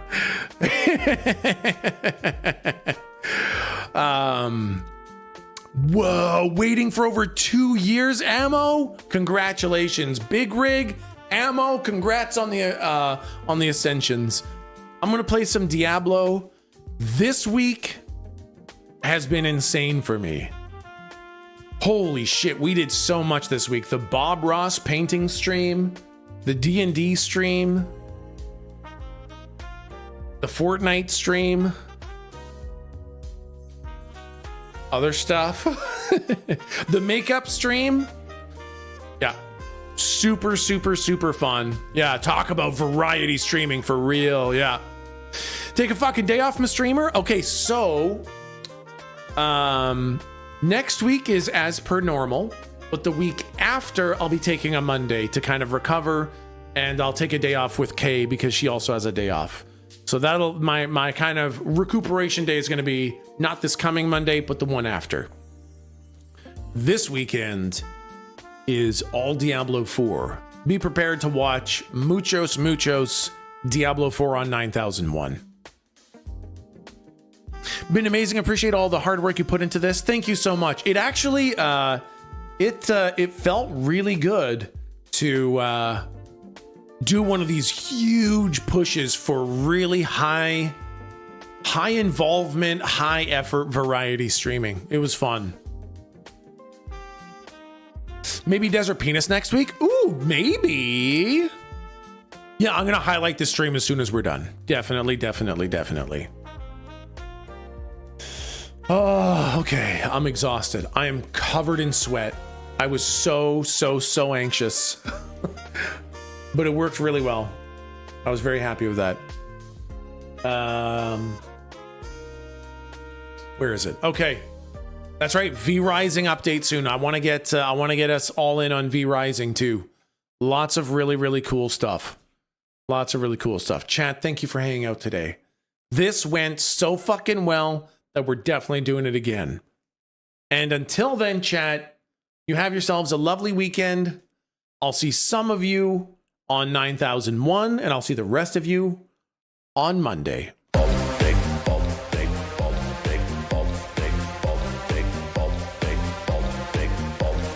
Jerk myself off, bald pig. Jerk myself off, bald pig. Jerk myself off, bald pig. Jerk myself off, bald pig. I can just like whip my dick out and take a bunch of pictures. My dick. Oh my god, bald pig. Oh my god. Jerk my god, bald pig. Coming. Jerk myself off, bald pig. Coming. Jerk myself off, bald pig. Coming. I can just like whip my dick out, jerk myself off, bald pig. Jerk myself off, bald pig.